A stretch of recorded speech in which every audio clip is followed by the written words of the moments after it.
Try if you can get on the cam. As few more people are joining in, let's give a few seconds. People are stabilizing. Make sure everything is working good for you. It means Zoom chat window. You can say hi in the chat. Check out hi is good for you. And you're able to hear me well. And you could see me well. All good? Fantastic. It's going to be a good session going for a few more days on the learning path. We are having people here in Zoom. We have people in LinkedIn, YouTube. People are watching live. So this is going to be a very interesting session to learn project management and get certified. First, thanks a lot for everyone for being here on time. And let's kickstart this learning process. Before that, first, I want to welcome you all to this program with a positive mindset. Within few weeks, we all going to get a suffix called PMP. Are you all ready to get the suffix? Yes. Yes. Yes. That's important. Yes. That's important. Yeah, that's the intention, Shriram. That's why we are here. Okay, nice. On top of that, getting a certificate, we also want to learn the subject in depth, where you can apply in your day-to-day job. Also, you should speak the language of management in the next few years for your upgradation in your career. That's the reason you are here. Okay. So let's wave hands, say hello to each other. We have a bunch of people. All right. Good. Good. Is everything working good for you? Your cam, mic, all are good. Nice. Usually in the office meetings, we keep our camera off mode. And only when a manager calls, we will unmute after a few seconds and we will tell, sorry, I was talking in a mute mode. That was not needed here because this is your own paid money. You have took effort to come for these classes. So you can be relaxed, free mode. You can think as if it's a friend where you are chit-chatting about knowledge. That's what's going to happen. Okay, with this get into. So now I have few more people are coming in. Before they all get inside, what we will do here is get a certain basic things clear. When I say basic things, you would have received an email from ShriLearning which explained certain things in the sense of what all details and documents and registration process. You should have received it. Even if not received, there is a WhatsApp group which has been framed. In the WhatsApp group, you should have a document shared for you, and it will have a details about what is the course agenda. Have you all seen the class agenda? How many days of classes? What's going to be explained? Yes. Yeah. Yes. Not yet. All right. All right. That's good. Okay. If somebody has not joined the WhatsApp group, I request you all to get into WhatsApp group, which will help us to communicate faster. All right. But this will do this. And then anyone here, after so many years, you are sitting for a class? After academics? Yes. Okay. Yes. There are a lot of people. Yes. All right. Yes. Okay. It's going to be a little tough for you Mm. after a long time. 5 years, 6 years, anyone more 15 than years. that? 15 years. Oh, man. Yes. 10 years. And I Yeah. also More forgot than to 10 write. years, I should say. Oh, God. Oh, God. Less than 5 years. Okay. So how you got the guts that you have to go for a class after 10 years, 15 years? It's a I need of a believe time. in myself. Okay. So you Passion. made a decision. If not now, not in future, right? That's a stage you will come. Okay. All right. Nice. Now, why I ask that question is sitting in a class is not an easy thing. That too, when you want to listen, maybe if I ask you to watch Top Gun movie, maybe you'll watch. That you can sit with the popcorn and Coke tin next to you, you can. But one guy will with a green t-shirt will keep on talking and you have to listen to this guy. Man, this is so funny, right? But the good part here is it's not only I'm going to talk, it's going to be a two-way communication. You're going to ask questions, we're going to discuss. Why I asked this question so many years is, if you ask me, Shriram, how you were in school and college, I'm not sure how many days I was inside the classroom. Most of the time, we were outstanding performers in college. You know what is outstanding performance? lecturers make you outstanding performer. So you'll always be outstanding. All right. So I don't think how many days I sit inside the college rather than the canteen or in the compound. So now sitting in a class, it's not going to be easy. But at the same time, we can make it good. How to make it good? First thing, we have to pull out the thought process that we already have experience. We have to pull out the thought process that I know everything. It's pretty tough. We all carry a baggage with us because a company has given a tag as senior manager, project manager, delivery manager. We sometimes carry the tag with us even to the supermarket. We carry the tag with the flower vendor. In the roadside with the flower vendor, you will fight as if you are a senior project manager. For him, you are a 10 rupees customer. That's it. With him, you will show the power. That we should not show. We should come out of that and think as a common human being. Okay, as a common human being, what I'm going to learn from here? What is the best to take from here? So if we can pull out that 3-letter word which starts with the E. Have anyone heard this word? The 3-letter word which starts with the E, which mostly impact our learning process. You know that word? Heard about it? Ego. Yes. Ego. Little Ego. bit. The moment you think, oh man, then it starts hitting you back. So let's just slightly park it out in the learning process. Even I will not think anything. When you want to cross question me and cut me, this is wrong. That's fine. That's the way we learn things. First thing. Second thing, please keep your mobile or television or any other distraction little away. These are basics I'm telling before you start the class to listen properly. If you have a mobile next to you, we have this habit from the childhood, not childhood, from college days and school days or from office days. Always without anything happens, you just open the mobile and see. Nothing would have been there, but you just see that. It's a habitual thing. So keep a mobile little away, television away, stay focused. To stay focused, have a white paper and pencil next to you. Do you have a white paper pen next to you? Do anyone have white papers? Yes, Shriram. Right? Yes. All right. Yes. Yes. Can I assume that this white paper is not taken from office printer? Have a book. Some of us have diaries. Yeah. Okay. Book. Okay. I do have All right. stole something from my son's notebooks. All right, thanks. Because in office, there is one printer that will be near the washroom area. No one will come. A person who stays after 7:30 in office has all the privilege to pull some paper from there. After COVID happened, we couldn't do that. All right. So now, fun apart, have all the paper or pencil next to you. The reason is, whatever you think, write it. If I'm telling PMP exam has 180 questions, it's okay, write it down. The more you write, better you stay connected. Albert Einstein. Have you heard about Albert Einstein? Yes. Plays for Mumbai Indians in Yes. cricket? No? No. Well, this is a different Albert Einstein. Okay, the innovator. Let's go to that Albert Einstein. This Albert Einstein says that until I write, I don't know what my brain thinks. He says that until I write, I don't know what my brain thinks. I really like that sentence. I realized it when I started writing. So please write something in the paper. If you have a digital pen, notepad, that's fine, but still keep writing. So in the class, you're going to not have a mobile or television to distract you. You're going to stay in a calm, composed way, sit in a comfortable way, have some chips, popcorn, Lays, all healthy items next to you, and then have a paper, pencils to write down about it. When you do this, chances are 4 hours you can focus. Shriram, did you say 4 hours? Yeah, it's a 4-hour session. So after 2 hours, exactly after 2 hours, we will take a 15 minutes break. In this break, you can refresh, take in phone calls, and then come back. Again, session will start. All these sessions are recorded, and the recorded session will be shared with you. The team will communicate to you where you have to get the recording, where you have to get the study material, where you can see the question paper model, where you can see exam application template, where you can see past class details and recordings. Everything will be shared with you.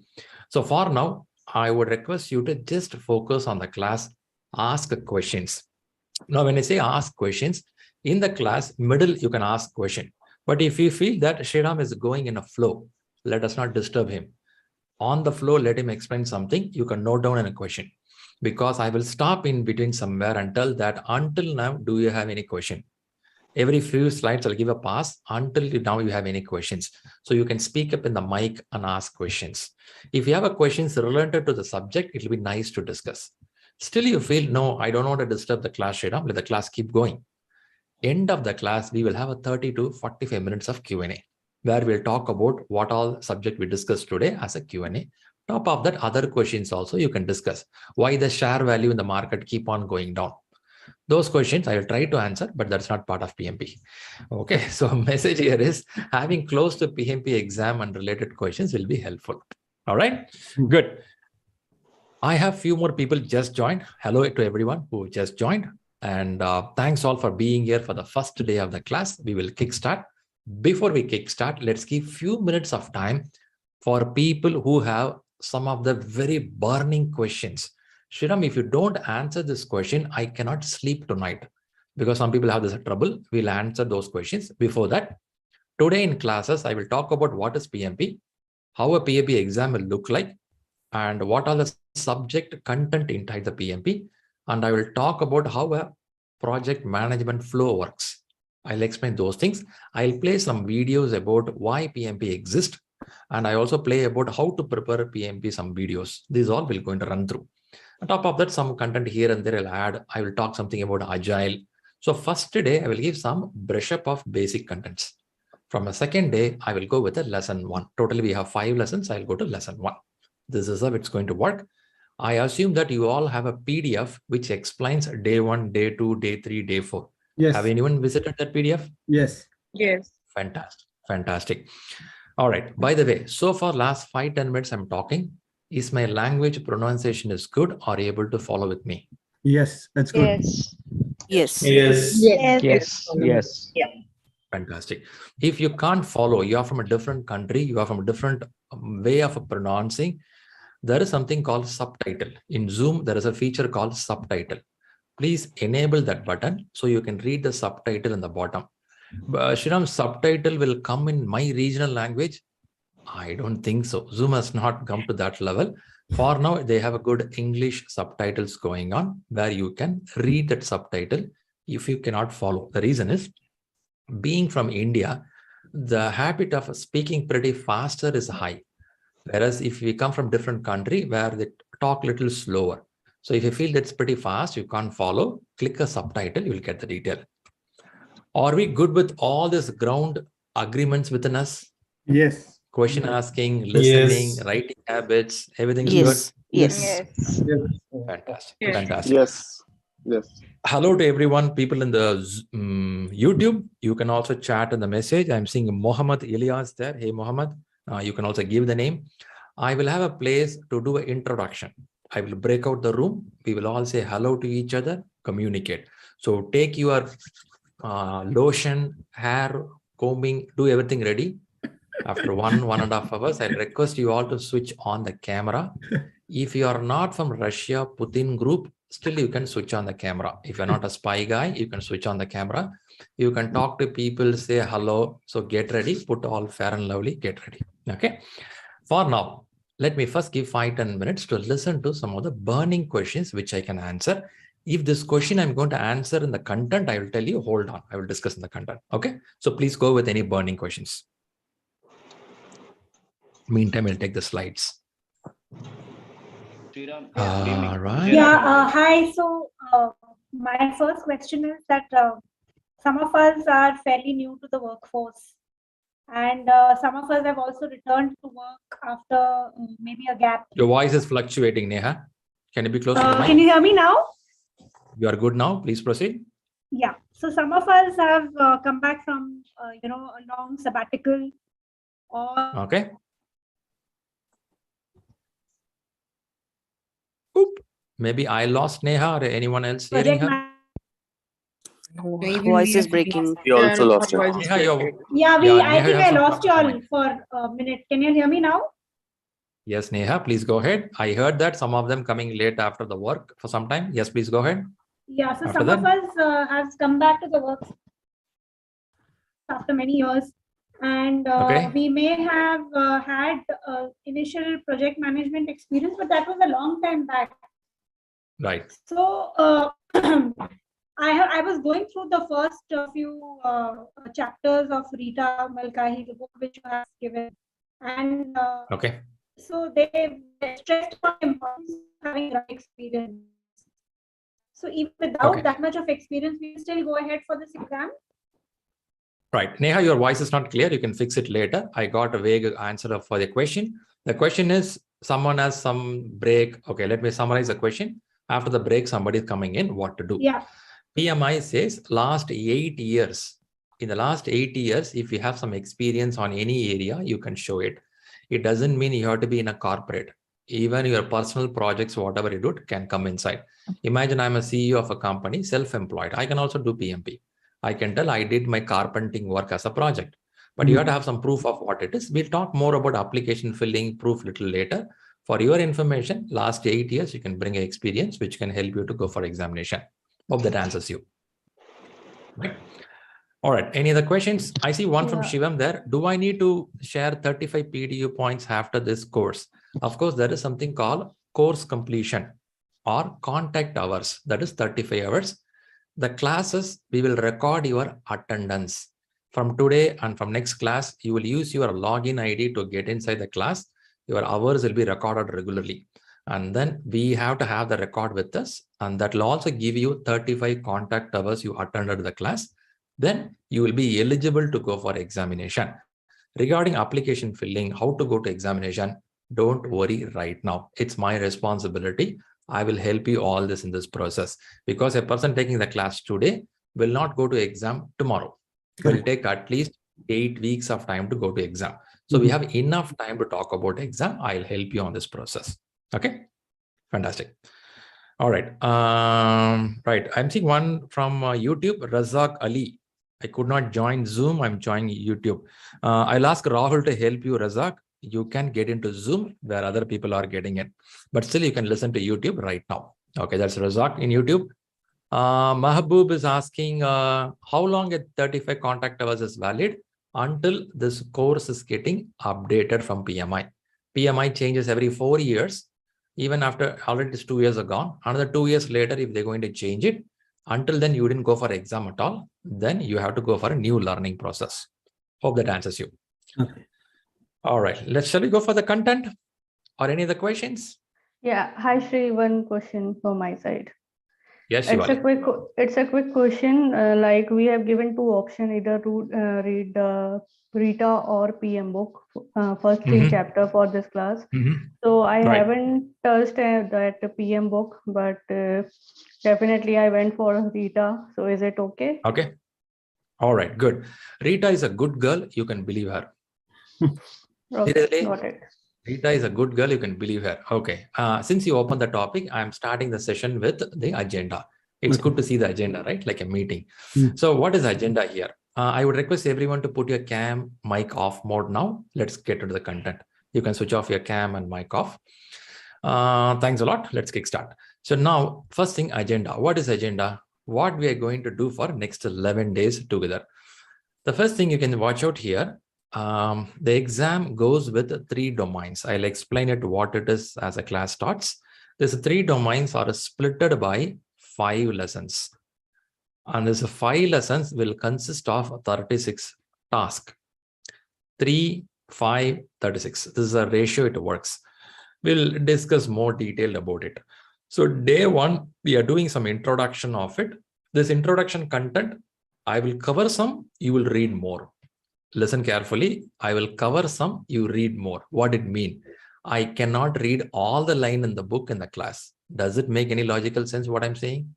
I cannot read all the line in the book in the class. I can give a hint of certain things where you will open the book and start reading. So what will happen here is I have given some books here. Rita, PMBOK 6, 7th edition, Agile Practice Guide, ACP. How many books are here? Can somebody quickly give me a mathematic number? How many books we have? 5. 5 books. Will you be very happy to read all the 5 books fully? No. Not really. No. Somebody says, what? What? Are you kidding me? Shriram, I thought I will read for the classes few days and clear the exam. The answer is no. So you have to read some books, but not all the books. So what we recommend, I'll go with the Shivali's question. There are a few bunch of books available in the market. From 2021 beginning, there's a book called Rita 10th edition published by the Rita community. They have a big community, very famous for their books. This books, the good thing about Rita book is purely exam oriented. I will talk more about the book in detail later for your information, for your question. I have a mark like this. If it is A, it will be A here. I will tell in this case, let's say scope management. In scope management, I'm marking it as A/B. What this mean A/B? So somebody interpret this. What is A/B? The content is from book A and book B. Either of them. Yeah. Either of them. Either of. A/ means or. You can read either this book or this book to get the knowledge of scope management. That's the meaning of it. So I have given something like this. You can go through later on this topic. Okay, Ashivali, I hope I answered you. Let's go a little down. Yeah, so I have put all the course details, what all going to happen. Shriram, exactly by line it will happen. Not sure. Sometime we will go up, sometime we'll go down. But this is the way the classes will progress. If somebody has a doubt which book I have to read before I come to the class, after the class what I have to read, please use this agenda to follow. Right there I stop. Now what I do is I'll jump to the class content. Shall we go there? Is everyone ready here? Yes. Cheer up. Yes. Ready. Yes. Yeah. It's looking like a movie trailer starting, right? Let's get in. All right. Thanks all for all your encouragement. Here we go. Welcome to ShriLearning. Here we take classes for project management, predictive, adaptive, agile model. So we have a good success record of people completing the class properly, getting certified, getting knowledgeable for interview, getting job more than 180-200% salary hike, and live a better life. Does it sound very positive to kickstart? Yes. Sure. Of course. It is true that we have a bunch of people who cleared really well with the PMP. It is not only getting that paper called PMP, it is confidence level what you gain. Tomorrow, when you go to the market, when you talk in your corporate, when you are in an interview, when you are presenting the job details with your customer, you are super confident with what you are. So this has happened in the last few years. We are good on this. At the same time, we are also improving gradually. It doesn't mean that always somebody is great. Always there'll be some gray area to work out. As Agile says, consider feedback. So we take feedback for improvement and we keep improving. So we welcome you all your inputs as we go forward. And first, thanks a lot for your trust to join with the ShriLearning. Either you saw the success stories, you saw Google reviews, or your friends recommended, or no one said anything. By mistake, you joined here. Whatever you came here, I appreciate your guts to come here. I'm sure you will feel so happy with your success. Okay, let's get in. So this is 2022. We are hitting on PMP, Project Management Profession, one of the most reputed certificate in the world. Shri, are you kidding or are you marketing? Really reputed. Really reputed in the sense that any industry, any domain, any part of the world, you go and tell, I am PMP certified. If this person is management person, sure, they will recognize you because this is considered as most reputed MBA or reputed market detail study in the book is there. So when you complete this course, it means you know how to handle people, how to handle technology. You know how to handle things in a systematic way. That's what PMP talks about. But Shriram, will it give me job immediately? I'll be very honest and open. It won't give you job immediately. God, man, now only you say 200% hike. It will make you to get inside the interview room. It will open the doors for the interview room. How do you perform in an interview? How do you outshine? It's your interpersonal skills. Do you agree with me on this? Yes. It will open the door for interview, but how do you perform? That's up to you. There are many people not even getting interview calls. So if you're going to get an interview call, I'm sure this one of the certificate will help you. Okay, let's move. All right, let's start with what makes us to think about project management, because we are coming from different industries. We work from different ways of project management. We have to understand what is project economy, then go for it. Before I go there, I'll give a little highlight. You can say yes or no for this as we move forward. Usually a project starts with the initiation of some thought process or someone's vision. Is that right? Someone's vision Yes. brings Or a the project. requirement. Or requirement. Yeah. Initiation. They call us initiation. You kickstart a project, isn't it? Once you initiate it, there is a place we do planning of how can we do this work. As we understood the detail of the project, we think how can we do this work, isn't it? Planning. We spend time on the planning of it. Once the planning is really in a good shape, and then we think of how can we do this, that is called execution of the project. Execution, isn't it? We do execution. Now initiate it, you plan it, you execute it. When you are executing, you should also monitor it. Is it really going as we thought? I believe this is a very crucial point in project management, where you have to know, is this going as per the demand, as per the need, as per the market expectation? And a day will come where we have to close the project.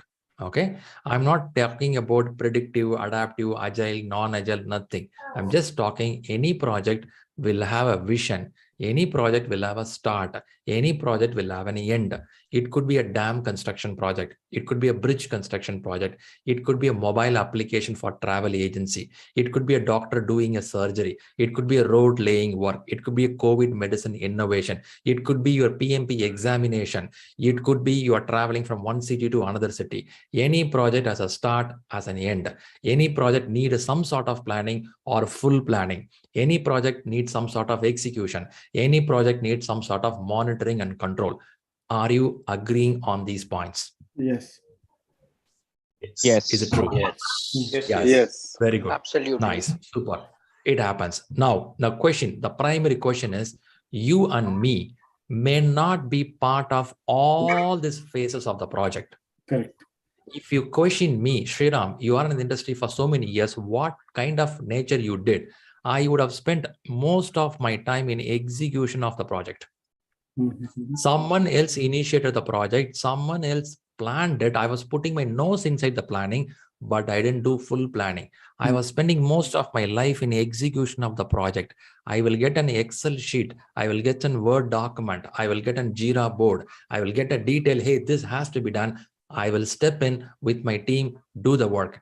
Before the work get completed, I'll be pulled to another project, and that project is an initiation, planning, execution, monitor and control, and closing. Again, they take me here. How many of you, like me, you spend most of your time in middle of the project, half of the project, or only execution of the project in your life? Do I have some people here? Yes. Yes. All right, I got some agreement. I will have some people telling, no, Shriram, I have done all the portion of it. Now let me put the point why I mentioned this here. The reason is, many of us may not involved in the full cycle of the project. So what is the big deal here? Shriram, why you want to ask this question? The question is, when you come to read the PMP book, this PMP is not a content just created. And this community is there from 1969. And the PMP as a subject, as an exam started from 1995 or 96 timeline. And what they do here, they run to 200 countries. Do anyone know how many countries are there in the world? How many countries we have in the world? No That's idea. a good question, Shri. 197. 236. 197. Okay, around 204 or 205. One country is still not recognized, but still we have 204, 205 countries are there. Now, PMI Institute is there in 200 countries. Is it small or big? Big. Super big. Now, in this country, they talk to every domain you know in your life. Every domain. If you ask me, I will talk construction, infrastructure, pharma, IT. After that, maybe medicine. I may talk 5 or 6. If I go to PMI, they'll give me 145 domains. You'll be, ooh, you have these many domains. They run through all these domains and collect the data, which is plus, which is minus. And from there, they take a essence out of it. That essence is what you're reading as a book called PMBOK, Project Management Body of Knowledge 6 or 7. Now, this exam is derived from this. Now, why I'm explaining this, because you may be worked on this portion of the project. When the PMP exam is created, are they creating only for execution or the whole life of a project? What is your thought? Whole life of the project. The exam focus on whole life of a project, how it works. Now, what happened is I joined as a junior engineer in execution. After some time, when a junior engineer went by bus to the office, then I went a senior engineer, I got a motorbike. Then I went to be a technical lead. They gave me one super bike. And then I went to project leader, I got a car. Also, my tummy starts coming out. Then I become a senior manager. Now I got a 3-bedroom apartment in a posh area with a good car. Now my life is with this, the same place I am. My promotion happened, salary went high. I would have thought I'm super great in management. When you come to PMP straight away like Mike Tyson punch you in the first 30 seconds. Do you know Mike Tyson? Yes. First round, 30 seconds punch. PMP will punch you. Guys, you have to start from here up to here, not this area. Because our tummy came out doesn't mean PMP is low. PMP still at level is high. Now, why I'm putting on the first day is let us think that we are going to learn broader knowledge of management, not one portion of management. And also we are going to learn the international terminology. When I say 200 countries, when you learn the terminology of PMP, you can knock the doors of any country in the world. Literally any country in the world, you can call the terminology of management. And this is the most reputed content. Now, if you are already having knowledge of all the area, you are super good. If you don't have knowledge, still super good. The reason is you are fresh to learn content. Your brain is super fresh. Okay. If you already have a content, happy. But if you feel that content is hindering your process of learning, offload it, learn it fresh. Are you with me on this deal? Yes. Are you getting what I'm saying here? Yes. Fantastic. Yes. Fantastic. All right, fantastic. So what I do is I will put a video which talks about project economy. When I say a project economy, the whole country or a whole organization, how do project moves? Even though we have portfolio, program, CEO, director, whatever level people are there, only a project can move an economy, isn't it? You can have a parliament, you can have a prime minister, you can have a president. Until a project for COVID medicine is applied, nothing works. Until a project called election happens, nothing works. Until a project of some other process improvement for education happens, nothing works. So everything in a company, in a country moves by project. That's why even today, project management is one of the most toughest and needed certification in the world. The reason is the heartbeat of everything around you runs by project. Of course, there can be a program manager who handle more than one project. There can be a portfolio manager who can handle a whole vertical of projects and programs. But the heartbeat of the system goes to the project. That is why the project managers are highly respected because they are knowledgeable on their domain, people, and making things happen sequentially, right? So let's watch a video. Now, when I say a video, I will play a video sharing the sound. Now, from here, the content is pushed in high definition. So when you receive it, if you have a good internet bandwidth, you will get a good flow of video. If you have some video stuck up, check out if you can re-log in and try it out. If everyone is facing the problem, it's a mistake on my side. So this is the first video I'm going to play. Please observe if everything is good at your side. I'm increasing the volume of the computer. I'm going to share. All right. Oh, all right. That's good. Let's get in. Okay. For benefit of all, what I do is I'll mute everyone. I'm getting some mic sounds coming up. So I'm putting most of in the mute mode. Let's get on.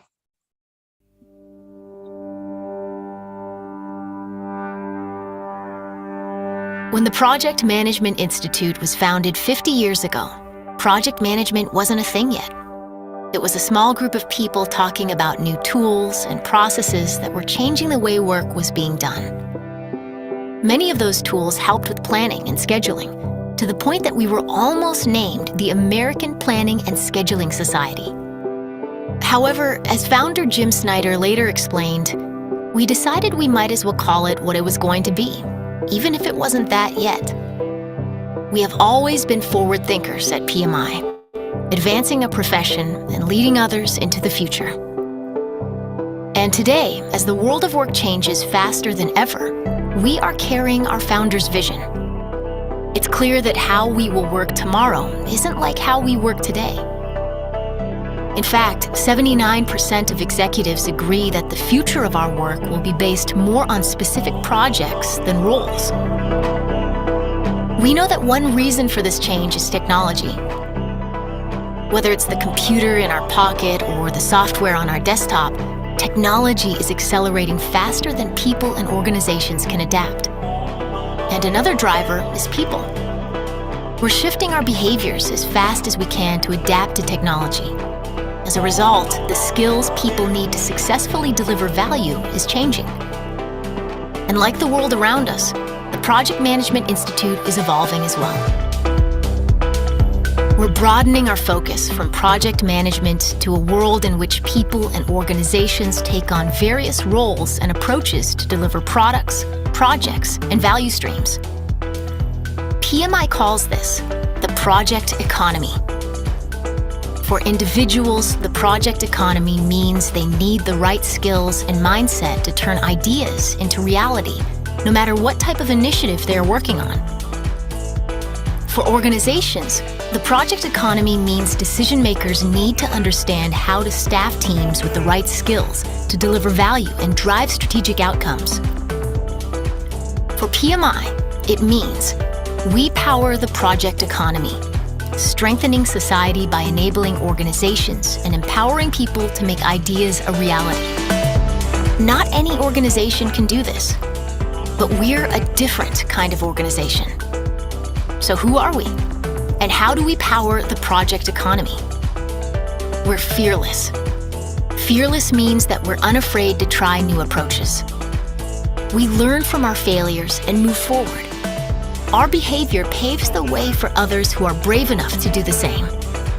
We're bright. We enlighten and energize people to make a difference in their careers. And making a difference in their career means making an impact in their community. And finally, we're nurturing. From chapters and volunteers to our members and employees, PMI has an incredibly strong community, and we understand what our community needs. We help people get to where they want to go, and we celebrate them along their journey. Who we are guides how we look. Our visual identity helps us define and shape the project economy.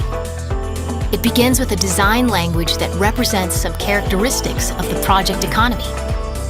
Each is represented with a unique symbol: collaboration, determination, change, innovation, teamwork, outcomes, growth, vision, and community.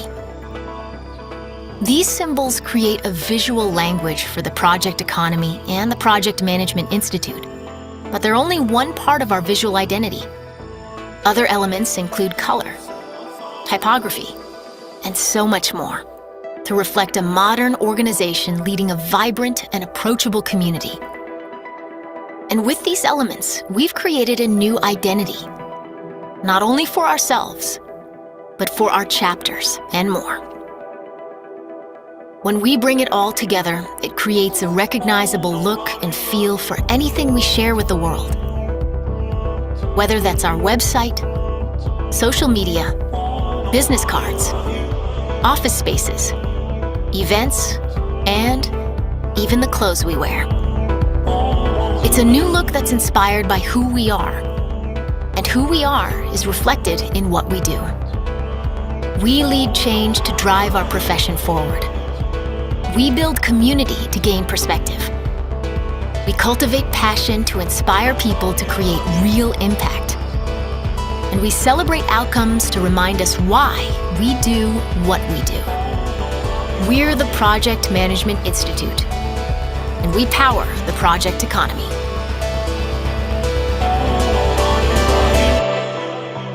Woo. Looks good. A good round of applause for yourself for getting into the biggest institution. Feeling great? Did you found good energy? You could have felt the energy there, isn't it?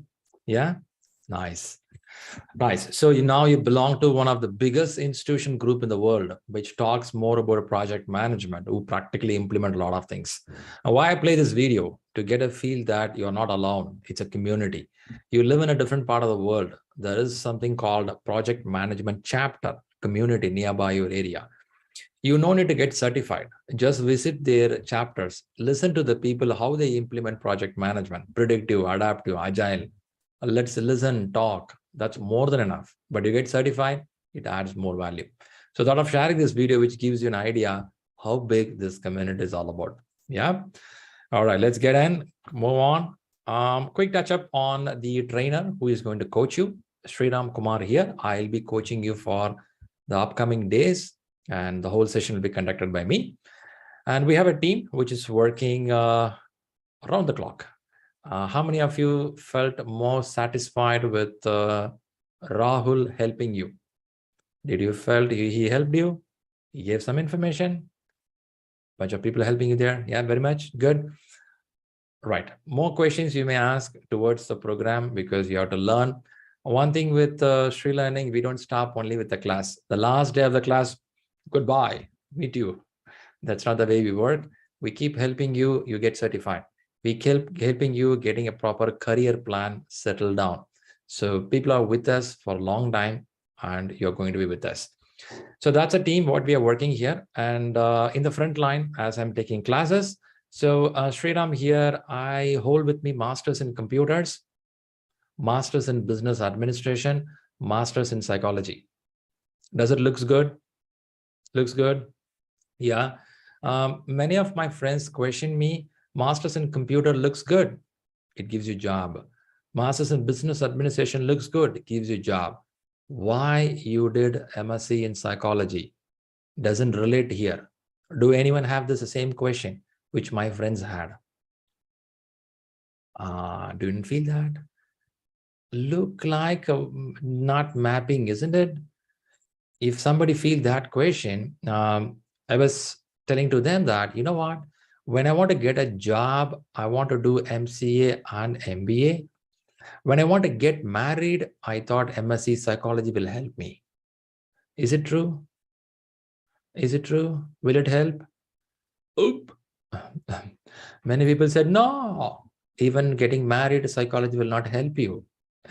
All right, getting back on things, psychology helped to talk more about how people interact, how behavior pattern works. There are different things in management and leadership, but when I did psychology, there was no thought about how this is going to help in management. But without knowledge, by the time I was reading psychology, but when I step into more into leadership roles, it is really helping a lot. That doesn't mean that you know every corners of human, but still it's a good learning. Apart from this, I have something on PMP certification, which helps me to help you on the certification. I have PMI-ACP Agile certification, then Scrum certified, then we have Scaled Agile Program Consultant. I'd be helping something on management coaching, leadership coaching, agile coaching, career counseling, also helping some of the kids in the society who can come up to the next level. At times, this gives more satisfaction than anything else. You can take online sessions to them or visit them, meet them, talk to them. When I say underprivileged kids, these are the kids who have great dreams in their life. Unfortunately, there are no people to tell them that they can achieve it. They are a bit scared. When I say underprivileged kids, they are a bit scared of whom? They are scared of you and me. You know why they're scared of you and me? Because of our branded dress and the way we look. I literally spoke to these kids. They're so scared when they see someone as a high fancy dressed, because they can't do that. So only thing I can spend time with them to educate them how confident they can be in the society. Until you have education and the mindset, these dress and fancy things will not work. You can overtake anyone. You have to educate them, help them that you can be strong. And that's one thing which really inspires me to be with these kids. So this is what my lifestyle and model, and I'll be the one helping you for your examination process. Okay, hope that's good for you. let's kickstart. How do your certificate look like, right? When it says certificate, PMI Institute issues this certificate the moment you complete your examination. 180 questions in 230 minutes. When you write this examination, you will be issued a certificate on the same day or the very next day. So a certificate looks something like this. How many of you here have this feel of sitting like this and watching the certificate the day when you get it? Anyone here want to say that? It's me. Okay. All right. So this certificate goes around 3 years of validity. Okay, I'm seeing some of you. Yes, I want to. So people have the wish to see the certificate the moment you get it. Yes, man, let's make it. The certificate is 3 years valid. For me, it shows more than 3 years. The reason is we can renew it. There is a process of renewing. You no need to rewrite the exam. Only renewal to be done, for which you have to show them 60 hours of learning, which is also called as PDU. We will talk this at a later point because let's focus only on getting a certificate right now. On a renewing part, we'll talk a little later, not urgent for you. Okay, hope that's good for you. All right, to get this certificate, what to do? Shram, we know I want this certificate. What to do to get this? Let's see some factors, what to do. First thing, before do what to do, first you should know why we have to do this. This is a screen some of you would have seen before, because there is a great demand for knowledgeable project managers like you all over the world.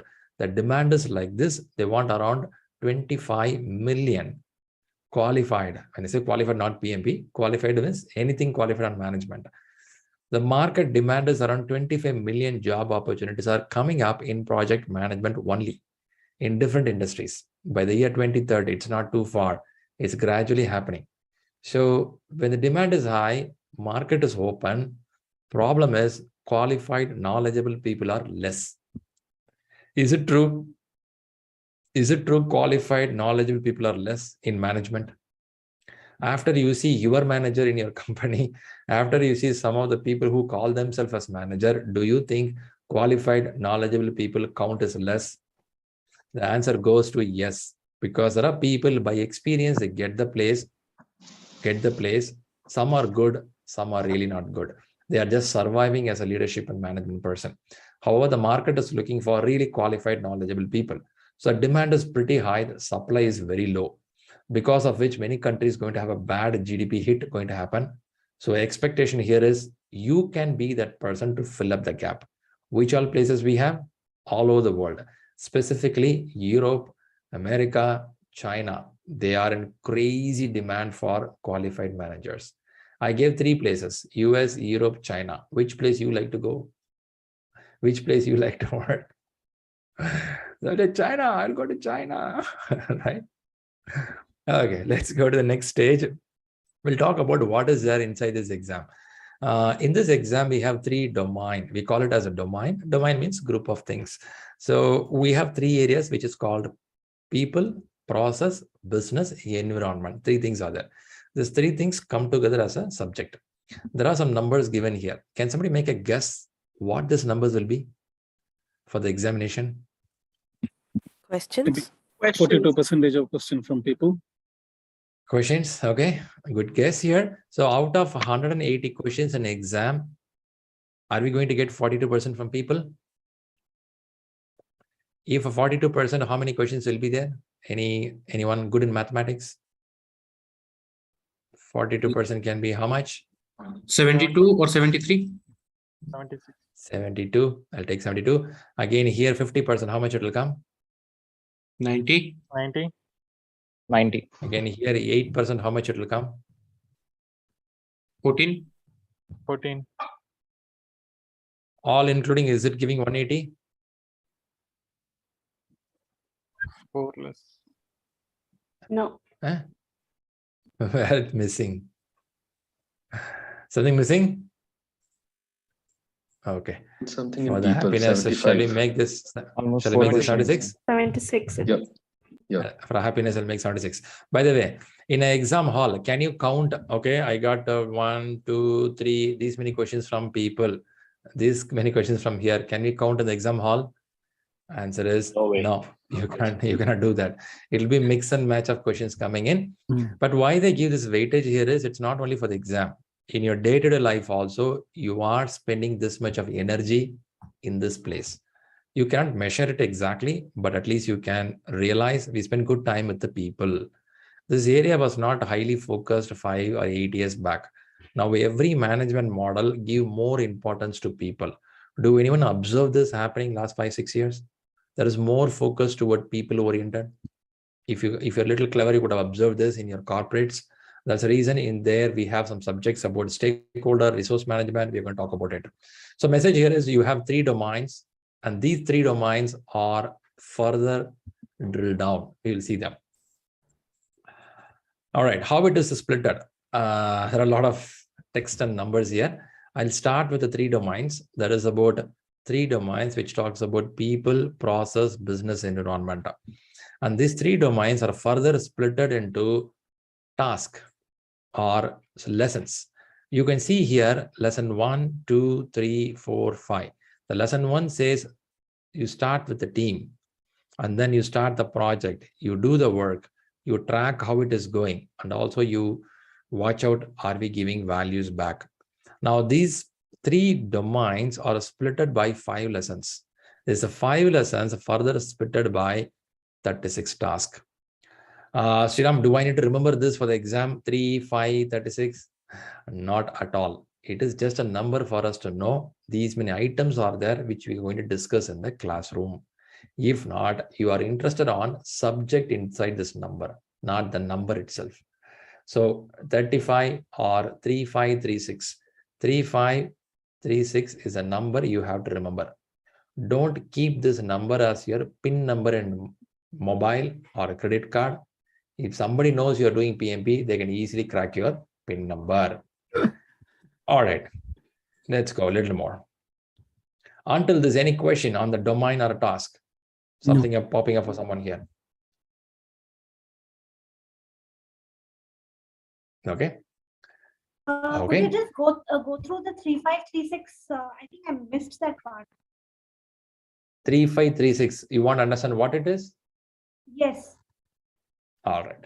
So if you see in this screen, we have 3 domains in exams: people, process, business, environment. For this 3 domain, we have splitted that into 5 lessons. A domain further subdivided into 5 lessons. These 5 lessons further subdivided into 36 tasks, which means small headings. In a book, 3 domain, 5 lessons, 36 tasks. The whole class, we are going to learn this. This is the portion for your examination. Hope you got it. Perfect. Yes. Let's go a little more. Very good. Let's move a little more. By the way, before I jump on, have you all got exam content outline PDF document? Either in the folder or downloaded? You have it. Okay. Yes. How many pages is this document? Something like this you've seen page? 5 page, 6 page, 10, 11, 12, 20? 35. I didn't see that, Sriram. I Okay. did not receive this actually, sir. 34, 35? 35 or something. Yep. 35 pages you have? Yes. 34. Good. Okay. It's 34. Okay, let's count the page a little later. Let's Maybe understand that's this what- exam. That's what Rahul shared, maybe. Okay, nice. All right, so this is an exam content outline which is available in the Google also. Just type project management professional exam content outline. You will get a PDF easily available. Now, why I want to show this is here I explained to you there are 3 domains, isn't it? I said 3 domains. You can see the domain here, domain 2, same way domain 1. In under domain, I mentioned you there are 36 tasks are there. You can see there is 1 task. When I say a task will have a name for it. It's called lead a team. How to lead a team? There are a few bullet points given here. If you can take this bullet point, search in internet, you can read the content. Or you can open the books, whatever I referred you can read it. So message here is PMI Institute want to tell you your exam will be based on the exam content outline. not based on the books. I want to break this myth in the beginning of the class. Many have the belief that the exam is based on PMBOK 6th edition. Exam is based on 6th edition, or many think that new book has come in PMBOK 7th edition. Exam is based on PMBOK 7th edition. Can I assume anyone in this room, you thought like this before you come to the class? Every class I get few people. Nothing to be feel bad or shy. Yeah, you have it. You thought about it? Yes. Yes. Okay. Okay, it's a wrong assumption. Exam not at all based on the book. Not at all based on the book. Okay, just forget it. Book is just to give knowledge. That's it. Then what is based on exam? So I have a short video in YouTube. Maybe you can get our YouTube channel to listen. The difference between exam and the book. I'll give a quick hint for you. In PMI Institute, there are two pillars. One pillar, take care of books. One pillar, take care of exam. These two teams no need to work equally. Book team keep on releasing books. They have a 6th edition. Now we have 7th edition. Another 3 years, they'll give 8th edition. They keep on releasing. Exam team keep releasing something called exam content outline. Every 5 years or 4 years, they will release an outline telling that at present in the market trend, we want to cover this area. If somebody can read this, please come to the exam. The bullet points may exist in this book or may not. So PMI don't force you to tell that you have to read a 6th edition or 7th edition. There are many people, now 7th edition has come in the market. How the exam look like? It means this guy doesn't know about PMP. PMP always talks on the exam content outline, not on the books. But books are good because it also comes from the same institute. We get the detail from there. Okay, first myth is not based on the book, based on the exam content outline. Then which book to read? Quickly, you can read the book, a third-party vendor in the market called Rita. You can search in Amazon or PDFs are available. You can catch it up. This book is purely exam-oriented. Some content are vague, but still it's a good book because they talk purely towards exam, explaining the detail. On top of that, there is a book called Agile Practice Guide. This is released by PMI Institute. This is around 160 or 180 pages, which purely explains about Agile. If you can read Agile from here, in this book, you will have Agile, non-Agile, both will be there. If you can read these two books alone, you can smoothly clear the exam 5 to 8 weeks from now. Just this. And then what these two books are? These two books are reference books. While I'm reading this book, I'm not getting clarity. The language is not good. I'm not understanding in detail. Can I see this information in another book? Then you can open this book or this book to read. This is why I've given certain material in our study items, which book to refer for which chapter. So I don't want to go too deep right now because we're going to sit with the class for so many weeks. For now, these are the books recommended for you. In this leftmost two books are sufficient enough to clear your examination. Are you clear here? Yes. All right. Now, how the class is going to happen? Let's see. There are some few bullet points. I want you to just read step 1 to 5. Tell me which step you like the most. Quickly read and tell me which one you like. Yes. Step 5. Festival day. I purposely asked the question. All right. That should have been PMP certification day. No one says training. Who wants this guy? Give me the certificate day. That's an important day. All right, at least one person. Divya says, okay, step 1 is good. Thanks, Divya. You saved me. All right, this is the steps we are going to go through. I believe here in this room, I specifically asked how many days later or how many years later sitting for the class. The reason is we may be beyond age of 25, 35, 45, 50. You are tightly packed. You are not so free like at the age of 18. When you are free at the age of 18, you don't realize you are free. When you want to be free now, nobody leaves you. Your kids are pulling one side, office is pulling other side. On the other side, you have your personal things. And top of that, political problem of the country troubles you. You can't sleep because of that. Many things running in your mind. right? Lot are running, you don't have your own timing. So I don't want to push people to clear the exam tomorrow, because management studies should be digested. Just like that, clearing is not the right way. So what I did here is, so you will do live training for the classes for a few weeks, right? And then you will go through some books here, which is given to you. How to get the book, what all you have to do, please read your emails or chat with Rahul. He will explain you what to do. Now you will read the books parallelly as the classes are happening. And then exam application processing will go through. It's a 5 working days. I already agreed with you. This is my responsibility. Don't worry about it. Mock exams. ShriLearning has more than 8 full exams, but we recommend 5 is sufficient. Each exam is 180 questions. You can take this exam anytime from today, even after a few months, few years also. But recommended is within the next 5 to 8 weeks, we can target it. And then you go for the main day of the exam. How to go to main exam? Only when you cross certain scores here, I would recommend you to go for the exam. Until then, I will tell, don't spend your money. You have to put around good money in for examination, isn't it? Not this much of money, but at least this much of money going to be happen. So now I would recommend you to be close in touch with me the last 15-20 days of your exam, where I will be guiding you towards the examination. This is a deal. Is everyone agreeing for this deal to proceed further? Yes. Yes. All right. Yes. All right. Yes. And also, you all agree with me that few days before the exam or 3 weeks before the exam, you will stay connected with me, will you? Yes. Because I Yes. see some people suddenly they disappear. Hello, anyone there? Anyone there? Suddenly disappear. And suddenly, like a submarine, they come out of the sea. Shriram, tomorrow my exam, what to do? Go ahead, sleep well, go to the exam. That's it. What else I can tell? At least give 2 weeks time to me to assess where are you. If already well prepared, I'm not worried. You are confident.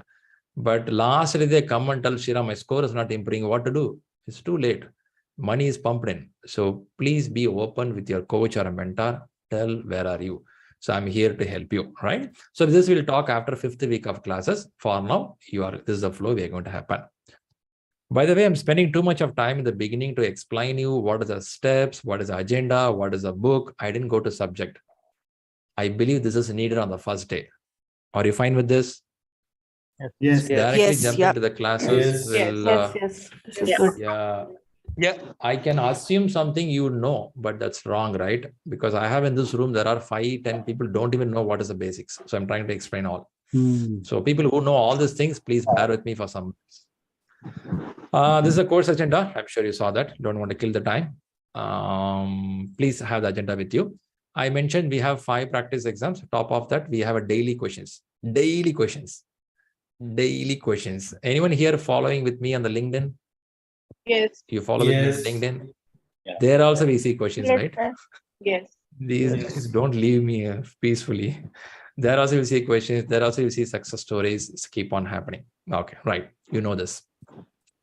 Study plan. I will not spend time here, but just want to inform you, there is something called study plan. What it mean? If I want to go for exam on November 10th, I will mark November 10th and tell to my system, give me a plan. It will give me a plan starting from today, how many hours you have to read, what chapter you have to read till November 10th. Will you like this? A plan given to you? Yes, absolutely. Yes. Absolutely. Yes. Right. And sometime what happened is you thought November 10th and you thought you want to read from today. But 1 week from now, you got disturbed. Too many things happened. You can't start it. You will again come and tell, not November 10th, November 20th is my exam. Give me another plan. The system will not feel shy. It will give again another plan. So message here is, you can create a plan with us. How this plan works, how to follow the plan, I will explain little later. Let us not boast all the information first today. We'll go slow.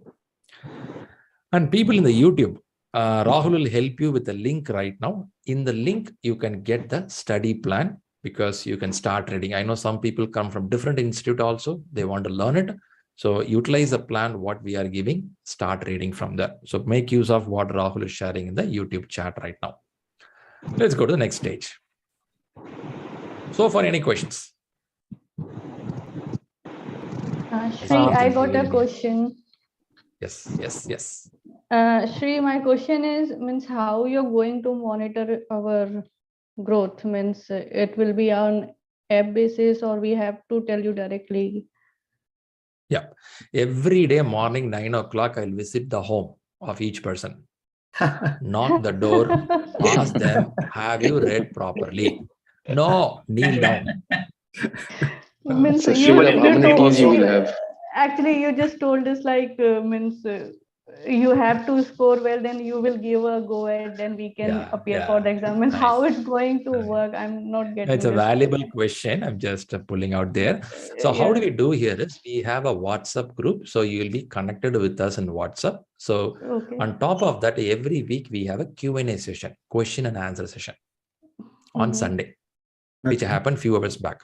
So in this program, you will join and we will discuss about your progress. We'll discuss about how you're scoring. There is a right place to connect. On top of that, our people always have a habit of individually chatting because they don't want to disclose their score in front of everyone.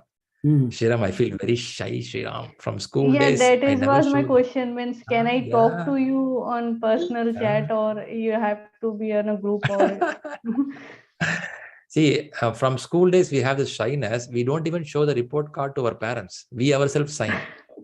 That kind of shyness we have. Okay. So if that's the case, you can't disclose with everyone. But don't worry, I'll be in touch with you individually. Yeah, if you that see is my my question. mobile, Means will you be available for this much time? don't worry. Is it? You can't escape from us. Don't worry. You once come in, that's it. You are in trap. Yeah, thank you. Until you clear the exam, you won't leave you. Okay. Yeah, So that don't kind worry. of surety I want, and thank you. Taken care. You should know the reason why these many people sitting in the class here, which means something is happening, which means we are taking extra effort to make sure you clear and you are followed up. So it's taken care. Okay. There's a question here. Do we need to take a complete leave from office before few days of exam? That's a good question. I usually recommend people 4 to 5 days if you can take off from your work on the week of exam. And it's too early to talk. Imagine November 10th is the exam. November 5th on, if you can take few days of off, your mind is not disturbed. You will focus and clear the examination. Possible. If not, take at least 2 days of off. That's the thing. Okay. All right. Shall we move on or any other questions? Yeah, I have a question, Sriram. So, there was a lot of confusion before joining this course because I have some, certain certification deadlines from my office as well. So, which I'm going to appear maybe, in the month of October, that will be a technology certification. So I just wanted to understand, like, this class will be over, maybe, these live sessions will be over in a month. Then how, if sometimes maybe, I won't have time for that, or maybe I have to take out time for the other, commitment. So how is that going to work? Or maybe how am I going to plan according to the plan or study plan or journey you have planned so far? So that was the confusion I had, because if I skip anything in between these classes, then how to connect with you on that? Because I'm purely new to this PMP. I've been, listening to the word, but yeah, a lot of confusion and questions. So, okay, if I understand the question, what if I miss? Imagine next week Sunday you could not attend the class for some reason you missed it. Yeah. So one thing is you have a class recording. Every class has been recorded and shared with you. You can listen anytime at your comfort. And also, if you feel that subject you did not get it properly, we can discuss it. I usually have a habit of wrapping up the session. Also, when I start the session like a serial, I'll give a previous day what happened, program details also. So you won't miss anything, but still top of that, if you feel I didn't get it, you can reach me individually. Very rarely it happens, but usually people listen to the recording, they get the detail. If not, you can reach out to me directly as well. So that's the way we help. Okay, thank you so much for that. Perfect. Nice. All right. Shall we jump on, move on? Yeah. Okay. Perfect. Let's move. Now it's your turn. You all asked me the question, right? Now let me ask you a question. Question to you is, or no more than a question, a task to you is, take your calendar and look out a date from now. If the sessions are ending on middle of October, when you can hit the exam. Usually hitting exam happens between 5 to 8 weeks from the class starts. Class will eat 5 weeks. Further 3 or 4 weeks, people go to the exam. So this is a timeline. Beyond this, also somebody can drag and take the exam. But the thought here is you have to choose a date right now and put in some place in front of you. This is the date I'm going to go for the examination. More than telling I will get qualified, I would like to write a sentence like this: I am PMP certified. Why? On the right side, you can see some about the iceberg, conscious, subconscious. You would have read this. Since I read something about the human brain and thought process, human brain has an ability that is called goal-seeking mechanism. The moment you set a date and time, your brain works accordingly. You can balance other things accordingly and you start moving. Let me ask this question. You all know that today is the first class of PMP at 6 p.m. in India time. Have you made your week end arrangements accordingly so that this 6 p.m. is not disturbed? Have you did this? Is your brain started working at least 2 days before? Right. Yes. At least 3 days before? Yes. Yes. You did. Yeah. Any work you commit with your friend called, let's go for a movie. You don't want to tell your friend that you're doing PMP. You say, today's stomach upset, yeah, I'll stay home. You made all the arrangements. You made sure you will be in the class that day, isn't it? How many people are doing PMP as a secret course? Not even your spouse knows about it. No, I don't do. All right. So many people don't declare it with any members in the family because of fear of failure. What if I declare something, I fail the exam? But to me, I'll tell very strong, you will clear the exam. So message here is you can plan the date of looking the agenda. An agenda is given to you, how many days classes, when the classes are, please go through that. If not, check the mail, how many classes are there. From there, put it 3-4 weeks from there, look at your calendar and mark it somewhere in the notepad or a Word document. Please let me know you have done the date. Give me done once you write it. I'll give 20 seconds of time. Also, people here in the YouTube, please mark it and give me done in the chat box. Man, already one guy has not said to wife. Okay, somebody is openly declaring the date also. I appreciate it. Thanks, Abhijit. Nice to know. By the way, are you having a time also? You should be a little more specific. It's too much, Sriram. Yeah. 10 a.m. Nice. Nice. For your information, everyone information, exam can be taken from your home. Exam can be taken from the center.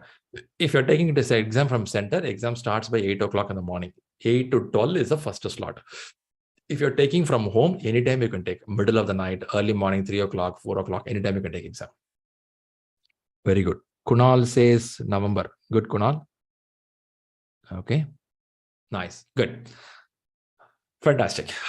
It may look a little crazy that you have to write a date right away, but you will see this benefit in few weeks of time. The reason is how your brain programmed today to attend the class at any cost. Same way, when you mark a date, your brain starts programming.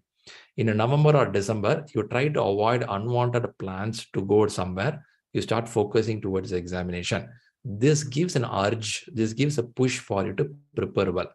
This is a well-proven record for all top achieving people in the world. They all have this habit of writing something, I will do this, or I am this. With that, they'll have a date and time. Time will be there. Specific number will be there. Human brain works very well with a number. When you put a number, when you put a date, unknowingly your brain starts working. So that's why I'm putting the positive affirmation. I am PMP certified. I didn't write I will. I am PMP, which means already it happened. Now you're doing a time travel to the place. That's it. If you can do this, practice regularly. Subject reading is one part. Training your brain is other part. It will work. Shriram, do we need to work this much hard? It's not that much hard, but still the subject level is a little high, the intensity. Keeping this kind of goals will help us to be a little more focused. That's the intention. So thanks everyone for writing it. If you're not written down, you're just waiting. I'll do a little later. We will review this again by 4th week of the class to see, after listening to the subject, after reading the books, after doing some practice questions, really can I do in this date, or I want to prepone it or postpone it. So we will relook again 4th week of the class. Hope you're good with this. There is a question. suggestions for exam, home or center. If you have a good internet supply, good power supply, undisturbed place, please take exam from home. Here it is. I was talking about PMP and PMP related content or project management related content.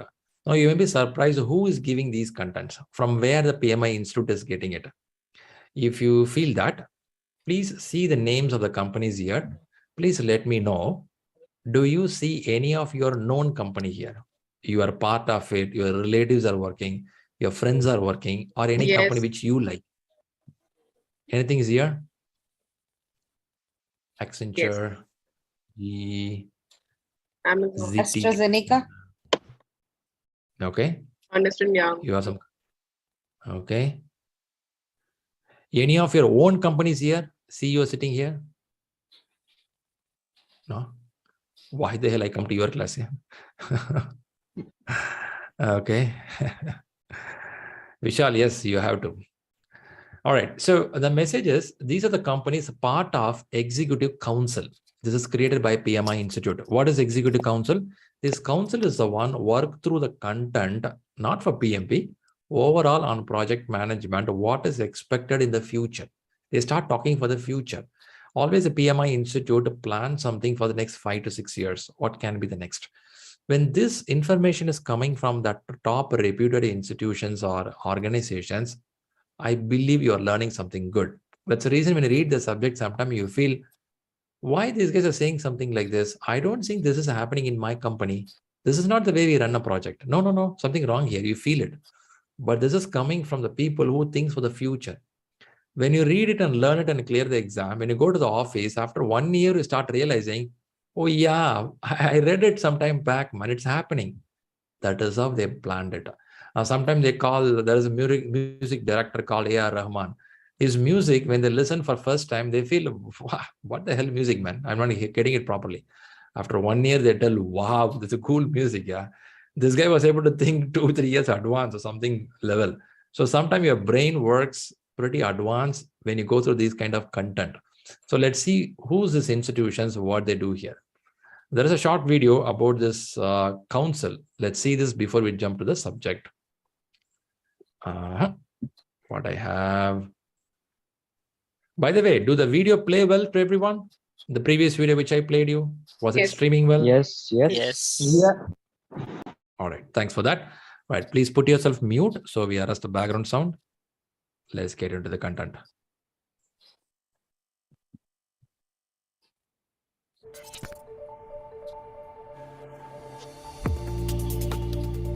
It gives us great pleasure to be in Zurich for the PMI Global Executive Council meeting, bringing together more than 60 senior executives from leading organizations.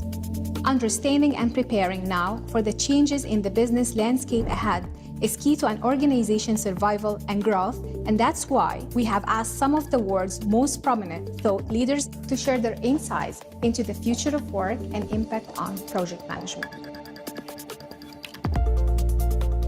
The most disruptive technology in the next 5 years, it's definitely AI. When you think about project managers, the AI will be a great help in doing the more task-oriented stuff and will enable the project manager to have more time at least for managing the people. So for me, the AI is really an enabler of being more human-focused.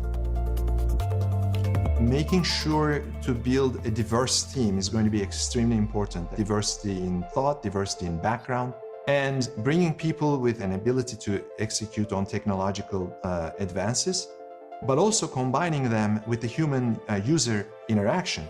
Because customers don't pay for the depth of technology, customers pay for experience. So what is really becoming more and more important is that user interface between the customer and whatever the project is delivering. When we talk about the future or about agility, what advice I would give the C-suite is you should not just think about agility in teams, you should think about business agility. So how do you shape your business in an agile way? And this is not just software development, it's in the culture of the whole company. And when we talk to middle management, there it's important that they can enable the teams to live this agile mindset. And I think human and culture are the most important critical success factors in driving change within an organization. Focus much more on the human aspect, really try to change the culture, and everything else follows. We've spent time talking about issues that project managers face in the government space.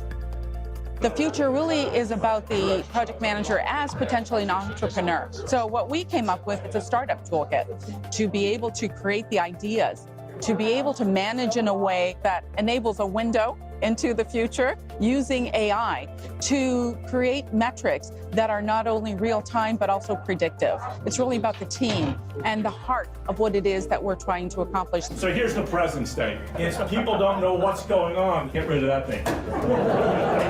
At the heart of everything is a value delivery. That's what we're about.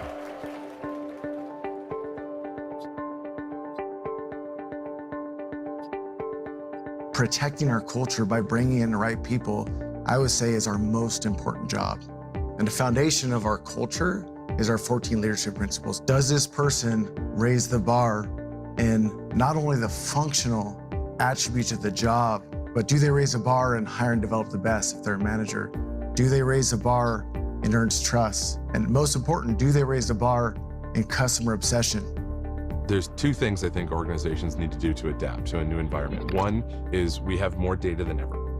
And being data literate and spending more time analyzing that data is probably going to be the biggest driver of success in the future.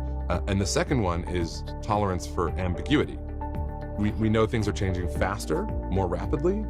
Ambiguity is almost the norm now. Therefore, we have to embrace ambiguity. And I think our leadership needs to adjust a little bit according to that. We are probably relying a lot on project managers to drive and lead transformation. What do you think about their ability to change? I think it's my obligation, for example, and my teams to help people to navigate, because they say, okay, I could learn AI, I could learn blockchain, where do I start? That this is a learning curve, and we will roll out now what we call an IT academy, that the responsibility also is to some extent with them. So that self-learning agility is required. Today we're here at ABB, seeing what they do in shipping, trains, and transportation. You know, you come to a factory where Lean Six Sigma may be the methodology that they care for, but they also appreciate the work of the project manager, coordinating all the effort and making sure that the customer gets exactly what they need when they need it. They have to, like any other company in the world, looking forward to the future, because nowadays it's the only way to succeed.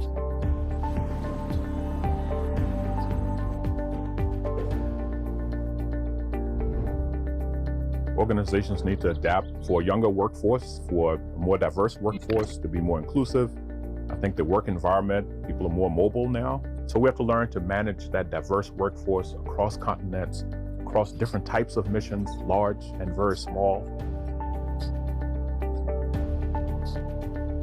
The digital age is entering a second era, and the foundation is two big technologies, artificial intelligence and blockchain. Where anything of value can be managed, stored, transacted in a secure and a private way, and supply chains can have a faster metabolism. The nature of management can be reinvented, and project management can finally come of age, as we can automate and eliminate a lot of the mundane to enable the project manager to be a real strategic partner in the transformation of the business. In closing, we're inviting all of you to leave your legacy by taking an action today. Take an action to grow your people. Take an action to come up with that one simple, flexible framework, so there are not too many things your people need to worry about. Set up your teams with the right skill sets so you're future ready. In addition to all this, you need to trust and support your people to take a chance to try something different. Then we can deliver projects faster with optimized value and satisfy our customers' ever-changing needs. Thank you. From the Council meeting in Zurich.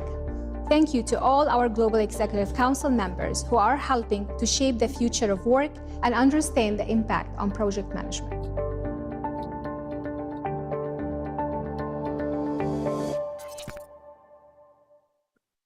Interesting. Did you found that the content is coming from an authentic and right people, what you're reading, what you're going to read? Did it felt really good? Do anyone got any keywords in this video when you watched? I like Anything one quote which says customer pay for experience, not depth of technology. Because I am in a customer facing company, and this is what we are doing differently. Like, we are focusing on technology, not on the experiencing. So which is really I like and Well really want to observed. implement. Well observed, like that. Yeah, nice one. Any other? Customer Blockchain, obsession and customer diversity. satisfaction and value delivery. Value delivery. Okay. Prepare your workforce. Workforce. Okay. I heard one other voice as well. Diversity. Diversity. Okay. Nice. Change is rapid and faster. Okay. Innovation. Agile is a culture. Agile is a concept, is a mindset. Okay. Agile means business agility, not team doing agile. Did you observe that? The person was telling that when they say business agility, the agile thought starts from the company CEO and the director, not you have one scrum team or agile team which brings wonders in your company. No, it has to go beyond that. So when this executive council, it's not only council, there are a group of people, and when they think what can be future for project management, when they put things together, I'm sure it's going to be really a well quality content which you're going to learn. Yeah, let's get in. All right, before we further go, we have 30 minutes more before we go for the first break. Before we go for the break, a little bit points which we are planning to do. We in ShriLearning would like to hit 3 C's. 3 C's, I mean 3 crores. 3 C's which we want to target when the class completes. So today we are starting a class on the first day. On the 11th day of the class, I'll check again. Have we touched this? So 3 C's, and number 1 C starts is clarity. Our utmost interest is to give good clarity about the certification, not only with certification, the subject knowledge, and also make sure that you know what you're doing. So utmost clarity we will give on the subject. That's the first thing. Second C, we are thinking for the competence. When you say competence, you are ready enough to apply what you learn. It could be of a skill of people handling, risk management, or agile way of working, or thinking about communication channels or communication management. So the competence level of applying the knowledge, also the second C. So clarity and competence are 2 things which are highly needed in the market. One more C I have. Can somebody make a guess? This is a C. We struggle hard from school days and college days. We are still struggling for the C. What is that? Capability. Capability. You can try every word in C in English. Career. Confidence. Okay. Continuity. Culture. Consistency. Completeness. Somebody hit the nail already. Fantastic. Somebody got it. Completeness. Do anyone want to agree with this? This is a one thing. This is the one thing anyone in this room struggling hard last few years, which you want to do, you couldn't do. It could be with your family. It could be with your yourself personal. It could be for your corporate. Do anyone here have this trouble of really concentrating well on what you do? Yes. Or other way, if in case in this class of 11 days, if you can improve one skill, on the 11th day, if you tell my level of thinking and my level of knowledge and concentration has improved, will you be happy? Will you be happy on the 11th day of the class to say that my concentration is good, I could focus on my health, I could focus on my family welfare, I could focus about my professional, I'm clear on my interviews and job, what I'm doing. If you can do that, it's really good. So in ShriLearning, we would work too hard to hit these 3 C's, clarity, competence, and concentration. We'll relook it again the last day. Have we done it? Okay. All right, let's get in. First, let's start with the question. there is a question. Template is given to you. A general question. Try it out with an answer.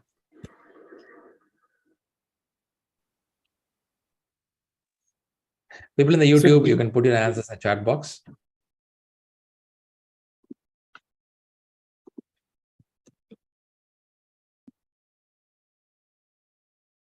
Nice. Gentleman in YouTube, I like your comment. Gentleman. Okay, I'm seeing answers are coming up here. Nice to know. Nice to see. Before we go for an answer explanation, do anyone have played the game which you see on the right side, Road Rash? Anyone here? Yes. In your school days, you played the game? Yes. Oh. Yeah. Okay, you all remember this game? For this game, you would have broken a keyboard at your home. When you play this game, we have to hit the space bar, then only this guy will stand up and kick the next guy.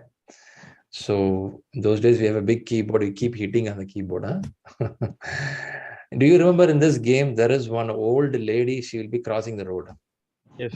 It is almost 25 years, still she's crossing the same road. Poor. All right, let's get back on the question. Now, the question is asking the very basic thought here. You receive notification that a major item you are purchasing for a project will be delayed. This is a very simple question. Let me ask someone to explain your answer. Maybe I'm seeing someone here. I'm seeing D as an answer. Aarti, would you like to say why you think D as an answer? So I thought like before going to manager or like a complaint or something, we have to try it out with the team, like what we can do next. Okay, I got you. Let's go with one more person. Vijaya Raghavan. You mentioned as A. Why you think A is right answer? Yeah, Shriram. See, before starting the project, I mean, personally, I have a backup plan, which I do in a current role also. So I just do a pre-planning session. What if, I mean, there is a delay for the, I mean, things which is not reached. So that is the reason I gave the A here. Okay, got you. Let's go to Raj Kamal. Why you think C is an answer? Sir, I think we should inform our customers because he is the main owner of it. So informing him is the good option. Okay. Neha, I'm reading something your message. It cannot be B. Why you think it cannot be B? Why not B? Notifying the manager. So I think the fact that this question is being asked to me to take a call as to what I would do as a project manager. So as a project manager, I'm expected to take some independent decisions and not go to not to escalate it. Yeah, Okay. escalate it Okay. simply because I am the project manager. I understand. Got you. All right. I bought this point. Let me listen to Mehboob. Mehboob, I'm seeing a message as B as an answer. Why do you think B is an answer? The major item we are purchasing and it will delay the project. So we have to notify the manager if the delay happens, and then what is the alternate we can plan. Yeah. Okay. All right. Fantastic. Thanks for that. I found one other person. I don't remember the name. I saw that all of the above are correct answer. Okay. So yeah, Bala Subramanian, all of the above. Why do you think all the above are correct? See, it's quite simple. I mean, as a project manager, if I'm handling a project, I need to make sure that, parallelly, I have to manage multiple things over here. So it's not as if I cannot just focus on one and say that, the customer is the only thing, because I cannot take, no, I shouldn't be looking at the time lag that's going to take up for a backup. And I need to make sure that the team is prepared, in case of, any contingency. And also, in case if I'm reporting to somebody, that person needs to know that, okay, that there is a time lag, something is going to go wrong. Or, there could be some delays. But there is a backup plan. Action has been put in place to make sure that, things are moving. Okay. I buy the point. All right. Thanks for all the inputs. I can see some in the YouTube Shriram, chat box. may I have Razak a says question C, here? Gentlemen say D, I see 2 answers. Okay, thanks for the answers there. Yes, please go ahead. Let's get to the answer. Shriram, hello, this is hello, Shriram. Go ahead. Yes, please. Oh, okay. Thank you so much. First of all, I feel Balasubramaniam's answer is very much interesting. It happens. One thing that I would like to somewhere understand at this point here itself, because this is something is going to bug us in our coming days very much, because when we see the question, it all depends upon how we are analyzing the question. For someone, it might be the question has, for example, this particular situation has just now arisen. And for someone, it might be we have tried all the option and that's the last thing what you are going to decide. So it all depends upon whether you are seeing this particular situation as the first thing to do, or when internally you have analyzed everything, what is the last thing to do? And when I was going through a lot of such questions in this, what sort of question PMI asks, or any objective or objective question, I always felt like this, that how do you analyze the question? And there is one best question answer, but sometime could you please talk about how to analyze the question? If not now, in our coming days, I'm absolutely fine, but that's just the something intention of the always class. bugged me. Yep. That's the intention of the so class. Much, You're going to do that. Yeah, that's what you're going to do. I picked up this question, very simple question, very basic. I saw someone says that all answers are correct, depending on one is very precise, something like that. I saw a comment. Also, I'm seeing in the YouTube chat, Kunal says B could be right. Gentleman says D is correct. So every one looks in a different angle. Let's see an answer, how the answer will look like. I meant to show the right answer, but I'll give some justification. We'll discuss about it. When you read a question, starting with you receive a notification, you hear points to the project manager who is going to handle this work.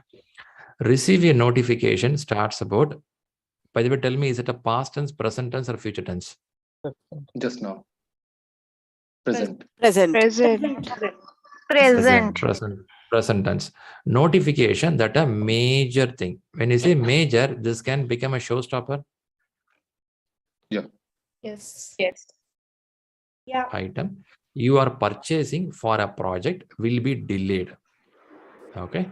Not stopping, delaying. Delay means at present it won't come, will come 1 week later.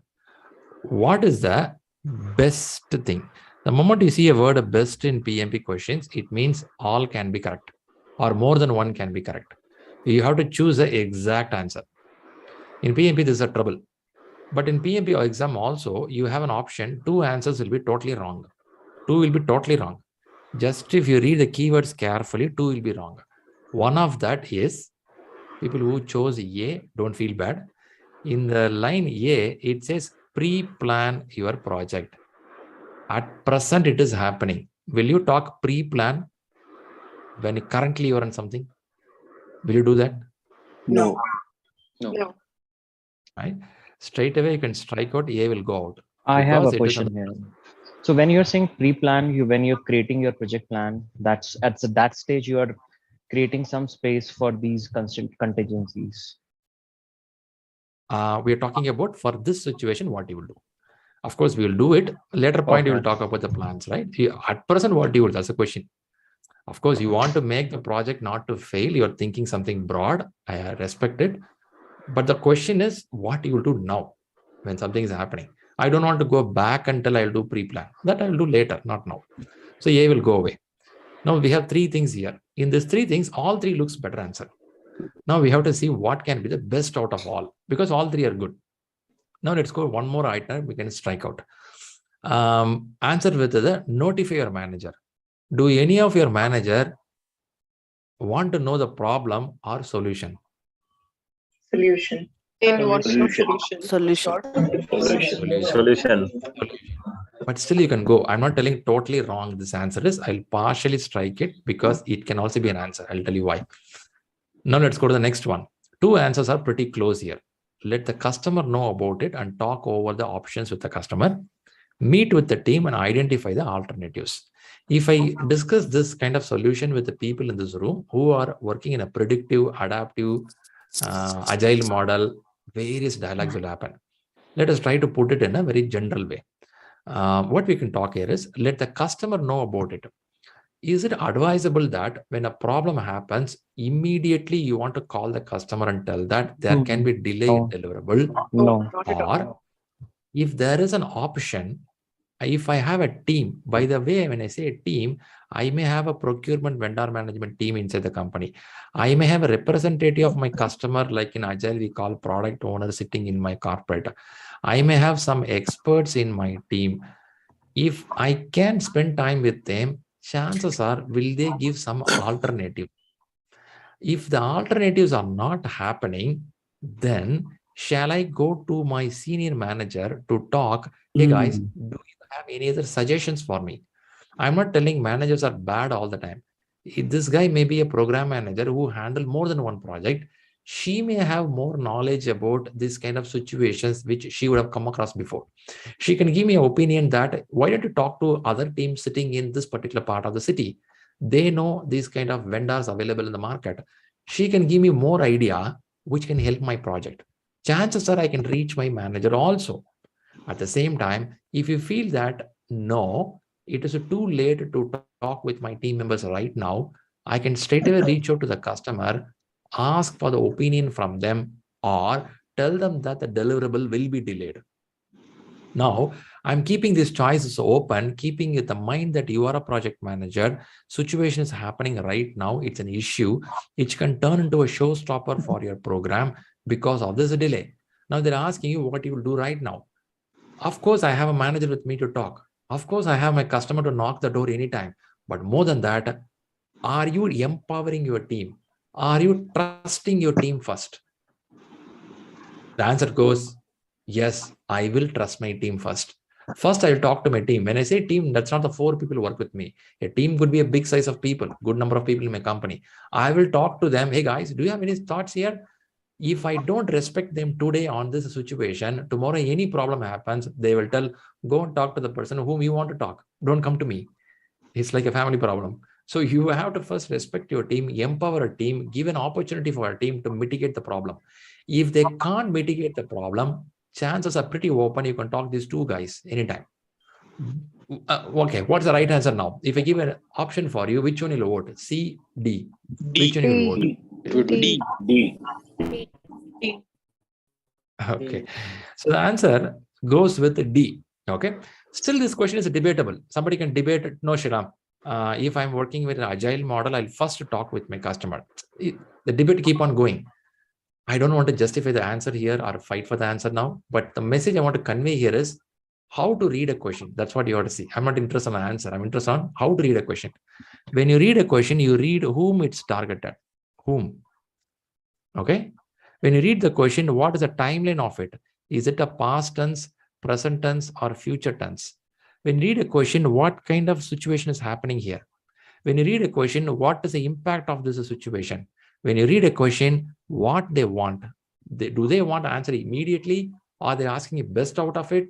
Are they asking something the manager has to do? Is this something question on the project? While you read these lines, if you can get the clues on this question, chances are your answers will be pretty close to the correct answer. Did you got that message, what I'm trying to convey to you? Yes. Yeah. More than fighting on the right answer, are you getting an idea how to see a question? Yes, yes. Yeah. Shriram, this is Vijay Raghavan. I have a clarification. The question is saying what is the best thing? So the best is the present tense. So we can take the D option. Is my point correct? Yeah, that's also another angle of viewing it. The moment you see present tense, you feel, oh, it's burning. Let me talk to my team first. Yeah, that's the way I'm seeing. That's right. You're right. You're right. All right. By the way, like this, we are going to see more questions in the classes. Every question we will see how to see the question. The reason I'm saying this is an example, a very simple example. Don't think all exam will be like this. It will be different also. Why I'm telling this is, I may have 10 years of experience. I may have 15 years of experience. I would have read the books properly. But if I cannot interpret the question properly, whatever you read, you can't answer properly. Am I right on that? Yeah. See, India-Pakistan IPL match happened. Or not IPL. Asia Cup is happening. In this, some match happens, some scores are happened. You're reading a newspaper. India, these players have scored this much. India won the game. You read a 2-paragraph fully. You're happy about India won the game. Or if you're from Pakistan, you're happy about Pakistan won the game. You're going back to a lunchtime, you're sitting with your friends. Somebody's asking you how much this person scored. And you didn't think about it. You said, oh. What happened on a 49th over or 18th over or 19th over? Only when a person questions, your brain starts thinking, oh my God, that point I didn't read with that thought process. I gradually or casually read the content. I didn't read properly. Let me read it again and come back. You cannot do this in the middle of the exam. So when you practice a question, you start seeing why they're asking this and how they're asking the question, so that when you read the book itself, you read with the mindset, somebody's going to question me. When you read with the mindset, somebody is going to question me, you read a little more carefully. That's the reason in the classes, we'll bring some question, we'll discuss some question. Are you good for this deal in the classes to attend some questions? Yes. Yes. You want more? All right. Fantastic. I see people in this YouTube chat box. Good guys, good answers here. Some of them went with C, then you corrected yourself. I can see D coming up. Nice. Appreciate it. Gentleman, Kunal, Shivam. Nice. Yep. Let's go. Hi, Shriram. Please. I'm sorry. Could you please tell me why C is the wrong answer? Like I myself chose D, but just wanted to know because the C also looks very similar, wherein we are talking to our stakeholders and letting them know that we have an alternative options. Okay. So now I'm just putting a point like this. Is it good to talk immediately with the customer about the problem and asking their thought process, or is it good to check with our team? I'll put an example. I'm going to the bakery and ordering a cake. The person took the order of the cake and they said, sir, tomorrow I'll deliver it. Tomorrow is the birthday party. I want it by 3 p.m. at any cost because 5 o'clock is my party. Sure, sir, cake will be ready. You are the cake making vendor. Cake is getting ready. You kept in the place. Morning, you come and check it. A rat has eaten that part of the cake in your bakery. Some reason rat came in, eaten some portion. Now, what can be an action? Shall I pick up the phone and call my customer immediately and tell them there's a problem here? Rat has eaten the cake. Do you have any options? I know it's very open. Can we do like this? Or another option, I can talk to my team members in my bakery. Hey guys, what can be done? Can we make an immediate cake like this? Or your team says, yes, sir, we can do it. There is a way of doing in 3-4 hours. Okay, cake can get ready. Or we have another franchise inside this city who also supplies the cake. They may have a stock of same model of cake. Or I can talk to a senior manager who can give more ideas. I may have more connections with the different bakeries in the city who can give us more cake immediately. I may try an option. I'm not hiding here. I will communicate my customer. Sure, I'll communicate. Guys, something went wrong. We are working on it. But I don't want them to worry the problem. They came to me because I will solve it. They took a contract with my company because I will solve a problem. I don't want to put my problem on their shoulders. Rather, we will solve the problem. If still we can't solve it, I'm sure we'll reach out to them. That's a way we are looking in this question. Question by question to differ. In this question, that's the way we're looking. Hope you got it. Yeah, thank you. All right. Yeah, let's hit one other question. Let's see how you think here.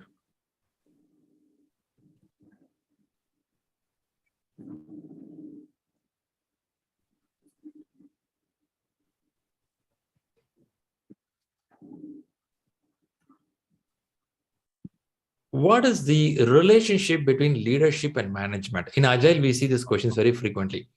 Many have this confusion, and some of them think even management is bad, leadership is good. Okay, is it so? Is it a feel we have got in the last few years? Leadership means good people, management means bad people. Do anyone have heard like this? Have anyone heard like this? Okay. Why I brought this question here is you don't need to be expert in Agile. Agile, we learn more. There are more classes to talk about Agile. But for some reason, people have this mindset of leadership means good, management is bad. Why I put this question here is this is a very generic question. For this question, no thinking process needed. What do you have to know? What knowledge you should have? You no need to think about, is it targeting the project manager? Is it a scenario? Nothing. It's a straightforward book question. It's a straightforward book. Is it a book question? Straight away book question. If you read the book properly, you really know what it means, isn't it? So what is a book question? Book question answer goes straight away like this. It will say, see, management and leadership are used together. Okay, this is a book question. I'm not here focus on more on answer. I'm telling that in exams, some question, even though it look like a lot of content involved, it could be direct question also. They may expect you to have a book knowledge. You cannot come with your personal knowledge and tell that in my company, managers are bad, leadership is good. You can't tell like that. The book says that management and leadership complement each other. To give an example, leader is a person who have a vision of what to do for a long run. A management is a person who implement it. So you yourself will be a leader one day, same day evening you will be a manager. Is it possible? Let me question you back. Is it possible? You can become like a leader, you can work like a manager. Both can happen for the same person. Highly possible, isn't it? You can be a person. Now, message here is you cannot bring something which you know and you thought it can be right. Benefit of all, let me mute most of you, getting background sounds. So message is, how do you read the question? The question is sometimes going to be direct book questions, but it won't put source directly like this, but they have some story behind that. But book knowledge is also important. You cannot think all go by situations and your personal experience. You have to think something from the book perspective also. You have to read the books carefully. You have to digest it and practice it and then go for the examination. That's the reason I want to share a question which looks very simple, straight from the book. Hope you got it. All right, let's go a little more. I'll play a video. We'll listen about the future of what is in project management. Then we go for a 15 minutes break, right? So I'll play this video now. Here we go. When I look ahead of the future, I think that the biggest challenge will be understand really the work of artificial intelligence and where is the place for project managers and people working in project. The changes of project management processes, the changes of the way project managers work will definitely be more reliant on technology. And that's going to increase the importance of how people work together and collaborate. It's going to grow an increasingly important component of personal skills, collaboration skills, and leadership skills that go above and beyond the traditional technical skills of project management. But we need to prepare the machines to deliver our projects better, so we're not doing the repetitive tasks ourselves. So we're not reactive to the market, we create the next market of project management. The future of project management is, I would say, disrupted. Fast delivery, compressed cycles, as well as fast failure, if that is the case. Leading business with agility. Any future development should reflect that. I think in future of project management, it will be more agile and more business related. Because these days we talk about value. In order to understand the value of that project, you need to understand the business. You got to have the technical management skills, the leadership skills, but also understand the business. In a global environment, it's going to be more diverse cultures coming into the workplace. Therefore, a different take on skills, different time zones, totally different business practices. So you need to plan for those challenges. We need to take care of our environment, to take care of our planet, to go for sustainable projects that take care of the human being. When we talk about DevOps and we talk about Agile, I'm asked, do those kind of methodologies strip away the need for a project manager? I think absolutely not. I think we are in need of even more project managers in the future. We are getting more and more project oriented in our businesses, in our societies. Artificial intelligence will take some of the jobs, but I think they cannot be a leader. So as a project manager, if you are a good leader, you are going to continue to perform your profession. So as project managers, we have to get better at leading teams and leading people, working with people, and find ways to include automation in what we do while still maintaining our human aspect, our humanity. It's difficult to see something clear in the future, but we should stay prepared to face with flexibility new challenges, new situation. Be prepared to change into something completely different.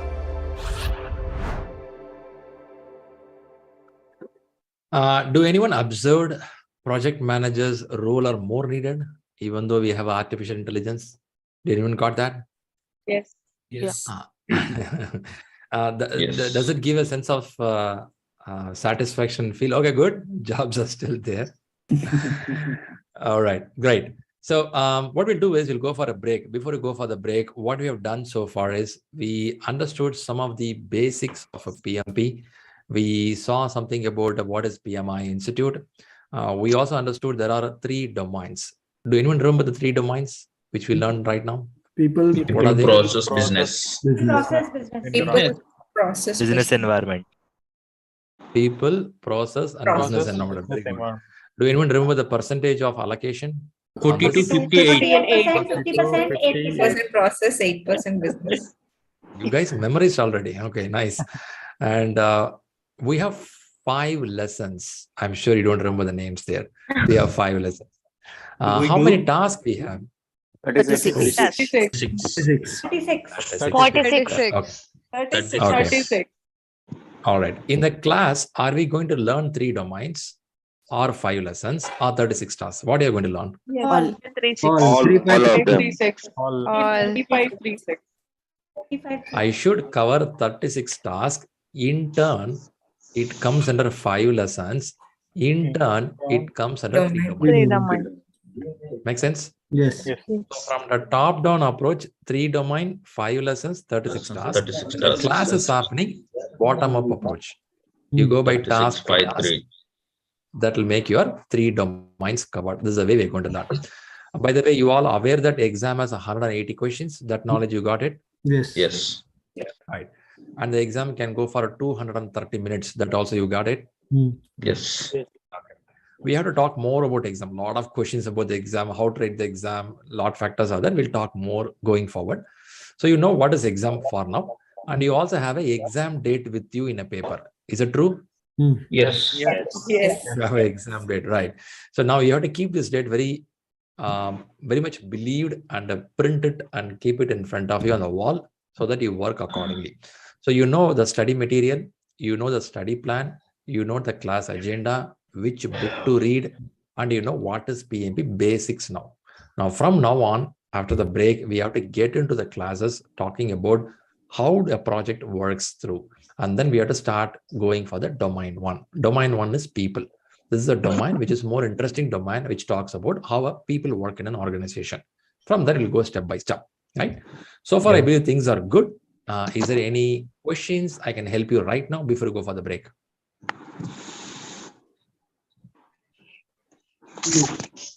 Hi, Shriram. My name is Abdul Salam Yunus. You can be a little more loud. Can you hear me, sir? Yes, please proceed. Okay. I have a question about the books, actually. You said that we have 5 books. In that, there are PMBOK of 6 and 7. So for this examination, I need to read both the books, or you want me to go for the latest edition, 7th? Rita. Right. If you missed a portion when I was talking about book, I was giving a clue that there is a book, Rita 10th edition, plus there is a book called Agile Practice Guide. These are the 2 books you will read for exam. If you need some reference, you will open the book called 6th edition, 7th edition. Some topics, if you don't understand it, for example, risk management. You read in Rita book, but still the clarity is not there. You'll open that and refer it. But primarily, you will follow Rita 10th edition and Agile Practice Guide. Is it fine? Okay, thank you. All right, good. All right, so we'll go for a break of 15 minutes. When we come back, we'll start with more content. Now, the quick thing here is when you go for the break, I believe you will play a success story. That doesn't mean you have to stop your break. Enjoy the break. Meantime, listen some of the success stories that also give you some hint. Now, enjoy the 15 minutes break. We'll catch up in some time. And people in the YouTube and the LinkedIn are watching live. We will go off for 15 minutes. The session will be keep run and you'll have a timer there. The timer will show 15 minutes and it will give a beep sound when the 15 minutes got over. By the time you can come back and we can kickstart. Thanks for being here. Catch you in 15 minutes.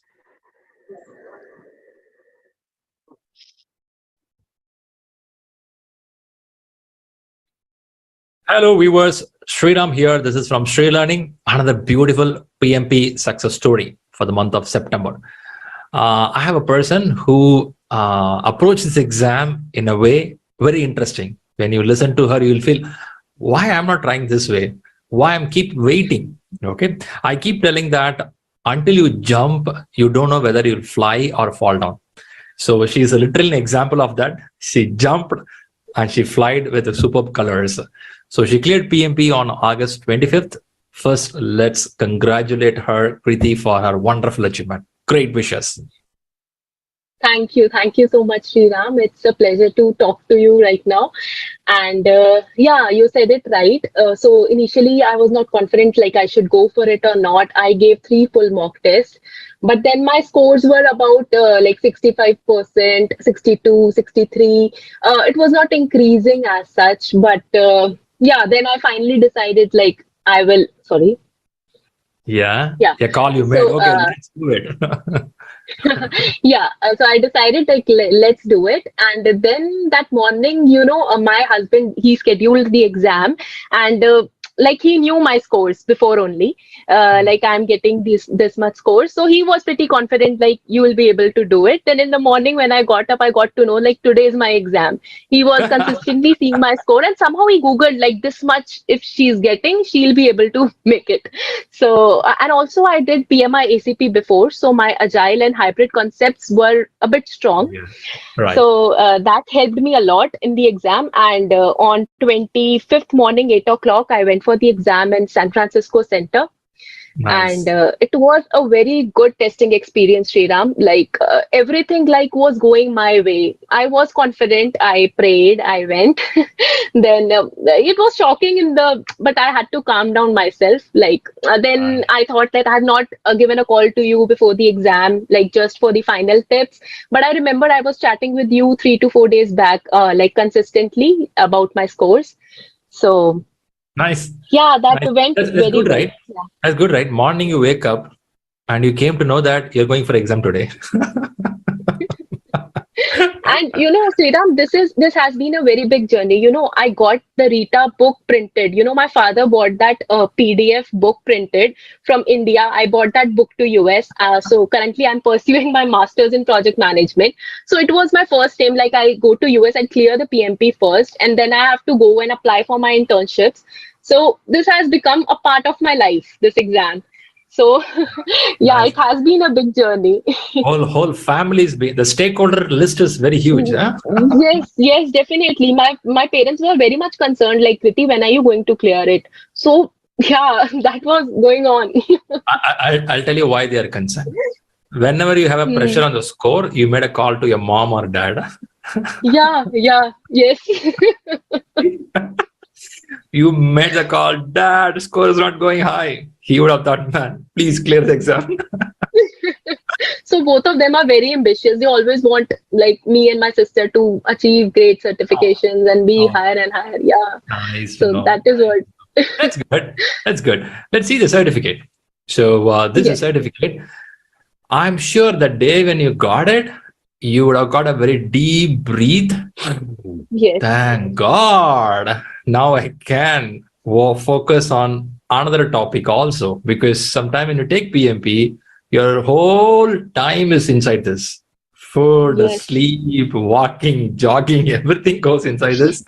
And the day we complete, the next day morning, you don't know what to do now. Yeah. And even the last review, Sriram, that didn't happen, right? So, but I had to make sure certain pointers I used to see in previous success stories also, as you say, like we should not think about the previous questions once we are proceeding. I followed that. I can share the details maybe, like Sure, you can share it. So first inspiration, what we like to take from you is take a call, make a decision, go for it. You don't need to keep waiting for a one blue moon day, all will happen. No, take a call, but have a decent preparation. That's important. Yes. And one thing we have to observe from her is she did amazing in PMI-ACP. So how many months back you cleared ACP? Or ACP I cleared last July. After last that, July? I was July. Yeah. Yes. That also is a good exam for you. You just smashed out, right? That exam, PMI-ACP. Yes. Nice to know. Yes. Nice to know.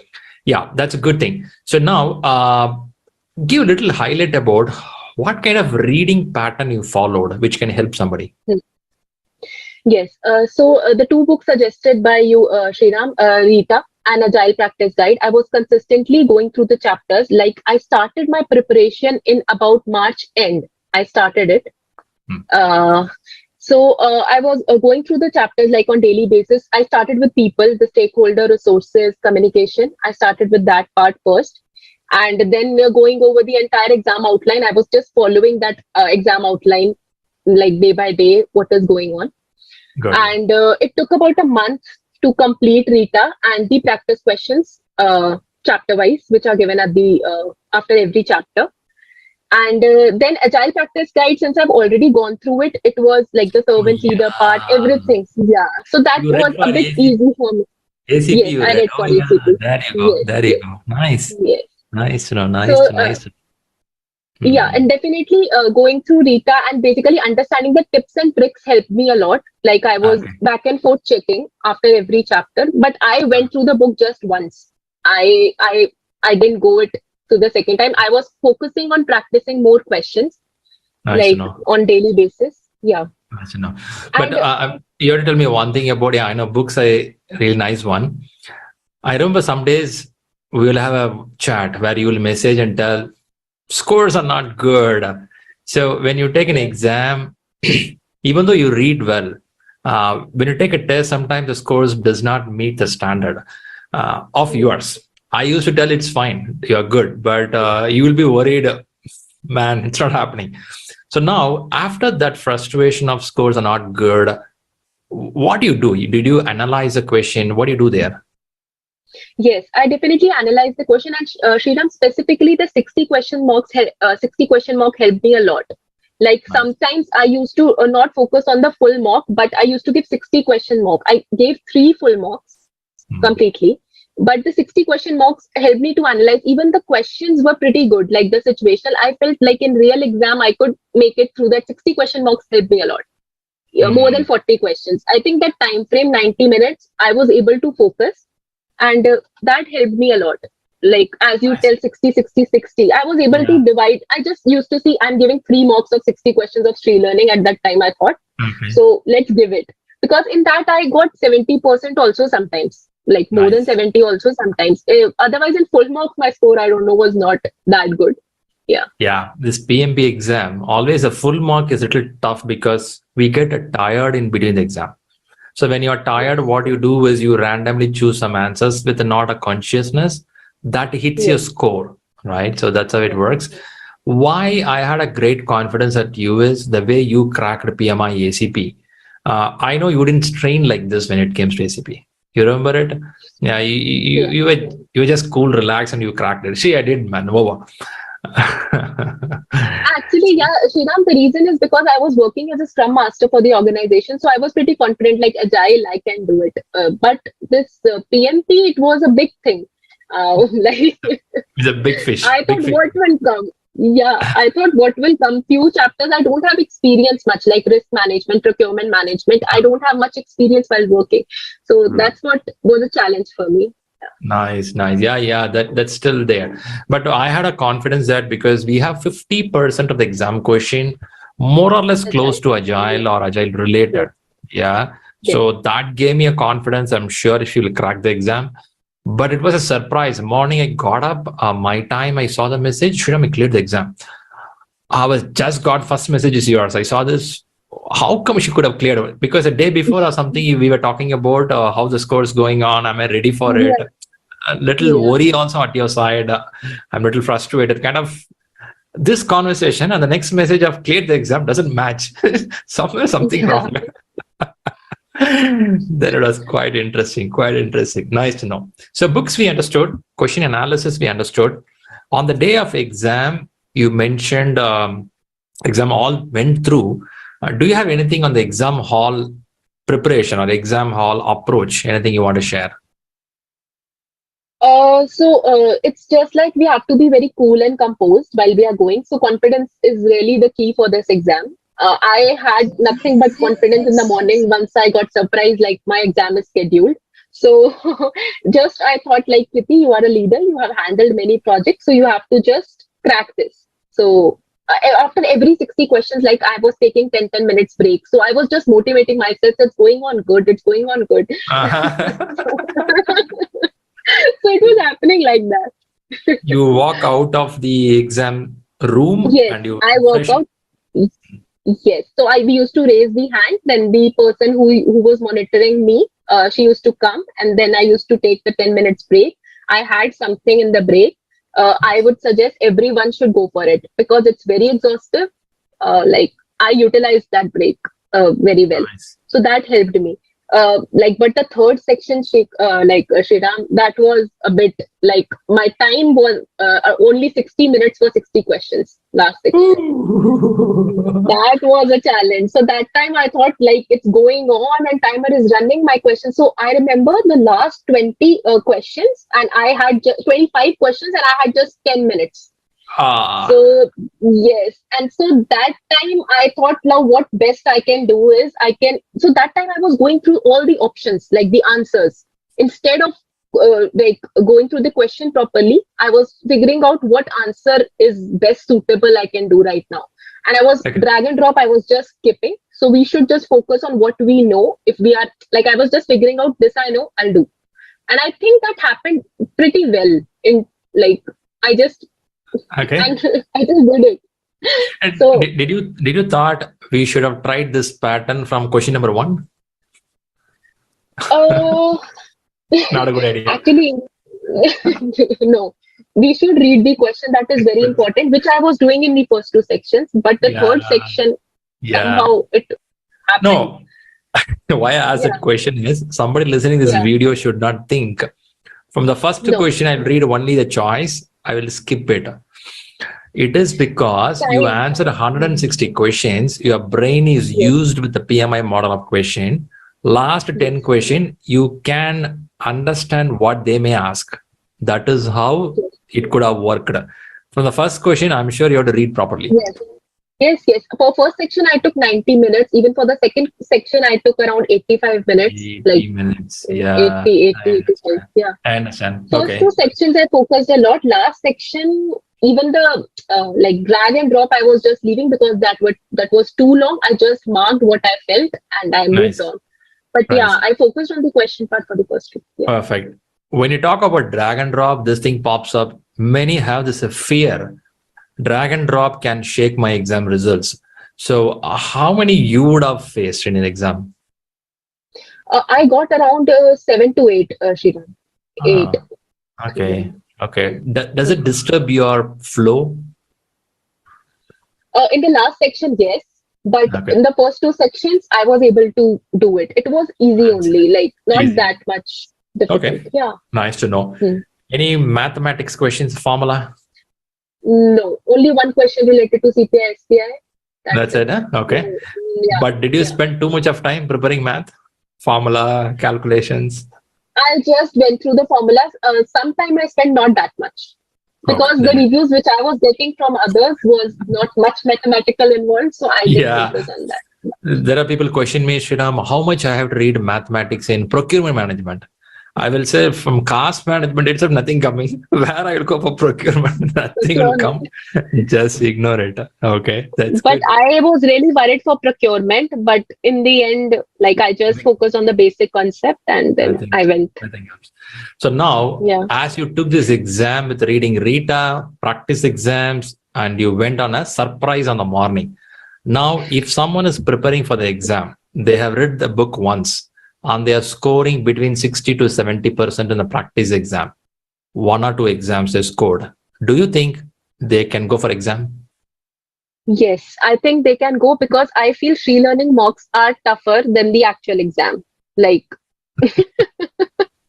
little bit, a level is higher. Even the question length, Shriram, I felt like I was hearing some of the views. My question length was very less, not more than 3 lines. Oh, like nice. Nice. It was not that long for me. Yeah, it was very Okay. basic they had asked. So yeah, I felt that. Okay, nice. Like ShriLearning mocks are a bit more, but yeah, definitely practice is good. And 60 question mocks I highly recommend. It really helped me. 60 questions.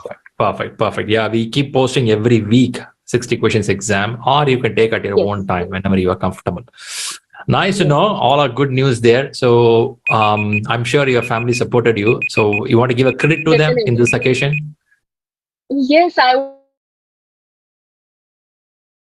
Hey, welcome back.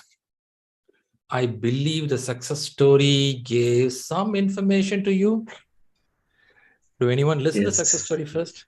Yes. Shriram, it's break time, man. I have to eat something. It's a dinner time. Huh? Why you guys are putting success so story early now? also. All right. So the success story, is there any take from there? Anyone felt, okay, this is good? Any key points?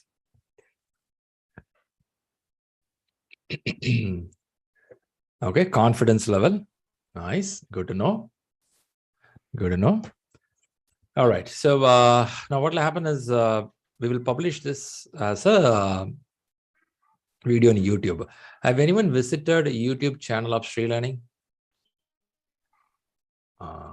Yes. Okay. If you don't have the link available, Rahul will share your base link of ShriLearning. Visit our YouTube channel. In YouTube channel, we keep publishing of somebody who clears exam frequently, recently. So you will get a success story of PMP or PMI-ACP, scaled Agile. On top of that, we keep publishing some subject videos also. So it can be helpful. There are people who subscribe to the channel.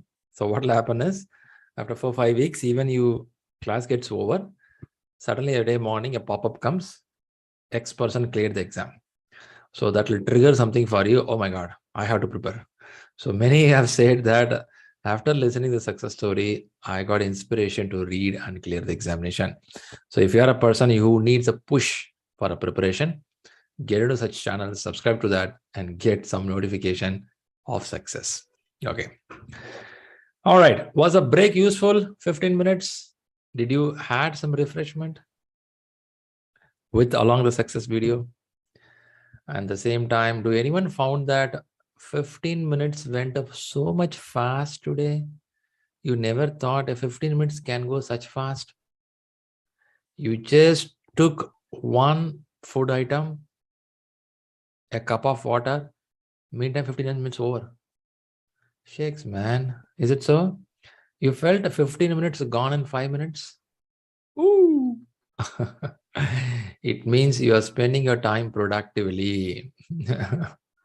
So when you spend productively, time runs faster. If it's not productive, when this will end, right? That's how it is.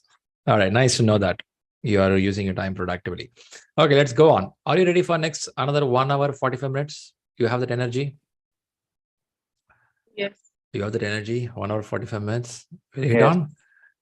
All right, good. That's a good energy. All right, good. I said there is an introduction session is going to come. You're going to all have your face refreshed and makeup done. By the way, before that, let know my audio and video, screen share, all three are good for you. Are you getting it? Yes. All right, nice. If you're getting it, in Zoom, on the right top, you have an option, side-by-side speaker view. You can click it so that you get an option to see the content. On one side, you can see the speaker. Are you getting that?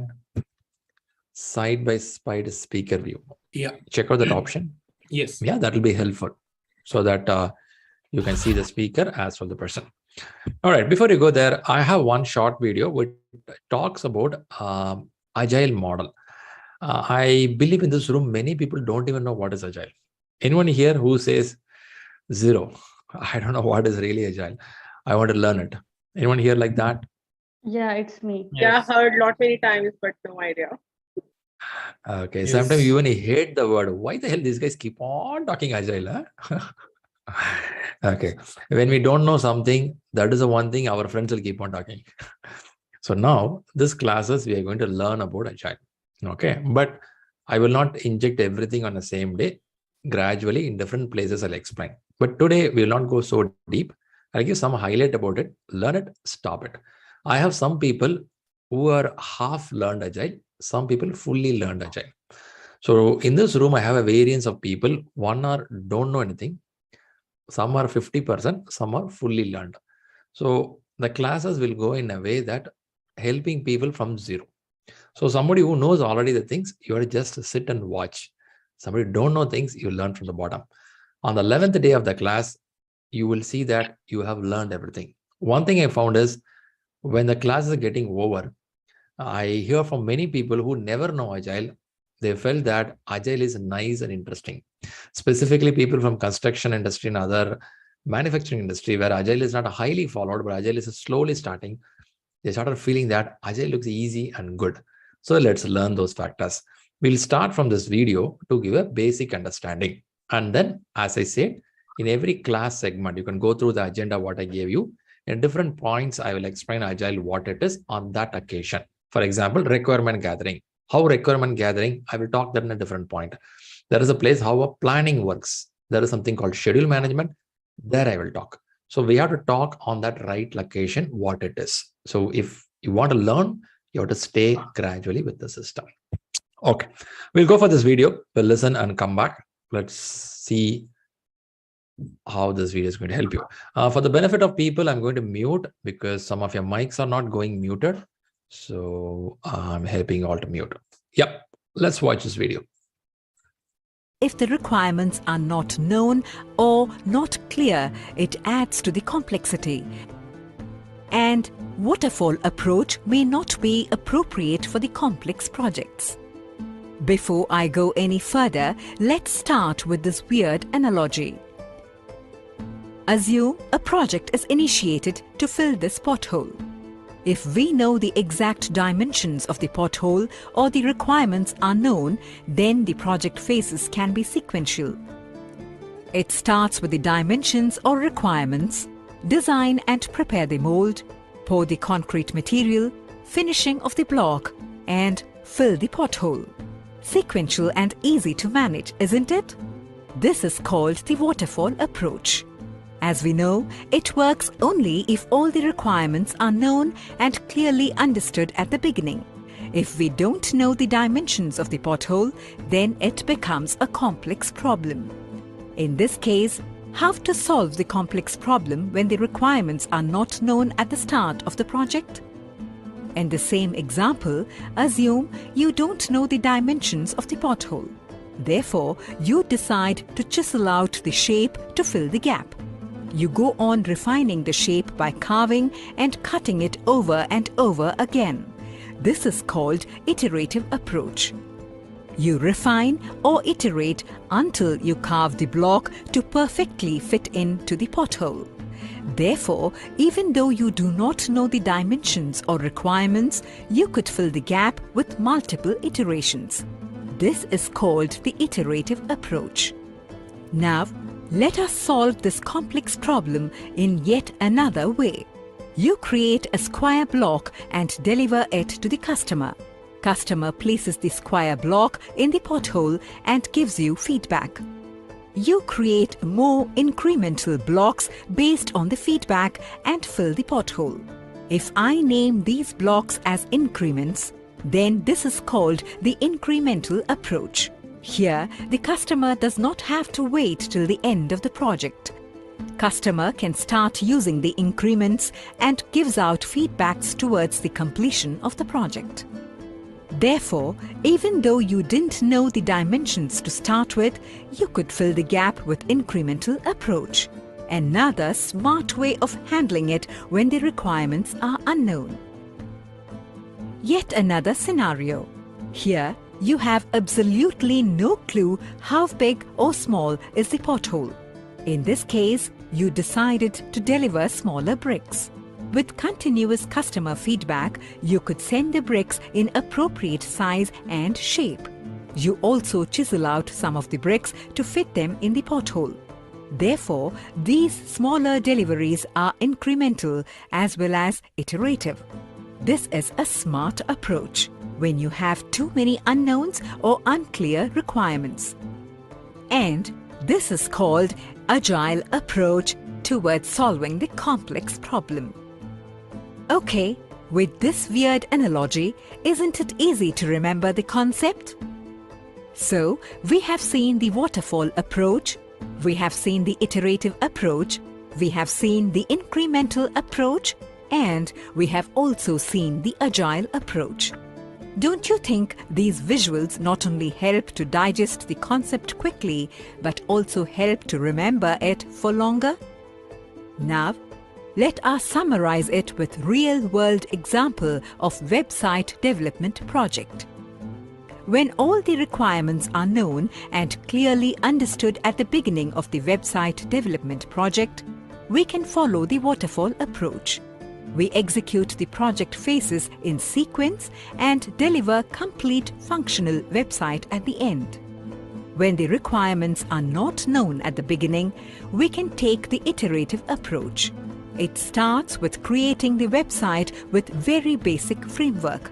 We go on refining or chiseling out the website in subsequent iterations to deliver the final product. Iterative approach is all about refining the product through iterations until all customer requirements are met. Now, let us look at incremental approach to deal with complexity of unknown requirements.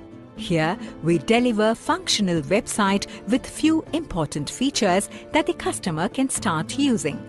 This is called the first increment. Then, we go on adding the new features in the form of increments. It continues until the final product is delivered. This way, the final product is delivered through multiple increments. Now, let us look at the most preferred approach to deal with complexity. It is the agile approach. Here, we deliver the smaller increments as well as refine the website through iteration. Here, the customer's feedback and change in requirements are adapted through multiple iterative and incremental deliveries. Iterations and increments continue until the final product is delivered. Due to this multiple delivery model, the project team can adapt to the changing requirements. Agile approach is the most preferred approach for the complex adaptive problems. I believe this video would have given some kickstart for the people who don't know what is Agile. Can I believe that? You don't know what is Agile, but at least you got a basic now. If you know half Agile, you would have felt, aha, makes sense. These words, yeah, little bit.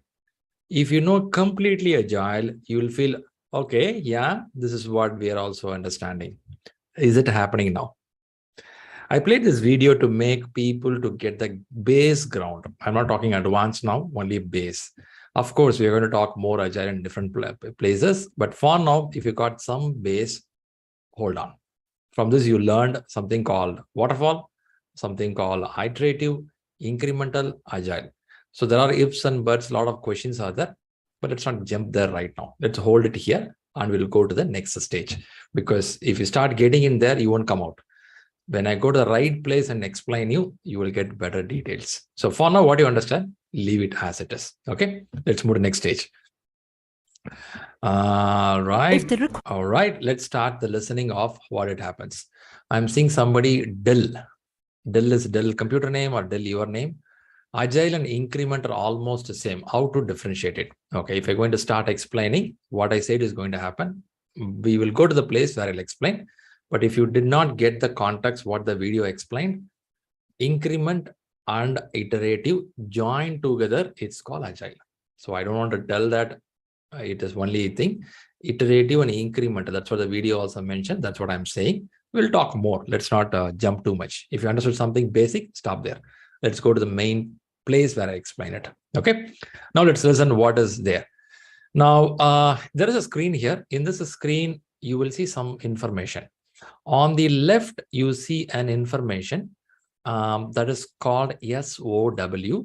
On the right, you see some boxes.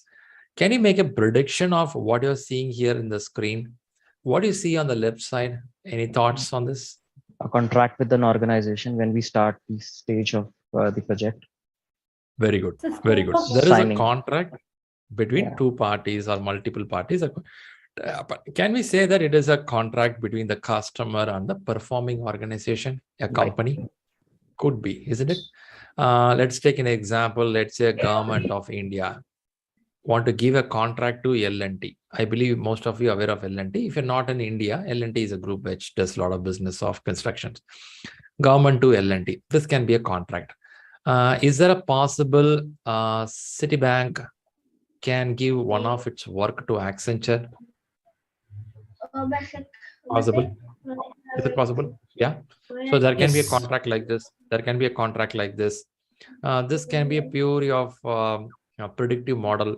This can be purely of adaptive model. For now, I'll use the word predictive and adaptive. I will not go deep into iterative, incremental, agile right now. We'll wait for it.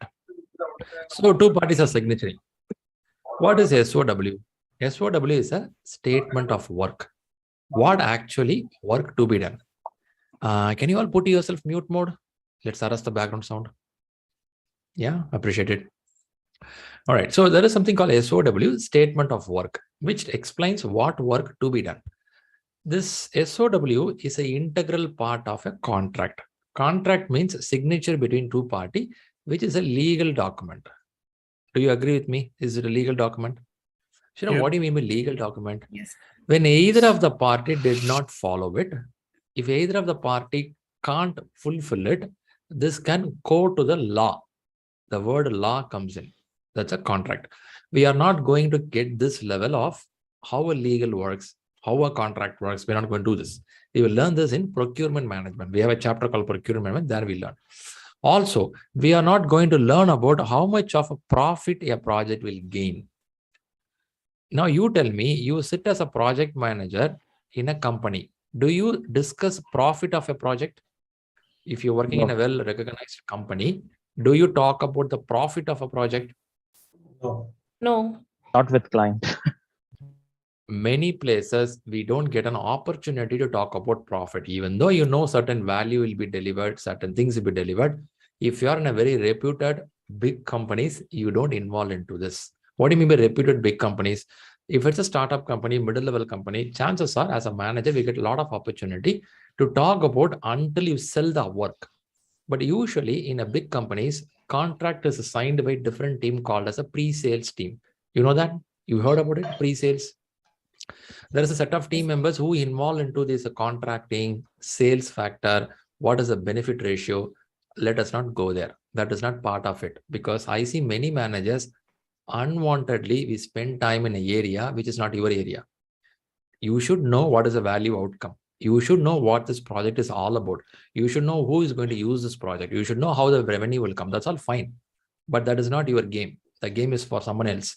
We will work on as the project starts what we have to do. I'll explain more as I go forward.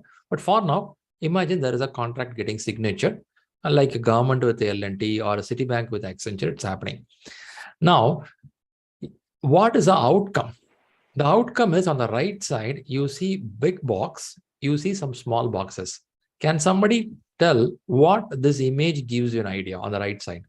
What it is telling you on the rightmost? The final delivery. Final delivery. Can we call this one box as a single delivery? Some projects goes for single delivery. Possible? Yes. There are some project you have to do multi-delivery, multiple delivery. Possible? Yes. There are some project which you have to do periodic delivery. When I say periodic, I will set a timeline. Every month, first week, I will give one box. Some projects collectively multi-delivery. You'll do everything ready, then you'll go and deliver it. Some projects periodic. You set a timeline, on the timeline of delivery. There is one more delivery called as a continuous delivery. This is also possible. Continuous. Whenever ready, you deliver it. This is also possible. So take your paper, write down single delivery, multi-delivery or multiple delivery, periodic delivery, continuous delivery. Please write down and give me a done in the chat. I'll tell you the reason why. Single, multiple, periodic, continuous. Okay, very good. Single delivery, we know that a project starts, end, we will deliver it. A bridge construction, single delivery. No multiple delivery, single delivery. A company is trying to set up a security system. I'm opening imagine I'm having a big IT park. For the IT park, I want to implement a security system. Will it be single delivery or it can be multiple delivery? I believe it will go for multiple delivery. Multiple delivery. Multiple delivery means first they have to fix all the CCTV camera. They have to implement the access card system. They have to put the barricades. They have to keep some security guards in the gate to protect the people. They have to put that boomer gates. Is it a boomer gate? Something they say boomer gates or something. So now each one is a different department. Only when all are completed, you call as a project is over. So I can call as a multiple delivery.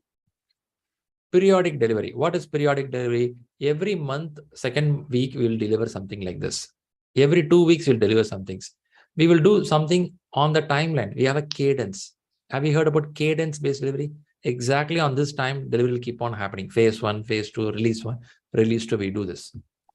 There is something called continuous delivery. Whenever ready, we give it. In information technology industry, this is very common. In information technology, this is very common. In information technology, this is very common. Have you seen this? If somebody working in information technology will agree with me.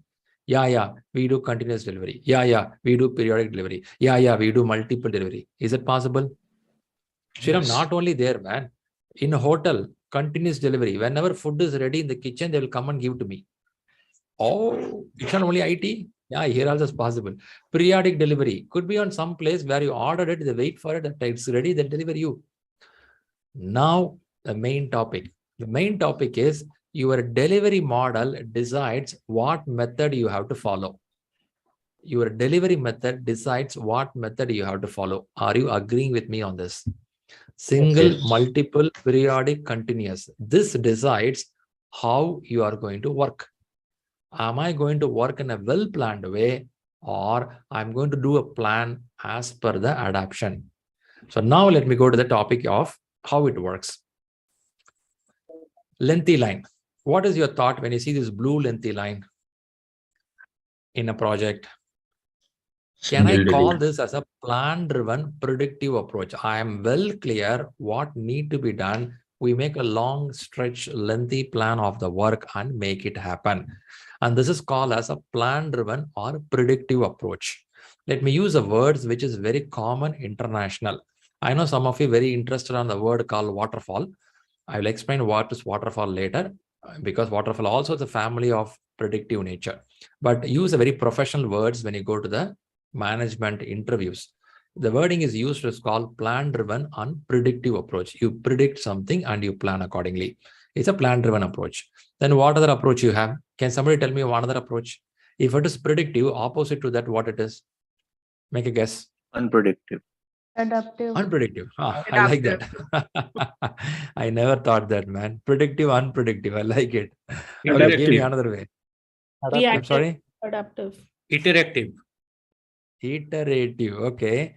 Empirical okay, approach. let's talk. Okay, nice.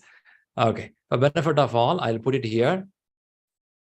It's called change-driven or adaptive approach. Take a paper, pencil, write down. These are the only two methodology in the market. One is predictive, one is adaptive. Another factor is called hybrid, will come later. But for now, these are two terms under which you will call a sequential, plan-driven, waterfall. Under this, you will call iterative, incremental, agile, all comes in. Okay, let's go step by step later point. But for now, you can have one way of doing is well plan it. Other way of doing is you plan according to the changes. How many of you working in a companies where you have your project is fully planned, then they start the work? Anyone here? Yes. Fully planned. You're happening. Very good. That's nice to know. Do I have people here where your project is so volatile, changes keep on coming in? So you make an adaptive nature of work. Is it happening? Yes. Both are here. Very good. Now I'm going to ask a third question. It's an interesting question. How many of you here work in a hybrid model where you may not tell everything is planned, you may not tell everything is planned. Based on the situation, certain things are planned, certain things change according to the situation. Is anyone working in a hybrid model also here? Yes. Yes. Right. Very good. Now, for you, I have given something called writing habits, assignments. Have anyone know that? Assignments? Shriram, I did it in school days. You all have a writing habit. Assignment is given. Have anyone access to the communication board given to you? There is a link given to you called communication board. Okay. If you don't know, I'll explain at the end of the class. There is a website I've given you, communication board. There, one of the writing habit is about the picture of predictive, adaptive. Which stage I will go for predictive, which stage I will go for adaptive. I have given it as a writing habit. From tomorrow till next week, the class comes, you're going to draw that every day, click a picture, share in the WhatsApp group. Shriram, picture is selfie, it's up to you. Selfie or only on the paper. Why I'm insisting here is, if you really want to learn how a predictive adaptive works, first you have to draw that picture. You will understand more. So coming back here.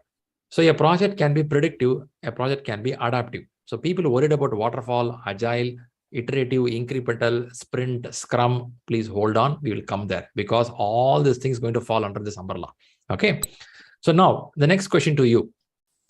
I cleared off everything. Next question to you. Whether it is a predictive or adaptive, the center point of any project is what? From where a project starts. I give a hint for you. A project starts with the, I'm sorry, go ahead. Execution. Requirements. Execution. Somebody nailed it already. Somebody said it correctly. Requirements. Planning. Yeah, all comes in. I'm not saying no, all are coming in. Did you agree with somebody said requirement? Requirement is the start of anything? Yes. Of course, you have to do planning, contracting, all are going to happen. Can I say that the center point of anything is requirement? Can we say something like this? What you want. First, what you want. From there it starts. It's called scope management or a scope. If we call the word scope in a predictive project, in adaptive project, it is called as product backlog. Anyone from software industry? You are very familiar with this word called product backlog? Yes. You feel? Yeah. Do you consider this as a requirement in software industry? Yes. Do you? Right. We'll talk more. So the message here is requirement is a kickstart of anything. Okay. Shriram, is requirement is enough? No. There is something called iron triangle in project management. Three things joined together will make the project move smoothly. One of the triangle top is called scope, the requirement of it. Now there are two more points which makes a project very efficient. Can somebody guess what can be the next one in this triangle? Time and quality. Cost and time. Time and quality. Cost and schedule. Budget and time. Okay. Cost and time. Schedule comes in. Cost Okay. and time. I take schedule. Constant time. Time and people. Estimation. People. Cost and resource. Oh guys. Oh Budget. guys. I can see a lot of them made a right guess here. I'll come. Don't feel disappointed. Somebody said about resource, don't disappoint. I'll come to you. Do you see scope, budget, and schedule? Whether you do in adaptive nature or predictive nature, these three are very important. You agree on this point? Yep. How we use it, what is the proportion of importance, we'll see that later. But for now, any project, let's take a project of your PMP classes and going to examination. In your PMP classes, can we consider your PMP exam itself as a project? Can we do that? Yes. Let's take it as a project. Do you think you have a scope of it? Do you have a requirement for your exam? Yes. Do you have a budget for it? No, sir, I'm a filthy rich man. I'll throw the 100%. No budget. All right. That's why I encode multiple institute and came to you, man. Useless fellow. That's what you're saying, right? Then you go for a schedule management. Do you have a time constraint? Yes. Now you give me an answer. Is this a scope, schedule, and budget is the same for everyone in this room, or it will differ based on situation? It will be different. Obviously, it's going to differ. It differs. Different people, different ways of doing things. Now, how efficiently you will handle this, that's going to be the success. But is this three sufficient? Answer is no. 3 more are there. These 3 are called as iron triangle. Please take a paper, draw this: scope, schedule, and budget. This is called iron triangle. Very famous triangle in the market. There are some debate also. This is a failure, not there. People keep on talking. Let's go. This is the best one for iron triangle. But this is 3 is not sufficient. 3 more important constraints are there. What do you mean by constraint? Something which if you don't manage properly, it can derail your project. So now 3 more. Now make a guess. Apart from requirement, time, money, risk, 3 more things will people, quality, risk. Okay, iron triangle, iron, metal. Okay, risk. Do you think risk should be anticipated? Yes. In your PMP exams, do you need to anticipate a risk? Yeah. How many of you, before planning the exam date, you have to check with your spouse, is there any family function coming? That too their family function. Man, you will be soup. I'm talking both the side, men and women. You have to be careful enough. Risk And management contingencies. isn't it? Okay, risk management in project, it's there. Nice. What is the other one you said? Resource. I'll come to that. Quality. Do you think quality is important to be managed in project? Yes. Project model does? 100%. Yes. Good. And I'm going to show one. How many of you think resource is the most complicated thing to handle in project? Yes. Many of us goes up. Oh, man. Tell me, man. Tell me about these stories. Huh? By the way, when I say resource, can I tell there is a human resource? Can I tell there is something called material? Can I tell something called equipment comes in? Yeah. Yes. Can we call these 3 all as resources? Yes. Of late, they are not using the word resource for the human resource. They're using the word people. We have to call them as people. We should not call them as a resource. They don't liking it. This is a resource. This is people. But anyway, let's go by the terms. So now look at your paper, what you've written. In your paper, you have written scope is important, schedule is important, budget is important, risk is important, quality and resource is important. Totally 6 items you should see there. Is it there? Yes. I should tell you there are 7th item which is being discussed. It's called customer satisfaction. Can we call that as one other parameter to tell a project is successful or a failure? Yeah. Yes. Right. But in the books, you will see not much information because we will learn it as a knowledge of how to satisfy the customer. So the message here is you have 6 constraints. On top of that, you have one more, customer satisfaction.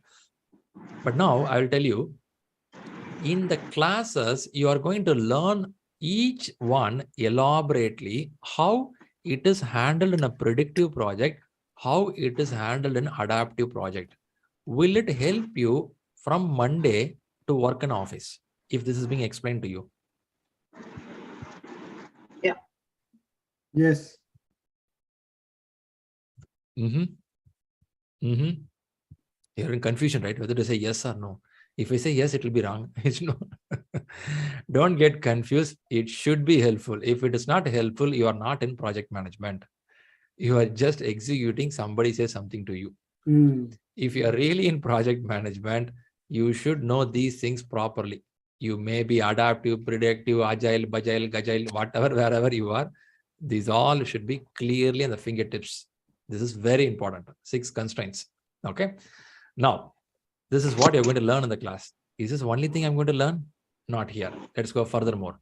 Do you think this is 6 is sufficient for PMP exams or project management, or we have more? We have more. Have a lot more. Okay, one more item. Can you test one more item? Stakeholder management. I'll come. Stakeholders. Procurement. Do you think vendor management is important? Yes. Yeah. Important, isn't it? So now let's talk about, Shriram, how come vendor management? I don't bother, man. Somebody take care. I go to office, put my car in the parking, go to the 7th floor, 8th floor, 4th floor, sit in the place, take my laptop, try the wrong password 2 times, somehow log in inside, do some work, go home. If you feel like that, there are multiple things involved to run a project. Let's take your PMP exam. In PMP exam, for your PMP exam, do you have vendor involved? Yes. Yes. Who is it vendor? ShriLearning. ShriLearning is a vendor, isn't it? I'm a vendor there. Who is the vendor? PMI Institute is a vendor. Yes. PMI. For your dream, you are recruiting them to give a certificate to you, isn't it? They are a vendor. PMI will not conduct the exam. They give the exam to another person called Pearson. So Pearson is a vendor. So message is you have multiple vendor involved in it. Sometimes it's directly, sometimes indirectly. So we have to learn a vendor management also. Let's do this. Now somebody said stakeholder management. Now what happened in the world is many thought schedule, scope, product, budget, risk. These are very important. What book says here is this is important. Beyond this, there is something. If you don't organize or handle properly, it will fail your project. Let me ask this question. There is a stats, there is a book stats or there is internet stats says that how many percentage of projects succeed in the world? Any domain, any model of project. How many percentage succeed? Do anyone have any number? If 100 projects are happening, this how many succeed? 40% around. 25%. The book says around 20 to 25% succeed in the world. What does it mean succeed? It means they're able to meet all the criteria, including customer satisfaction. So what is this meaning here is 75% of the projects are failing in the world. What did it mean failing? Maybe they didn't meet the budget. Maybe resources not properly handled. Maybe the quality is not good. Maybe the customer is not satisfied. Now, what is happening here is when you read the books of why these many percentage fails, you know what was the answer given? It is not about the budget. It's not about the scope. It's not about the schedule. You know what was the reason given? Primarily? Risk. These two things. Two wheels Communication. of the whole system. You know what are the two wheels? Stakeholder and communication. Stakeholder means anyone in the project. When the stakeholder and communication is not properly aligned or handled, many companies are derailed. How many of you want to feel and say that, yes, that's right? I have seen this in my company. A good project which has to win because of improper communication went down. Do you even feel that? Absolutely. If you feel that, Yeah, it's true that 75% of the projects fails because of lack of communication, improper stakeholder management. Now, next thought. You and me maybe worked in this 25% successful project. You and me maybe worked in 75% project. You remember the case? I joined as a junior engineer, they went by bus. Then senior engineer went by bike. Then technical lead. Then project manager. In the whole life, I would have worked in this place. Many places, I don't even know the project is success or failure. I was working for some time. They would tell it's over, you can move to next one. I'll move to next one. I don't know whether it was success or failure. Anyone here like me who don't even know whether it won the game or for you, they gave a salary, you complete the work, happily you came out of it. Do you feel that, are you aware that it is successful? Many places we don't know. So now look at the two complications. One, you didn't work on the full cycle of the project. Number two, you and me maybe worked on successful or maybe failure. Now with this experience, we come and sit for the PMP exam on the books and we start sometimes debating. How come this will be like this? I'm in the industry for 15 years, 20 years. How come? We are an industry, but what if we have not faced the real projects which has to be successful? Now we are in a soup. What soup? Chicken soup. Okay, that's what happening. So now coming out of that, let's go to next one. Next question. Before I go to next one, how many items are here in project management? What is in front of you? How many items? 9. 8. 9. 10. Huh? 10. Oh man, 3 items are here. 3 more are here. 7th item, 8th item, 9th item. 9 items are here, right? Okay. Customer Now satisfaction. one more is missing. What is the one item missing? Customer Starting with satisfaction. what is it? Interaction. Customer Any other wild guess? Project manager. Integration. That's right. That's right. Now, someone has to connect all the dots. That's called integration. In a traditional project management, like predictive model, we will have a person called project manager who take charge of connecting all these things. In an adaptive nature of a project, whole team will work. We will learn each role separately, but for now understand, in a predictive project, we will have one person or a group of people take charge. In adaptive nature, the whole team will participate on integration. We will learn it. But the message here is integration should happen. Don't worry who will do integration. In this room, I will have people who will question what project manager will do in Agile project. We will learn all those things a little later. But for now, understand that integration means connecting all the dots. And that's important. So let's first see from the project management perspective. Then we will see who will do what, because I have a next chapter which explains this. But the message here is when you put all these things, when you put all these things together. Any question for me? Shriram, I just have a question on the pointer which you mentioned that in adaptive cycle, you mentioned that everybody will work on the integration. Does that mean, I mean, who is that everyone, the team members, or like when they actually deliver the value? I'm sorry if I'm asking the right question now. Yeah, question is right, but I just gave a clue. There is a place chapter I have to explain this fully. If not, we lose the context here. But since you asked the question, let you know that when you say Agile, in Agile, they have a team. A team could be of a servant leader or a scrum master. Then we have somebody called product owner. Then we have something called development team or core engineers. Everyone work towards how to integrate together.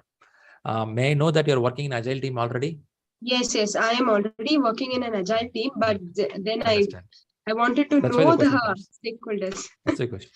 Usually only people who work in Agile team ask this question. So I'll come back to you. So keep it with you. Where I have a place where I talk about people and role, there I'll explain it. Okay? Okay. Good question. Thanks for asking it. All right, let's go for. So now we'll get into the subject here. Now these are the things coming together. Can I assume that you have written down these in a paper? No, Shriram, I took a screenshot. I'm happy with the screenshot. Yes. I know some of you take a screenshot and you feel good with that, but still if you write in a paper, it is good for you. Now, these things all put together, how to look into. On the leftmost, I'm putting something. 3 items I'm putting here. One is, if you have to work in a project, you need a people and what work to be done. That's called requirement. And the timeline, the cadence of doing things. So people, work, and time. When these 3 things come together, it all works together.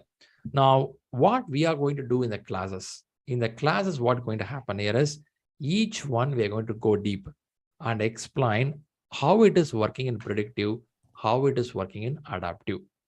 Initially, when the class starts, you will have more details about stakeholder management, communication management, resource management. The first lesson will be much into this area to explain about the people involvement in the project. And then we will start with how the work is getting started, how the requirement comes in, how the time is handled, how a cost is handled. This, we are going to learn both the side of predictive, adaptive. Same time, we'll get an idea about the hybrid model. Are you fine up to this? Yes.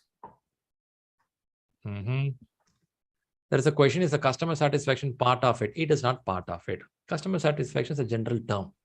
How do you define the customer satisfaction? Customer satisfaction means when you meet everything, customer is satisfied. That's how we go for it. But it is calculated. We call as NPS, Net Promoter Score, or we check out with the customer how they are satisfied. But satisfaction comes through all this area. Okay. It would also be associated with quality. I'm sorry? Customer satisfaction could also be associated with quality. Could be. Customer satisfied if you do within the budget also. Customer satisfied within the time you deliver it. Isn't it? A lot of parameters. It keeps going. Nothing stops there, but quality is one of the parameters. I believe you all done a good makeup. You all look great today, Sunday.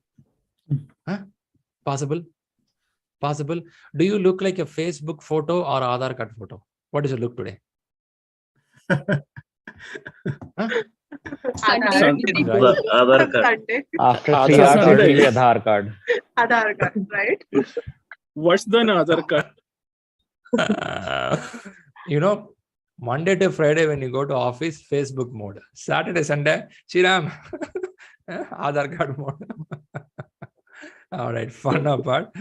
Let's see your Facebook, Aadhaar, whatever form you are. Get on the cam. Let's talk to each other. Okay, but if somebody are very close to Russian spy, you don't want to open the cam, I won't disturb you. It's okay. If somebody have a cam problem, it's okay. Not mandatory. I'm just telling. A day, good to meet each one. When the cams are getting open, watch out any of your senior manager sitting there.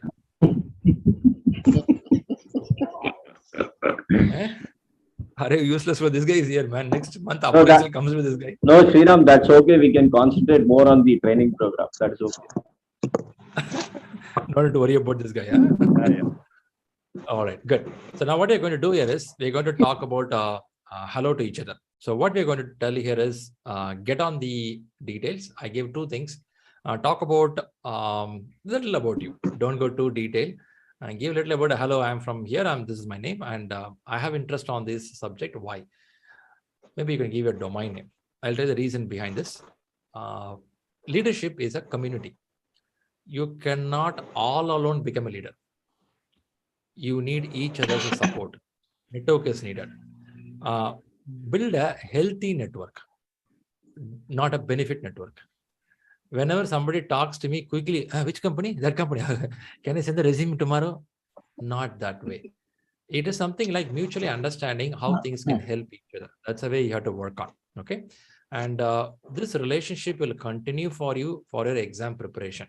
I have found people, they have a good relationship of understanding what you are reading, how you are preparing. Are you trying for the job? Is there any job description you can share with me? So kind of they help each other. Many people come to the classes not only for the exam, they also come here for upliftment in their life. Some are having a good job, some are in verge of changing a job, some are really struggling. So if you find anything job opportunity within your company, feel free to share with them. I don't recommend a recommendation telling that give him a job. That's not a good way. Show him there is a job opportunity. Let him fight and get it.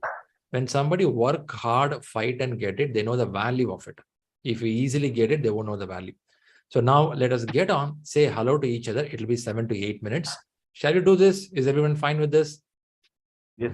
Yes, fantastic. sure. Let's go ahead. Fine, fantastic. You can share any details, but don't share your matrimonial ID or credit card number. Okay. You can share other factors, have a good chat, have fun with people, and come back in a few minutes. We'll again meet together. Okay. So I'm going to put a breakout here. People in YouTube, the screen will go black for next 5-8 minutes. So you can type in your YouTube chat box what drive you to come to PMP or what is all about. You can give some info. All right, let me split the room. I should have a bunch of people here. Yeah. All right, I've split the room here. Let's say hello to each other and come back. 9. How many people we have? Poof, poof, poof, poof, poof. Okay, good. Nice. I'm creating a room with, let's say 7 or 8 minutes. I think 8 minutes should be sufficient, which means a person speaks not more than 40 seconds. Is there a big story you have? Enough, right? Quickly. Hey, hello, hi. That's it. Enough. Okay, catch you in the room. Have a good time.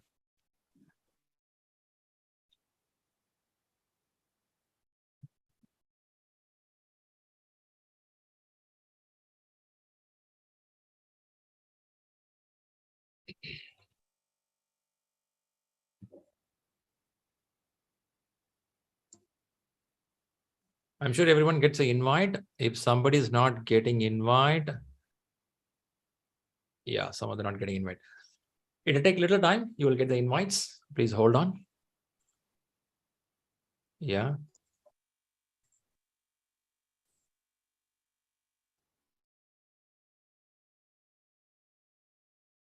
All right.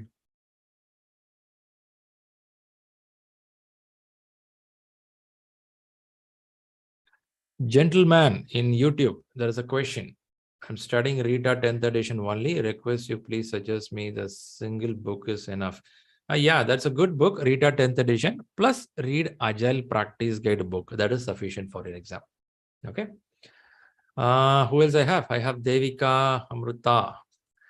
If you are joining from a browser, chances are sometimes you don't get an invite properly. Try again. Right. Amruta, Devika, are you getting the invite?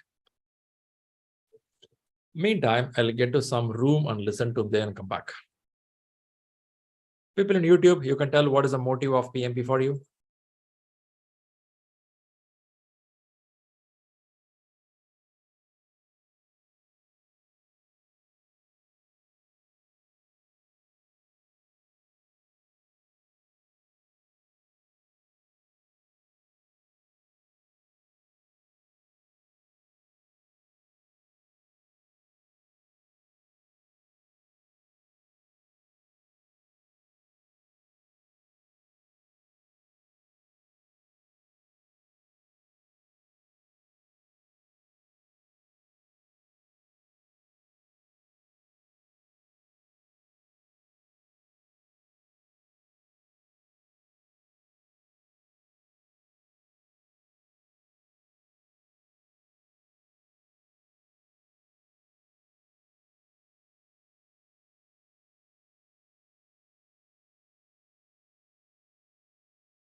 Hey, welcome back. Let's give a few seconds of people are getting back to this place.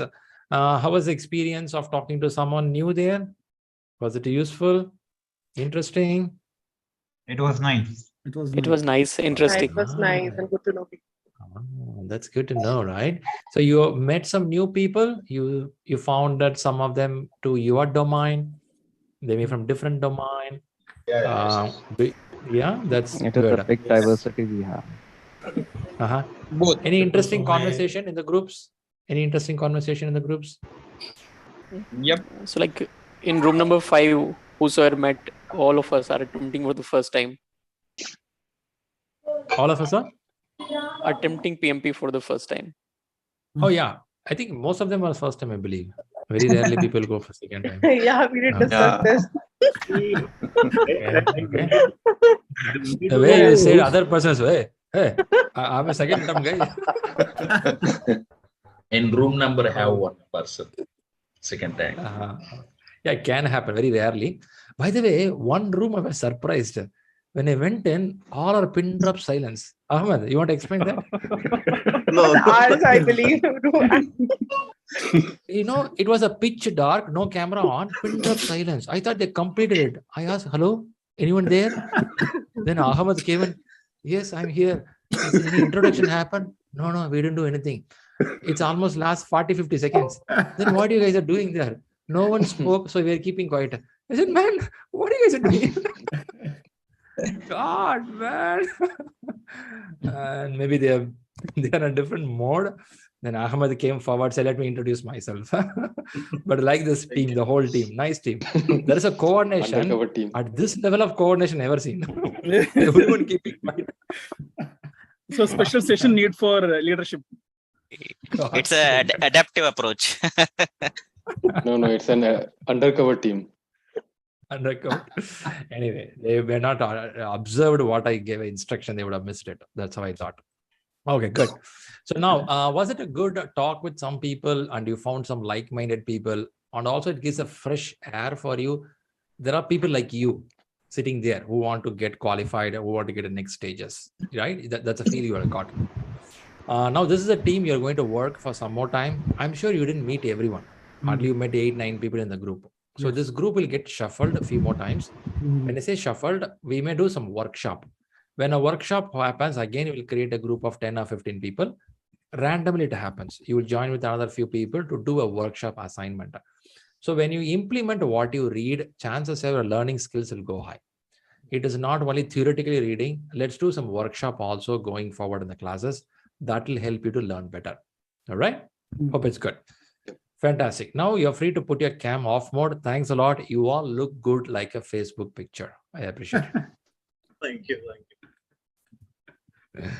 All right. Let's get back to the content. All right. I'm going to bring up the content again. Let's go for it. We have another maybe 40 minutes of the class. Then we'll go for a Q&A session. Until then, I'll cover some more topic. Is everything going good so far? People are able to observe what I'm talking here about PMP? Yes. Fantastic. So what we'll see here is there is something called professional awards. I want to show you. PMI Institute gives this award for the companies who do the projects. Let us understand what is this professional award. The reason is in the class, I will bring some successful projects, how they did it, because you have to read theoretically. When I say 25% of the projects succeed in the world, you should also see how a successful project works. Only then you can do in your project, isn't it? So we'll have a short videos which explains what happened in this project, why we do this, and why they got an award. Before that, we have to know what is professional awards. Let me explain this in a short video, then we'll get back.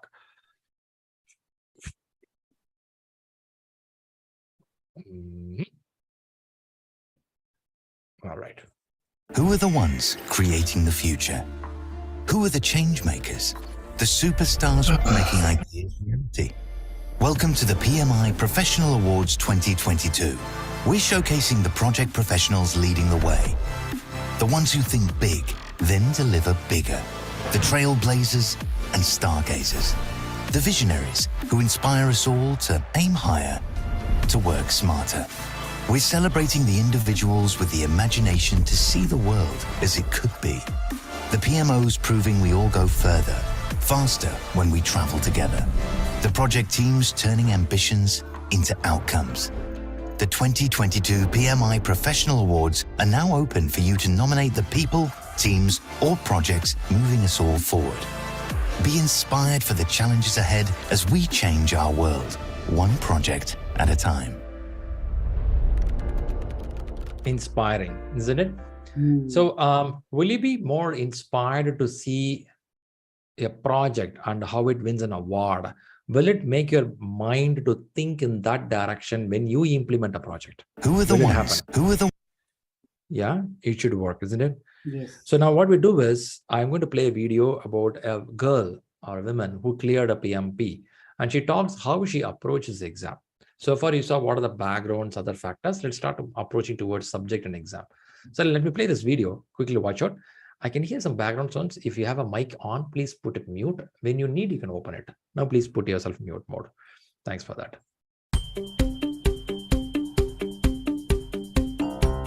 Hi, my name is Ashley McGann. I joined a large organization, and one of the things that the organization values is project management. In fact, we truly believe that project management is what makes our business successful. And so one of the requirements to work in this organization is that we are all PMP certified. And you know, from a business perspective, that makes sense because our clients want to know that they're working with the best in the industry. And so that's why we get our PMPs. So I recently became PMP certified. I feel very well equipped to be successful in project management.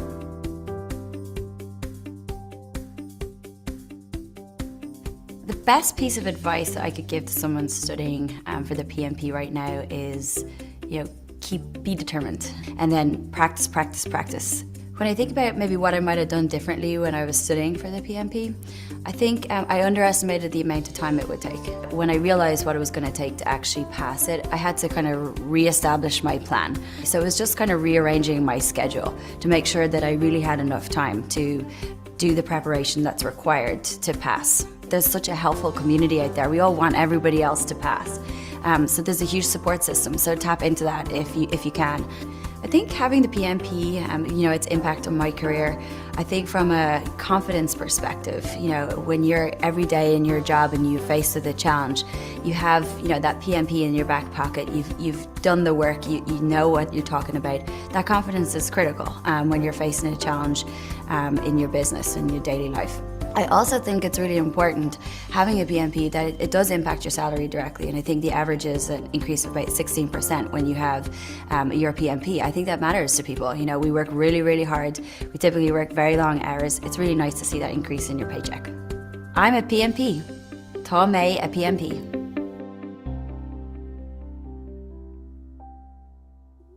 I'm sure I'm going to ask this question. What keywords you picked up when she said about the exam? Determination. Practice. Confidence. Practice. Confidence. All right. Determine. Determine, confidence. Did she say something she underestimated? Number of hours. Time management. Time management. Then rearrange. Plan. Okay. So she replanned for this. Nice to know. Nice to know. Good to see. Good to see. I think watching such success stories will help you. On top of that, you can see success stories in ShriLearning YouTube channel. You may see people who took the exam last week or yesterday. Just now somebody messaged, one other person messaged, he cleared the examination. So we have people keep clearing exam regularly. My intention is not only exam, but fortunately it happens with us. People clear, just keep happening. Every other day you will see somebody clearing exams. But one intention is not exam. You should get the depth of knowledge. When you go back to your office, you should be a better person on implementing what you learned. That's what the intention is. Let's keep moving a little more. So now I have a short video to talk about leadership. Okay, very short video. Let me quickly play this, then we'll come back to this. Where do this?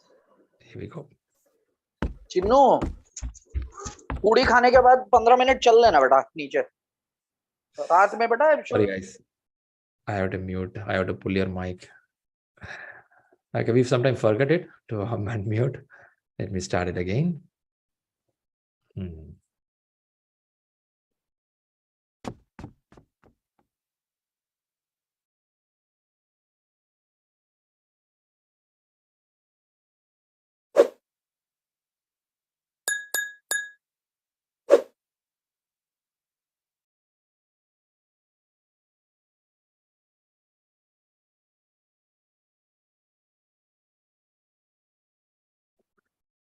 It's a very short video. Now, what is your take about this short video? What do you get out of it?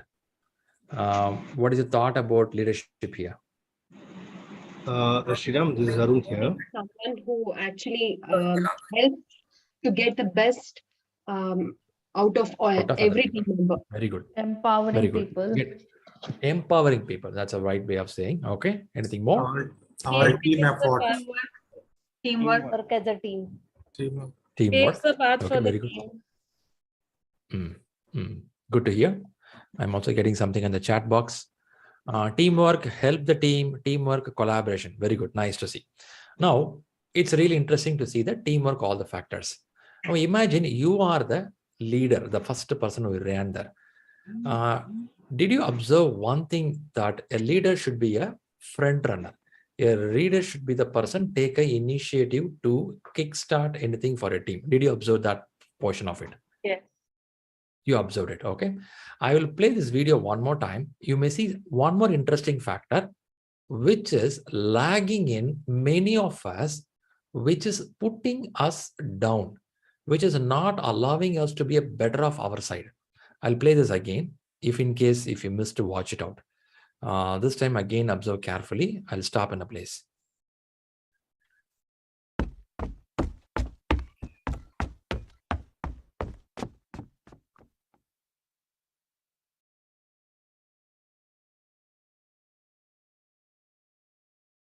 Okay, I'll hold it here. So now one observation in this place. The observation is, you can see this person came in as a leader who want to lead things here. At the same time, did you observe there were people helping him up to this level? Whereas there is a place from here to here, he or she made a jump. Did you observe that? Yes. Now, you need that confidence. You need that guts. You need that knowledge and competence. You need that skill sets. Now, this push. Now, what is happening in the market is many think that you will get your uncle will come to this. Your husband or wife will support up to this. And your office colleagues will help me here. Somebody will tell me to do this. They're expecting up to this layer, somebody will tell, then I'll walk on this place and I'll become a leader. Do you see that happening in the market? There are only few, up to some level you got it, then they know they can jump and they have to jump. Now you tell me, bottom of your heart, how many times we would have missed an opportunity because we don't have that gut feel to jump. You can be very open and honest. Yes. Many opportunities in front of our eyes, we would not jump because, oh my God, what will happen if I fell down? Or maybe this guy can give some information, then I'll do this. And now why I'm putting these points here is, I have many people in front of me who will have 10 years, 15 years, 20 years experience, the same role, same place, same office, same lifestyle. But their ego and knowledge level keep on high, but no use. They didn't use it to jump and see what they can do. If you don't do this, you are not going to grow in your life. You're going to be in the same place. Leadership is something you have a knowledge and confidence, how you can uplift yourself. Don't expect always somebody will come there till the last edge. Rather, you to give a push, the world is waiting for you. Did I made it correctly here? Yes. Can we say come out from the comfort zone? Yeah, you can tell that. See, that is the one reason today you're sitting in the PMP classes. Can I say like that? Yes. Some of your friends gave a hint for you. Some of your family member gave a hint for you. that made you to jump here. Yeah, possible. Yes. So now it's your responsibility to take action, get on, nail it, and move to next level. So if you're done one time in your life to jump, which means you already got the guts of winning. Now you have to maintain this. That's very important. Getting this guts is a big thing for many people. They never get it. Some get the age of 20, some in 30, some in 40, some never get it. If you got it now, be happy, be proud, make it happen. Sounds good, isn't it? Let's move a little more. All right. That puts us to the introduction part of things. Now I have to explain something on the subject part. Now, subject part, what you see in this screen? This screen, I'll repeat it a few more times. The first thing I want to repeat or tell to you is on the leftmost, you see something about the customer, which I showed you a few minutes back. There is always a client who wants something in the world. And somebody says, I will do this for you. I'm going to mute you guys. Okay, thanks for muting yourself. So now I have a person, I have a customer, and both of them agree together. We're going to have a SOW, a statement of work. The output is going to be deliverables. I believe you got this context. There is somebody's asking, somebody's delivering it. To do this efficiently, we have something in between that is called people, process, business environment, for which we have different roles: delivery manager, project manager, service manager, technical manager, scrum master, product owner, program manager, portfolio manager, a lot of things. Let's not worry about the roles right now. We'll talk about later. First, let's talk about how it is happening. Now, for doing this, there are 5 lessons given by PMI. For this three domains, they're given 5 lessons. Now, the first lesson talks about creating a high-performing team. The team will go to the domain people, process, or business. Where it will go? Team. Which domain it will go? People. Very good. When you say starting the project, when you say start the project, you have to plan it. You have to systematically understand about the timeline, costing, understand about the procurement. Now, those things will go with the people or process or business. Process. It will go to process. When you do the work, you have to have a systematic approach of executing the work. It could be a sprint. It could be execution by phases, releases, phase gate, quality check. Now, is it the people or a process? Process. It can be both. Possible. 4th lesson. We're talking about keeping the team on the track. People or a process? People. People and process. People and process. It should be process. Team. Okay. People. All right. So we have 5th lesson, which talks about business in mind. Can I say this is for this domain? Business. So your chapters are divided like this. 2 lessons will talk about people. 2 lessons talks about process. Now, someone in the group now said, hey, this also can be people. Now, let me put this point. Without people, can a planning work in a project? No. Without people, can you plan the timeline? No. Without people, can you plan the budget? No. So, people and process are blended. If you go and sit in an exam hall, you saw the question now. You got a notification there is a delay in deliverable or delay in supply. Here, do you see it as a process question or a people question or blended question? Blended. It's blended. When you go to the exam hall, that's how it's going to come. For a reading purpose, understanding purpose, they're logically divided. But don't expect all will be process questions, all will be people. No. It's a kind of making us to understand there is a need of process, there is a need of people, there's a need of business. That is why they grouped it logically. So PMI, what they did is they're given something like this. When I say PMI, Project Management Institute, what they're given here, there are 3 domains. These 3 domains are divided by 5 lessons. I've given you 2 stages. What is the third one? 3 domains, 5 lessons. And what is the next one? 36 tasks. 36 tasks. Can I make you to assume that each hyperlink, if I click it, it will have a bunch of tasks below this? Can you assume something like that? Yes. Can you assume like that? Yes. And who gave this logical grouping? Is it Shriram is giving or PMI is giving? PMI. PMI is giving. All right. So now, if you open exam content outline, you will have a 36 tasks available. This 36 tasks should be grouped accordingly. Now you will see 7 below this. You will see 9 below this. You will see again maybe 8 below this. You will see 7 below this. You will see 5 below this. Can you count and tell how many you see? Number? 36. Yeah. This is what we're going to learn. So now, for benefit of all, I'm going to open one item. Let me open creating a high-performing team. I'm opening a creating a high-performing team. Do you see 7 tasks here? Yes. Yes. All right.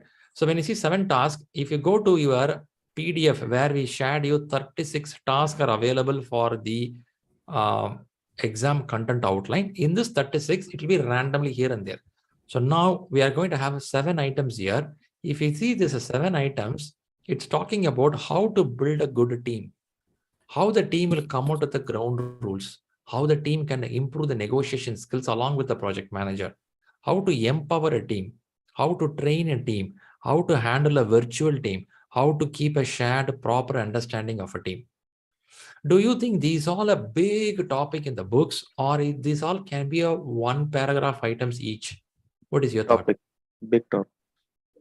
Big topic.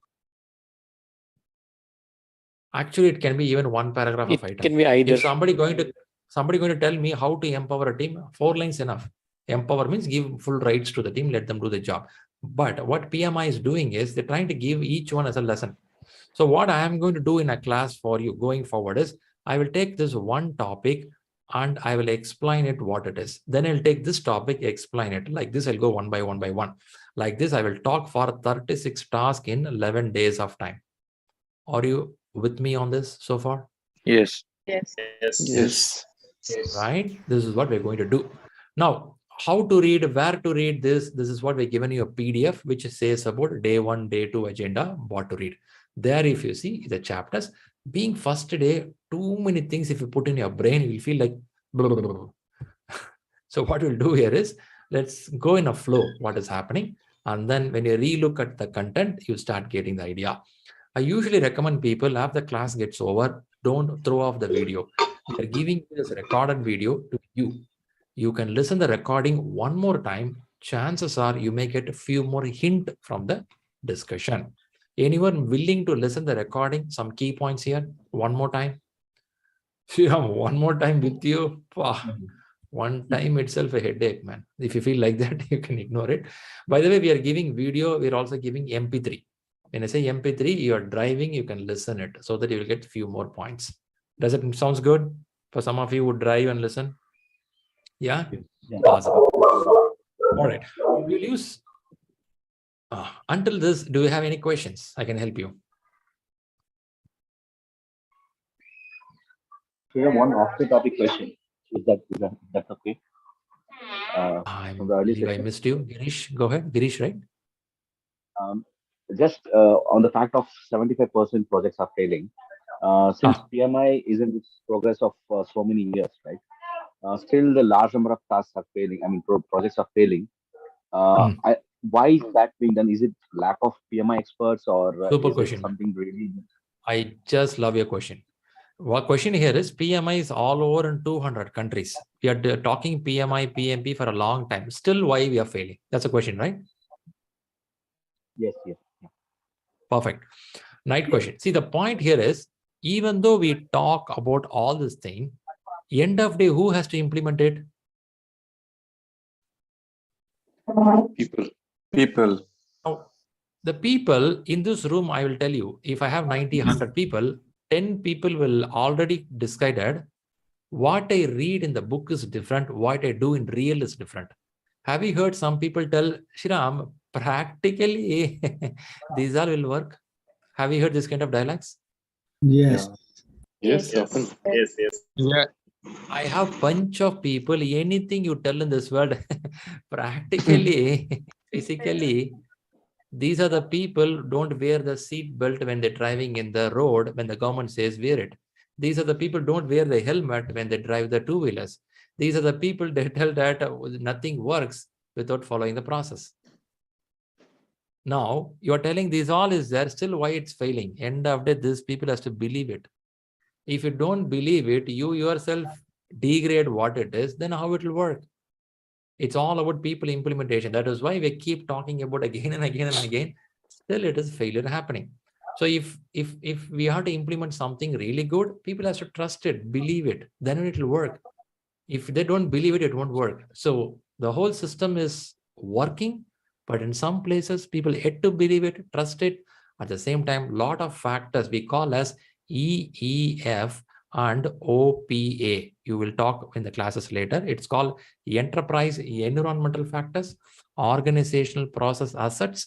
These are the environmental things which also adds ingredients for the failure. I'm not telling always on the people also. Some of the factors also contribute. All right, that's a good question. I appreciate it. All right, shall we start something in the subject today? Kickstart before the next week? Maybe short question, Shriram. It's regarding the MB3 files you told actually. From where we can access it? Yeah, it will be given to you. There is something called communication board. The people who have registered with ShriLearning, you got an email. In the email, there is a link given to you. Click it, it will work. Yes. There, if you go, you will see all the list of things. I'll show you. End of the class, I'll show you. Okay. So, right. Thank you.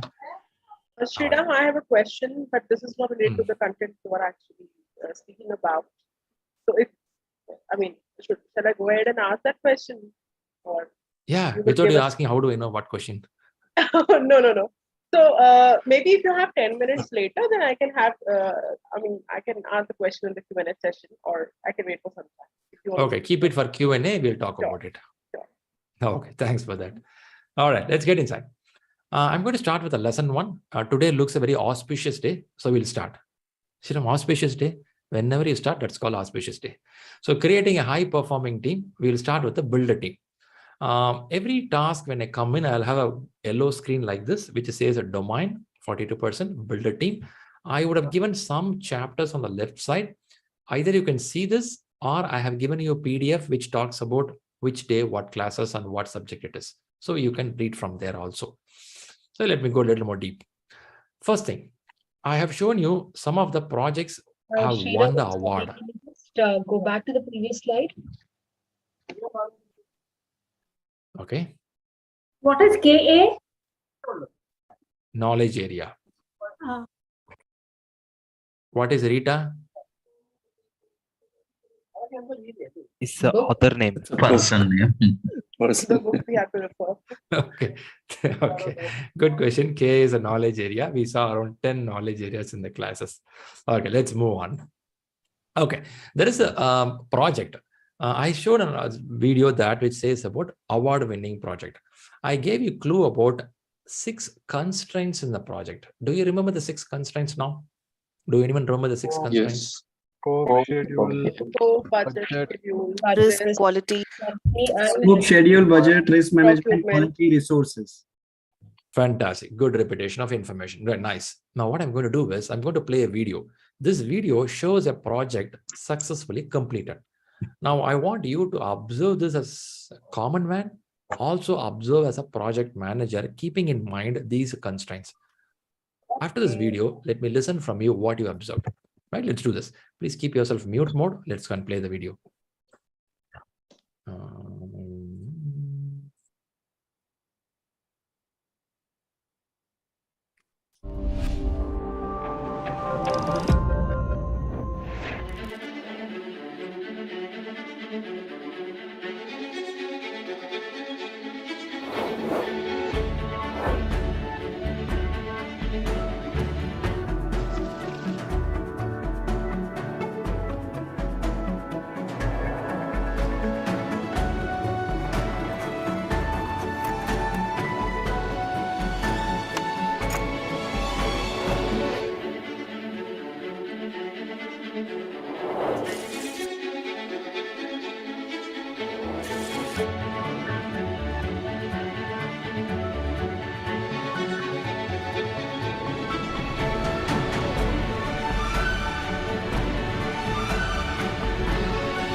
Okay, I have a question. Is this first of all a project? Yes. Yes. Okay. Yes. If it is a project, Do you think this project would have had those 6 constraints? Yes. Yes. Okay. Next question. Is this project a single delivery, multiple delivery, periodic delivery? What kind of delivery it is? Multiple delivery. Multiple delivery. Continuous delivery. But it's single delivery. Continuous. Okay. Single delivery. Okay. I leave it to you. I don't have to fight with that. Now, if you know this has all the constraints, if you know all this delivery, now tell me, will this project would have happened predictive, adaptive, or hybrid? Hybrid. Hybrid. Adaptive. Predictive. You have a date Hybrid. defined. Yeah. And then you implement the country. Okay. So one thing you have to be very careful. When I say a project of getting ready with all the currency and launching on the day, there it ends. Don't think after that people are recovering money from the ATM. That's not part of yours. If you are a project manager, your role is $15 billion or euros should be launched on that day. There your role ends. It should be very clear what is the project scope. That's why I asked, do we have Single delivery predictive. Okay. All right. Good thoughts. I keep it open. Don't stop it here. Think about this over a period of today and tomorrow. If you have some other thoughts, allow the thoughts to run. When you see this kind of project, now you think yourself as a manager, one of the manager, how things will work. You can even increase this conversation in the WhatsApp group. What is your thought about this currency introduction in the countries where we have European Union? Now, why I'm putting this point here is only when you go through this kind of a projects and think from multiple direction, your brain starts thinking broader. The reason I'm playing this kind of videos, you'll get more like this. Many times we are stuck with our office with that 4 or 5 people and the same model of project where our thought is so stuck in a place. When you see something like this, allow time to think. Don't conclude answer immediately. Take time. Google it. Read about it. What they have done. There are case study about this project. Take a time to read about it. When you learn more, your mind gets broader. Can you do that? Yes. At least one day? Yes. Yes. Oh, nice. With this, we'll get in. I will 5-6 minutes we'll spend here. Then I'll come out. Then we'll close the day. I know first day we have to start with a good thing. So first thing I'm going to talk about the resource factor because we're talking in the creating a high performing team. That's a lesson. Under that, I'm talking building a team. Now, first thing I want to understand about is resource breakdown structure. What is resource breakdown structure? How many people or how much of resource going to be here? Someone in this room can question me, Shriram, is this in any sequence? First, you have to sign the contract. Then you have to form the team. Then you have to start the project. There is no specific sequence in project management. In project management, when the contract is getting signatured, some projects simultaneously team formation will happen. Simultaneously requirement gathering will happen. In some projects, very sensitive projects, they'll tell first let it all get a signature. Then we get all the approval. Then we'll start the work. It depends on. So PMI never insists that first A, then B, then C. There is no like this. They'll keep it very open. Depending on your nature of the project, you will decide. Then why we are starting with a lesson 1, creating a high performing team? Because PMI want to give more importance to the people. We have to learn people because a book has to explain all the concepts. So the logically divided like this, where you can learn people related. That doesn't mean that always you will form the team first. It can be later also. So let's start learning from here, talking about resource breakdown structure. This page is taken from PMBOK 6th edition. You all have this book. If not, you will get it later also. In this book, there is a page which explains some of the documents, some of the plans.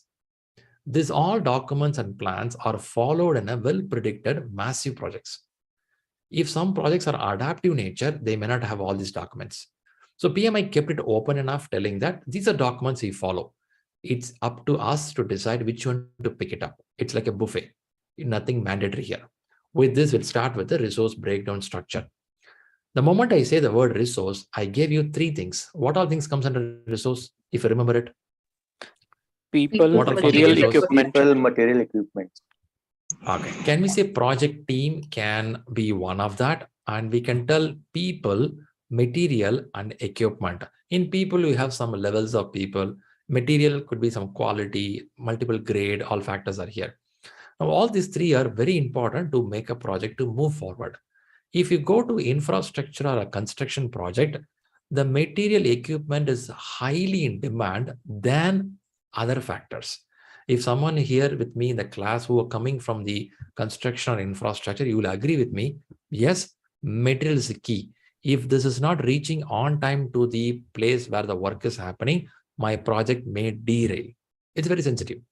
If you go to some of the knowledge-based projects, information technology and knowledge-based project, people are highly focused because they can get material at any time. Also, material need is lesser competitive than in a construction model. So now this could be one of the reasons the salary is very high in information technology because of knowledge-based work.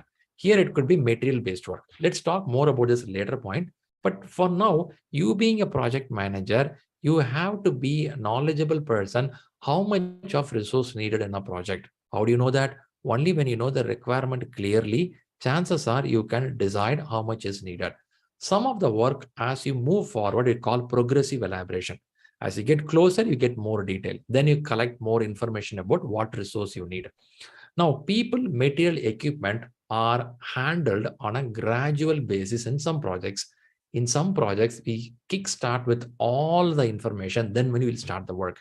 If a construction work is going to happen, I should know how much of people, material, equipment needed. Based on this, I have to do budgeting. Based on this, I have to do risk management. Based on this, I have to get the schedule management done. Then we'll start. Let's ask someone here sitting from information technology or a pharma industry on digitalized place. Do you think only people is enough to do the project for you? You don't need material equipment? Anyone from information technology or other factors? Do you think only people is sufficient? No. No, we'll need materials. We need material equipment, isn't it? For programming. Yes. But yeah, but the proportion will be less. Can I say something like that? Yes. Even though we have dependency on material equipment, but it is a lesser dependency. Whereas when I go to construction industry, it's other way. People is also needed, but this is too is very important. Now, why I'm putting this point here is when you start the conversation of a team formation or resource formation, you will talk all these three factors. Why? Then you will be in a position to estimate how much is needed. Then you can acquire it. Then you manage it. Then you improve them. I cannot improve the material and equipment, but I can improve the people. How do you improve them? You train them. You give rewards to them, right? I will go deep later. I'm just giving high-level information. Track their performance, how they are doing. This is why you have appraisal meetings, quarterly meetings. We do this. The message here is when you want to have a good team, the first thing is you have to understand the resource necessity and start acquiring, managing, tracking. It will all happen. Now, the next immediate question pops up is what kind of resource are needed, right? So when I say what kind of resource, first you have to understand a project team. How a project team look like?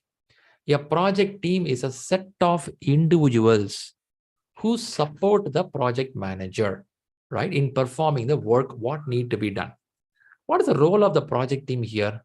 Project management staffs can be there, which including the PMO. We will talk more about PMO later, which is called Project Management Office. We have project staffs are involved. We have a supporting experts. We have business partners. Sometimes you call it as a product owner if you're coming from agile teams. There are a few more role-related information which we have to learn. For now, get an idea. Your project could be a collection of people, technically knowledgeable. Some are process knowledgeable. Some are domain knowledgeable. Can I say something like that? Technically knowledgeable, process knowledgeable, domain knowledgeable. For this, you use different tags. But do you think these three categories fill in most of them? Technically, process, and domain-oriented. This category of the people who join together to make a work to move forward. For them, you call them as an architect. Okay, I'm putting some of you mute mode. Please mute yourself. Okay, for betterment of all, I'll unmute all. I'll mute all. Okay, now, the thing is, when you have a team, it's a combination of things. Where I'm going towards now is I want to show you something called how a team look like. Then I'll give a pass to listen to you. Now I'm going to play a video, and this video shows a team. Now there are some shirt colors these people are going to wear. End of this video, let me know what color is yours. Let's quickly watch this video.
All right.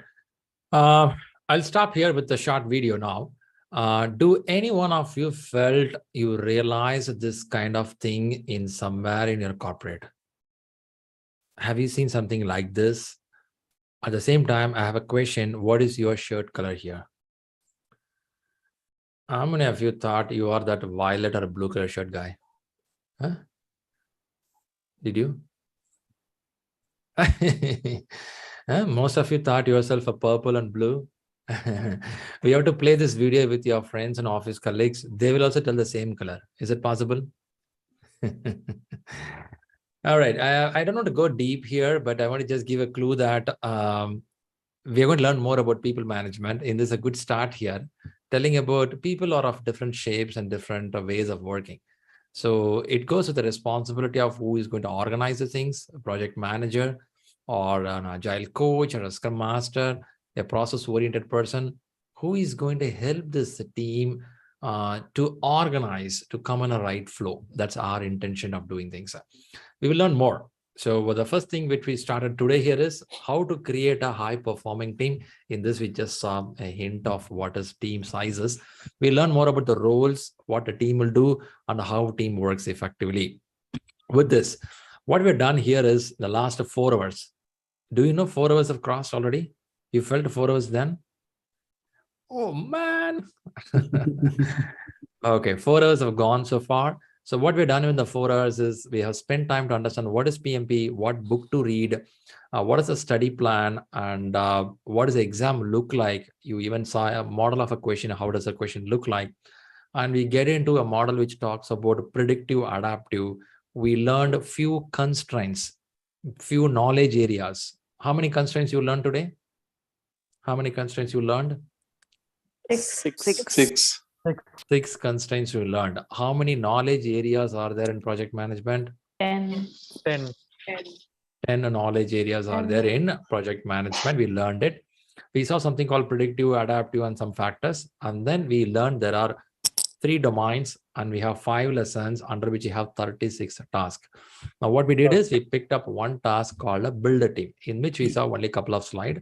What does a build a team look like? So next Saturday, when we start the class, we'll start from there and start going deep inside to understand about how a team is getting formed, what is the stakeholder management, what is a team management, how to do practically apply this. We will learn those factors going forward. Are you good on the first day of the class? Yes. Yes. Good, Yes, sir. Shriram. Good. Awesome.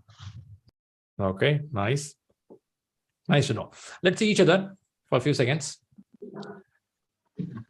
Now, how things works here from now on. Now, this class is recorded, which will be shared with you in your communication board. So I have to show you the communication board. I'll quickly do some factors before we all drop off for the day. What I have to do, here it is. This link, can I assume most of you got access? Communication board? Yes. ShriLearning communication board. First thing I'll tell you what you have to do. Week 1, 2, 3, 4, 5. So week 1, you will take time to draw this picture in a white paper. Can you do this? Yes. Sure. Why we have to do this? What is predictive? What is iterative? What is agile? When you draw and write, I no need to tell. Your brain will tell. Second time, third time when you draw, you get an idea. What is agile, lean, how it works here? Why we go for agile? Why not a simple or predictive model? So you start seeing these things, something on stakeholder management, there is an image and 36 tasks is given here. I don't expect you to write every day, which is not possible. In a week, the next 1 week, even if you write it 2 times, good. More than that is good for you. Write it, click a picture, share in a WhatsApp group, right? That's the first thing. Now, second, there are a few more information given here. Exam details, all are given. So there are some WhatsApp groups given here. Whichever group you want, you can join here. Study material details, study plan details. And you have feedback, blogs, doubts here. This is called doubts discussion. Every Sunday Sorry, we have. I lost you in between. Just to correct my understanding, we have to go to that link for the week 1 and practice the diagrams which has been shared and Right. improve our That's knowledge on that, understanding Perfect. on that. Okay. You can just draw that. That's enough. It's a writing habits. Same way next week you will do something like this. Following week. Right? Okay. You got it? Perfect. Thanks for asking that. So now what I'm telling you here is you have more information here. Please scroll down and read. There is something called doubt session. Every Sunday we have a Q&A session where people talk about how a question is getting resolved. Now, what I'm saying is today we had one question, you all discussed it. Imagine we take some serious and tough questions. People talk about it here. Imagine if you can listen a couple of videos like this, will your knowledge improve? How to solve a question? Yes. I strongly believe it will improve. Yes. So click this link. There are a lot of short videos, 20 minutes, 30 minutes, 1 hour video. Listen to that. 2 questions, 3 questions. People discussed about it. They tell why that is the right answer. Someone will debate why it is not the right answer. First, you have to listen about it to get more idea. Come to success story, listen all the factors. Your class links all are given here. And you have application processing here. Everything is in front of you. Top of that, there is something called FAQ. Many of your questions which you are asking today, which you are going to ask next few weeks, it's already here. Anyway, if you don't have time to read this, then you can come and ask the question again. But the point is you have all the details here. But only thing needed here is you have to spend the time and read. Is it fine? Yes. All right, guys. See, Maybe everything is in front of us, sometimes we miss to do that. Go step by step, have a paper, note down what all you have to do, follow it systematically. I know too much of information on the first day or too much of information in the beginning, it will be too tough. Note it down, follow step by step, I'm sure within a week you get in a rhythm. All right, good. So first I want to say thanks to all the people who participated from YouTube, LinkedIn, Facebook, and the people who are in our class live in front of us. Thanks for everyone being here. And I'm going to go for Q&A session in a few minutes. Before that, as an overall, was the session useful for you? Did you thought a session can give some knowledge? Did you got some knowledge? Absolutely. Yeah. Absolutely. Yes. No doubt about it. Fantastic. Very good. Nice to know. Now, this knowledge will keep carrying on, continuing on. Some of you were happy with what you're learning. Some of you feel heavily loaded because you have not sit 4 hours like this in the same place. After a long time, you're sitting, you're feeling, how long I will sit. So a lot of information. And what you can do is listen to the recording, note down the points and write down on a paper. Buy a notebook and start doing. So when you note down key day by day, write day 1. This is all we discussed. This is all the points. Day 2. Do it only for 1 month or 2 months. Then your exam is done. Nobody is going to bother you. This is not a semester, 6 months or 8 months. It's only a 1 month or 2 month activity. So do this, then you forget it. You are qualified, knowledgeable, move to next stage of your life. Yeah, that's it. So people want to go home, eat well, carry on. People have questions, stay around with us. First, thanks a lot for the people who want to leave now. It's late in the night. Go ahead, sleep well for Thank you. Bye. Thank you. Bye bye. Hi, Shri. Thank you. I Bye. have a question, ShriRam. Yeah, we'll go. Wait. Q&A is a separate section. All right. Now, procedure of Q&A. You can put your hands up so that we know who is going to ask the question. Don't put the hands up in front of the camera. There is an icon in there. So if you put that, it will be easy for me to see who is going to ask the question. All right. So I'll start. Say the process is something like this. If you have a question, keep the hands up. So I know that these are the people who have questions. We can listen to them. Right? That's good. Now, people in the YouTube, you can also put in the chat box if you have any questions. Let's start with Ranjit. Yes, Ranjit. Yeah, hi Shri. Thanks for your very useful session. I have a short question regarding to the communication board you showed. In the communication board, there is a session called the mock test. Maybe if you could share, it will be great. Go ahead, tell me, I can understand. Yeah, there is a session called mock test 40 questions and mock test 60 questions. So do we have to start practicing it now, or what all sessions what we can use? That's a good question. That's a good question you asked. So now what happened is every week we conduct this 40 and 60 questions exam. You can write on Saturday, Sunday, or Monday, Tuesday, whenever you want, you can write. Now the question what you ask is, can I participate? You will tell, I have not started reading the book. I'm yet to cover the subject. Can I write the exam? The answer is, please write the exam. You may fail. You may get 0 mark. Still, it is okay. The reason is, at least you'll know how a question look like. If you're going to wait for the whole subject is covered, then I'll take the test. You can do it, but it is not going to be interesting. In a sense, when you take the exam, you get the idea of how a question look like. So your listening ability improves in a class. So please take the test. At the same time, don't think management starts only from today for you. You are doing management from the day when you're born in this world. Isn't it? Yes, yes. You know how to fight for an eraser with your brother or sister. Right? You did it. You know you know how to cry with your mom to get a biscuit packet when you're a child. Right? So you did management from your school days. You know what all it is. But only thing is you don't know the terminology. Now, don't tell that I will read all the book, then I will take the exam. Rather, take the exam and see how it works and then read the books. That's also good for you. Maybe these questions each week it will change, right? That's what my understanding. Keep on shuffling. We have thousands of questions. And can we pause for maybe, do we have to take this all the exam continuously? Every week we have it. Interested, you can take. If you're not interested, you won't take it. Something like it's a 40 questions, right? Can I take 20 at a time, maybe rest 20 later? That's also possible. 10 questions. We have a WhatsApp group. In the group, we share every day 10 questions. Whichever you like, you can take any format. Yeah. Okay. Thank you. Right. Good. All right. Vishal.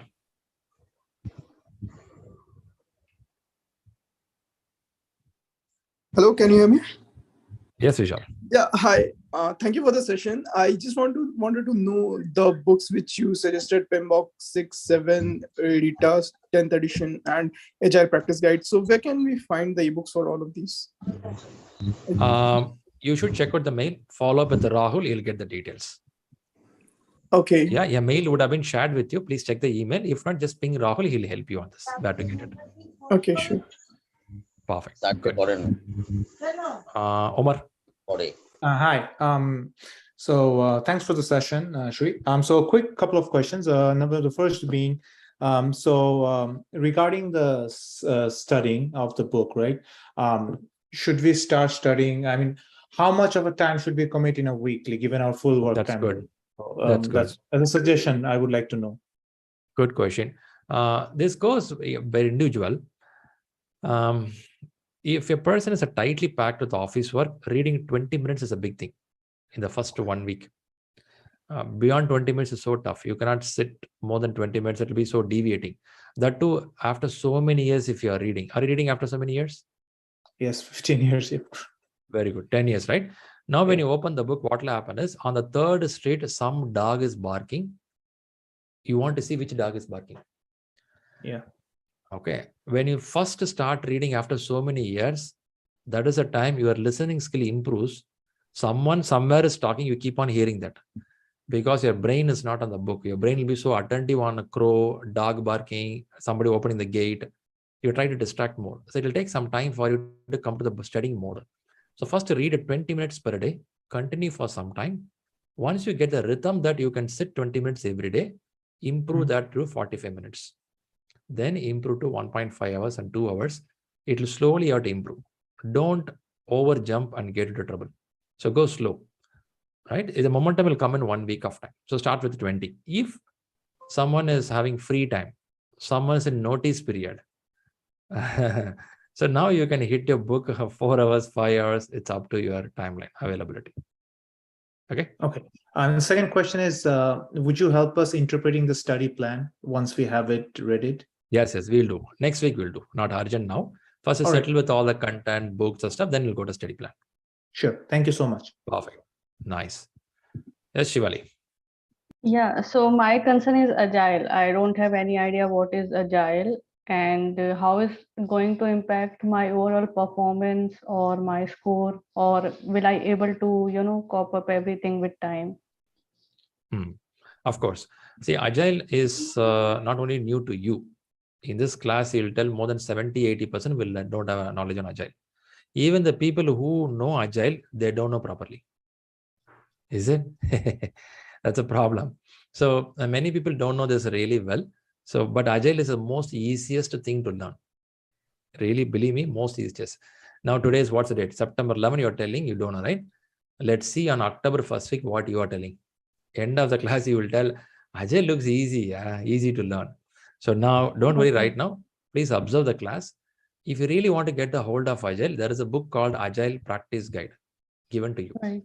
Hardly 150, 160 pages. Are you a good book reader? But I have Rita as well with me. So when reading both, we have to read both. You have 2 eyes, right? You can read one here, one here. No, it's not possible. I'm not one that. Mouth, huh? Not like that. See, Rita book is a systematic approach towards examination. In Rita book also you have Agile. This Agile Practice Guide is a very small, simple book. Whenever you get some free time, you can flip the pages. Or start with Agile Practice Guide if you want to really learn Agile. Then come to Rita. Okay. That's also possible. So don't worry, Agile is learnable, easy. Watch out some of the videos of YouTube channels, what we have posting regularly. That also gives you some idea. Okay. Perfect. Yeah, got it. All Thank right. you. Good. Good. Nice. Yes, please go ahead. Am I audible? Yes, you are. Hi, Chiram. This was a very good session. Thanks for that. So my question is basically regarding what is the eligibility for the PMP exam, and if so, 35 hours of contact certification that you are going to provide, is that okay or accepted for the PMP exam certification to get in? Yes. Yes. So eligibility is somebody who have more than 3 years of experience after their college is good for the PMP exam. I believe you will have more than 3 years of experience. Yeah. And regarding the certificate, this classes what you're attending now will give you 35 contact hours. which will help you to get a eligibility to go for the examination. Now, when the class coming to 4th week, I will guide you how to fill a form, how to submit your application with the details. So you may not need to worry about application processing and what to do, and I'll be guiding it. And I'll help out on what to do these things. Don't worry right now. You can park it out. Yeah, definitely. Thank you, Shriram. I hope it's cleared my question. Thanks. Perfect. I'll relate to the question I'm seeing in YouTube. Shika Jain, she's asking a question. Will you help in PMI application? Yeah, just now I was explaining to him. Application processing, I'll be guiding up because I have to go through your application before you submit. Without I'm saying, yes, go, please don't submit. Because there is something called audit process. PMI will pick up audit for a few people, check out the details, nothing wrong in it. But when I was able to read through your application, chances are I'll tell some mistakes, corrections, and then we'll go for it. So application processing is through me. So don't worry, I'll help that part. Hope they help Rishika. Who's next? I'll go next, Sriram. Yes. So my question is not precisely with the PMP and how we're going to write the exams. So since I'm working with the IT industry right now, so I have been hearing a lot from even my team members and management and the managers that you need to be more technical. You need to be more technical because even the program manager in my company is not PMP certified, and he's handling like more than 20, 40 projects at a time. So I get that low confidence feel there that how important it is to be good or excellent technically to be a project manager in any technical or IT domain where we have to handle maybe projects in future. So okay. When you say technical, you're talking about how to implement something. Is that so? Yes, because currently I'm executing the project as well as I'm handling a team. So somehow I'm doing a people management, then entire stakeholder management, client communication, everything I'm currently doing. But somehow I'm getting this feeling from my team that, you need to be good in technical, you need to do this certification in technical. So this is a haywire confusion in my mind right now. Okay. So now when you say technical, imagine there is a infrastructure project.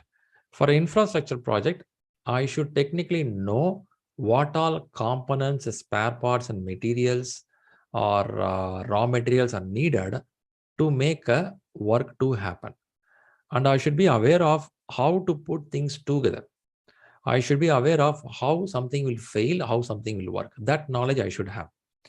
I may not need to go to the ground level and tell every inch of it, not needed there.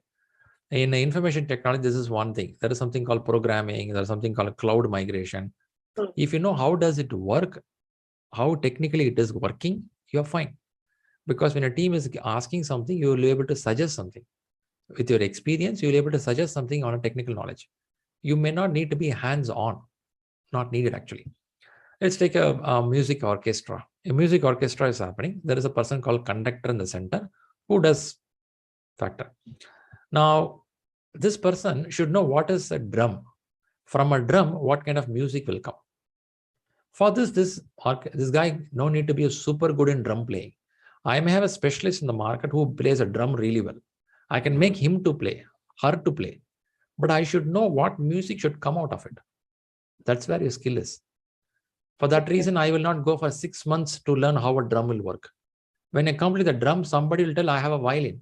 6 months for violin, 6 months for guitar. Then when I will manage things. So you should know how it works, what will come out of it. Enough. Rest them do. That's called empowerment. Team empowerment. Old model. I don't want to tell. If you're talking to somebody, this case, an old model where everything they want to control. It's not control. Trusting people to do things. You have to encourage them with their ideas. You have to empower them, show them what it is, give ideas to them, leave it. Let them do the job. They know what to do.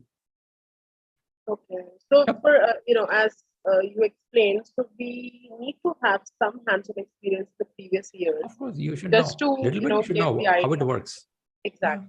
Yeah. So because I just started with the IT domain, I have a varied experience. So this is something I'm starting with. Yeah.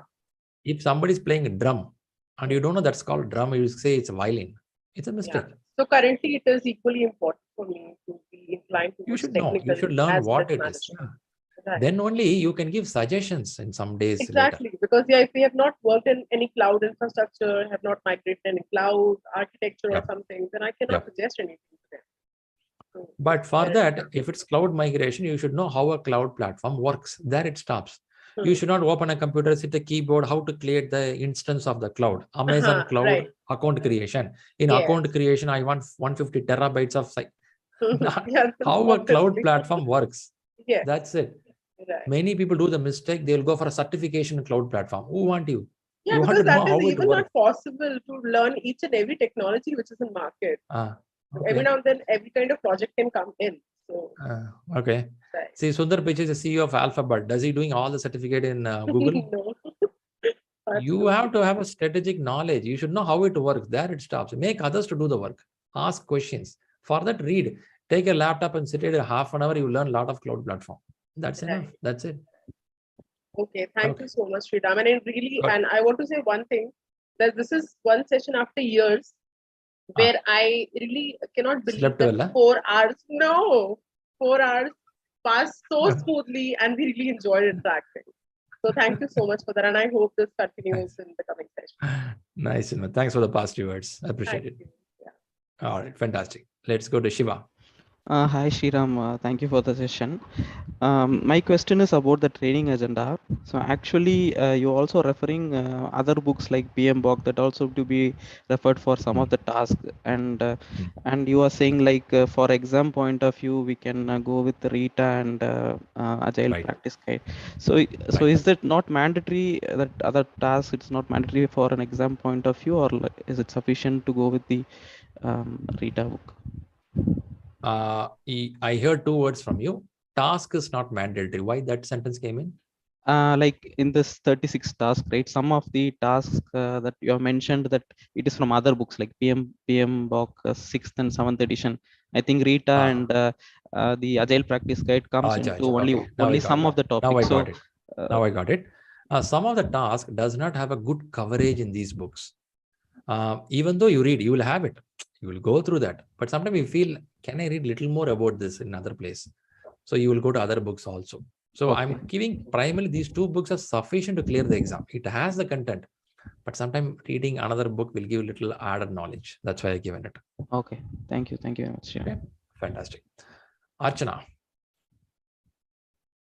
Yeah, hi Shri. Firstly, thank you for that lecture. It's really nice to hear that lecture on the first day, the clearing the basics. So it is related to what we have learned. I've been noting down the few points, but just want you to reiterate and clarify a few things.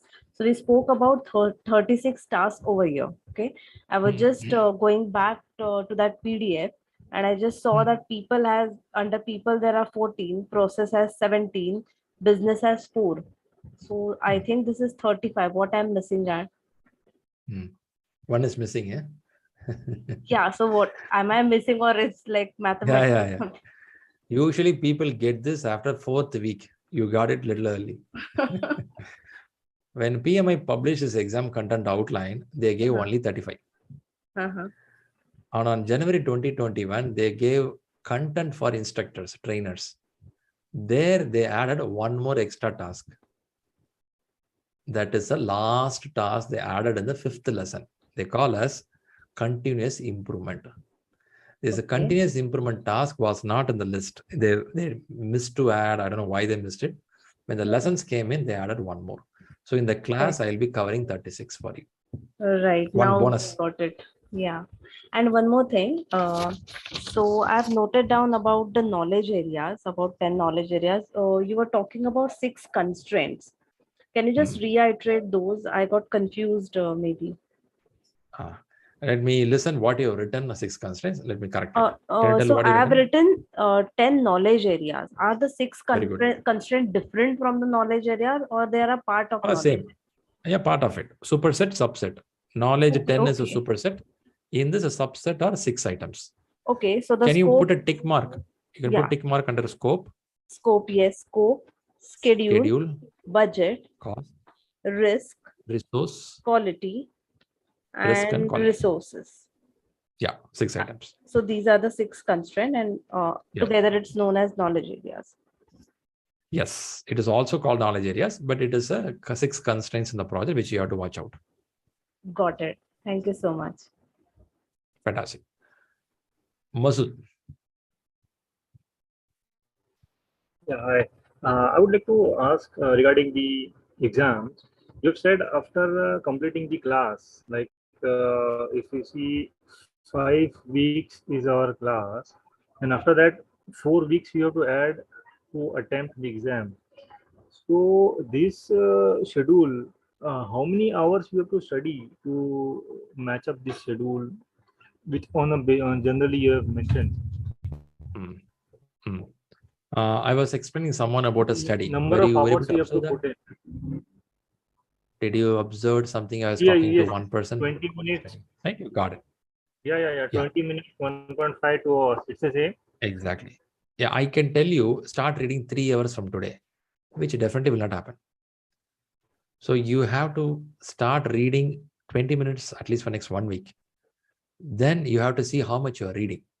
If you are targeting your exam by November 10th, you will know how much you have to spend. Now, there is something called study plan, which I'm going to explain next week. First, I request you to create a study plan of your exam date. Imagine November 30 is your exam. You create it. When you create a study plan, in the study plan, it will tell you first lesson, how many hours you have to read. Second lesson, how many hours you have to read. Now take that 15 hours, divide this 15 hours in the number of days what you are. You cannot exactly measure and read, which is hard. Sometimes you read 40 minutes. Sometimes you read 1 hour, 2 hours. But usually what I found is a person who never opened the book for a long time, it takes 1 week, 10 days for him to first settle down. Then only the momentum picks between 1 to 3 hours of reading per day. Got it. Thank you. That's the way it works. Fantastic. Abhijit. Yeah, hi Shri. It was a wonderful session. Yeah, my question too is like, now there are 2 books you have suggested, Rita and Agile. And to start on, like, do we need to, start reading in one particular sequence? Any sequence we have to follow to read? Start with the create a high performance team. Go ahead. We should read first people, or else we should start reading for the process part, or else business part. Okay. I believe maybe I don't know whether you got a study plan. When you get a study plan from the sheet, that sheet starts with the people domain. When you say people domain, it goes to a chapter called stakeholder management, resource management, communication management. So these are the chapters usually people start reading. On top of that, in Rita book, usually introduction, there'll be something called framework, project system. Right. These are just run through. You can just run through those content to just get an idea what it is all about. Then get it to stakeholder management. Your start will be stakeholder resource communication. Okay. Right. Yep. Okay. Thank Fantastic. Perfect. Let's get to Anusha. Hi, Shriram, Anusha here. Yeah, received so many books from Rahul. Is it necessary to go through all the books? All the PDFs? No. Yeah. No. Can you go through all? Can you go through all? No. That's why I gave 2 books. That's for happiness. See, you are going to a textile. You're going to a textile store. You want to get only one saree or one chudidar. But the textile store guy, what he will do, she will do, they will not show you 1 or 2. What they show? Everything on the rack they'll put in front of you. You will be excited, but finally you pick only one. Same way, we will show everything to you. You pick only one and read that book properly.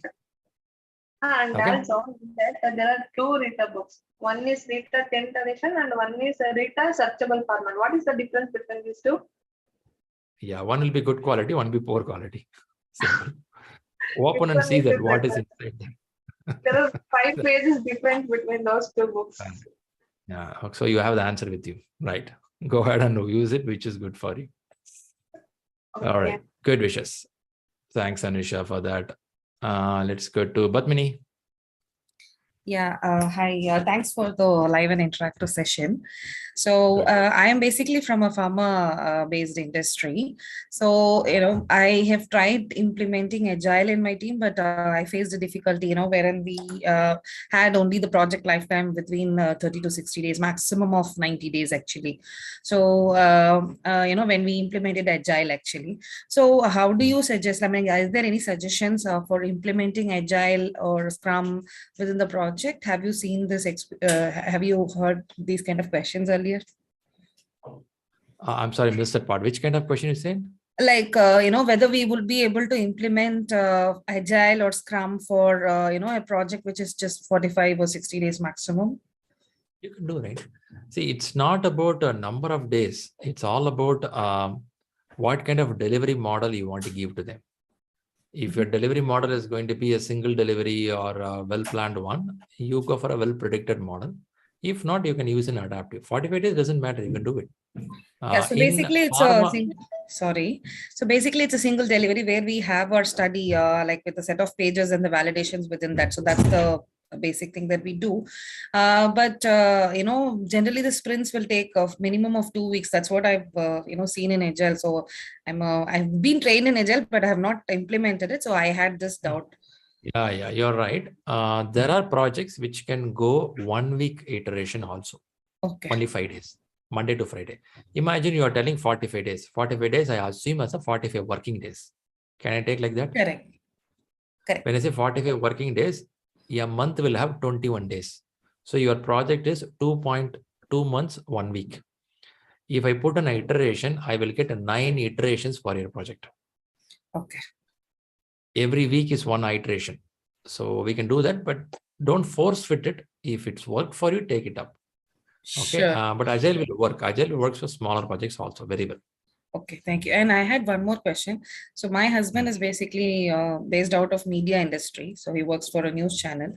So, I thought I'll recommend this PMP certification for him also, but I'm not sure whether that would fit for him because, basically there are also other corporate companies who runs these televisions and OTTs. So what is your recommendation over here? So what is he handling anything on a set of people and a target oriented, something like that is happening, project oriented? Yes, he's a production head who's taking care of all the reporters and also the equipments in his company, basically. Okay. See, if he is managing things and he has some timeline, he has some budget involved, he has people involved more with him, this is a good course to go through. It is something like an MBA. It is not mandatory. He has to get himself certified, but he can learn how efficiently he can handle people and timeline and budgeting and risk factor. For that, this will be highly helpful. Certificate also adds value. Okay. Thank you. Thank you so much. Yeah. Nice. Good to know. Prabhu. Hello, sir. Thank you very much for the session today. Good to know. I would like to ask you about what they call the application process. What about previously I working with a company now I'm looking for the new job. Is there got any problem? I'm applying for the PMP. I missed that part. What job you said? Recently, I'm working as a lead planning engineer with one of the oil and gas company. So I just quite I finished the project. So now I'm looking for another assignment. So is there going to be any problem applying for this PMP? Maybe I didn't totally get it, but what I feel is you're asking, you're working in a particular field, will this create a problem?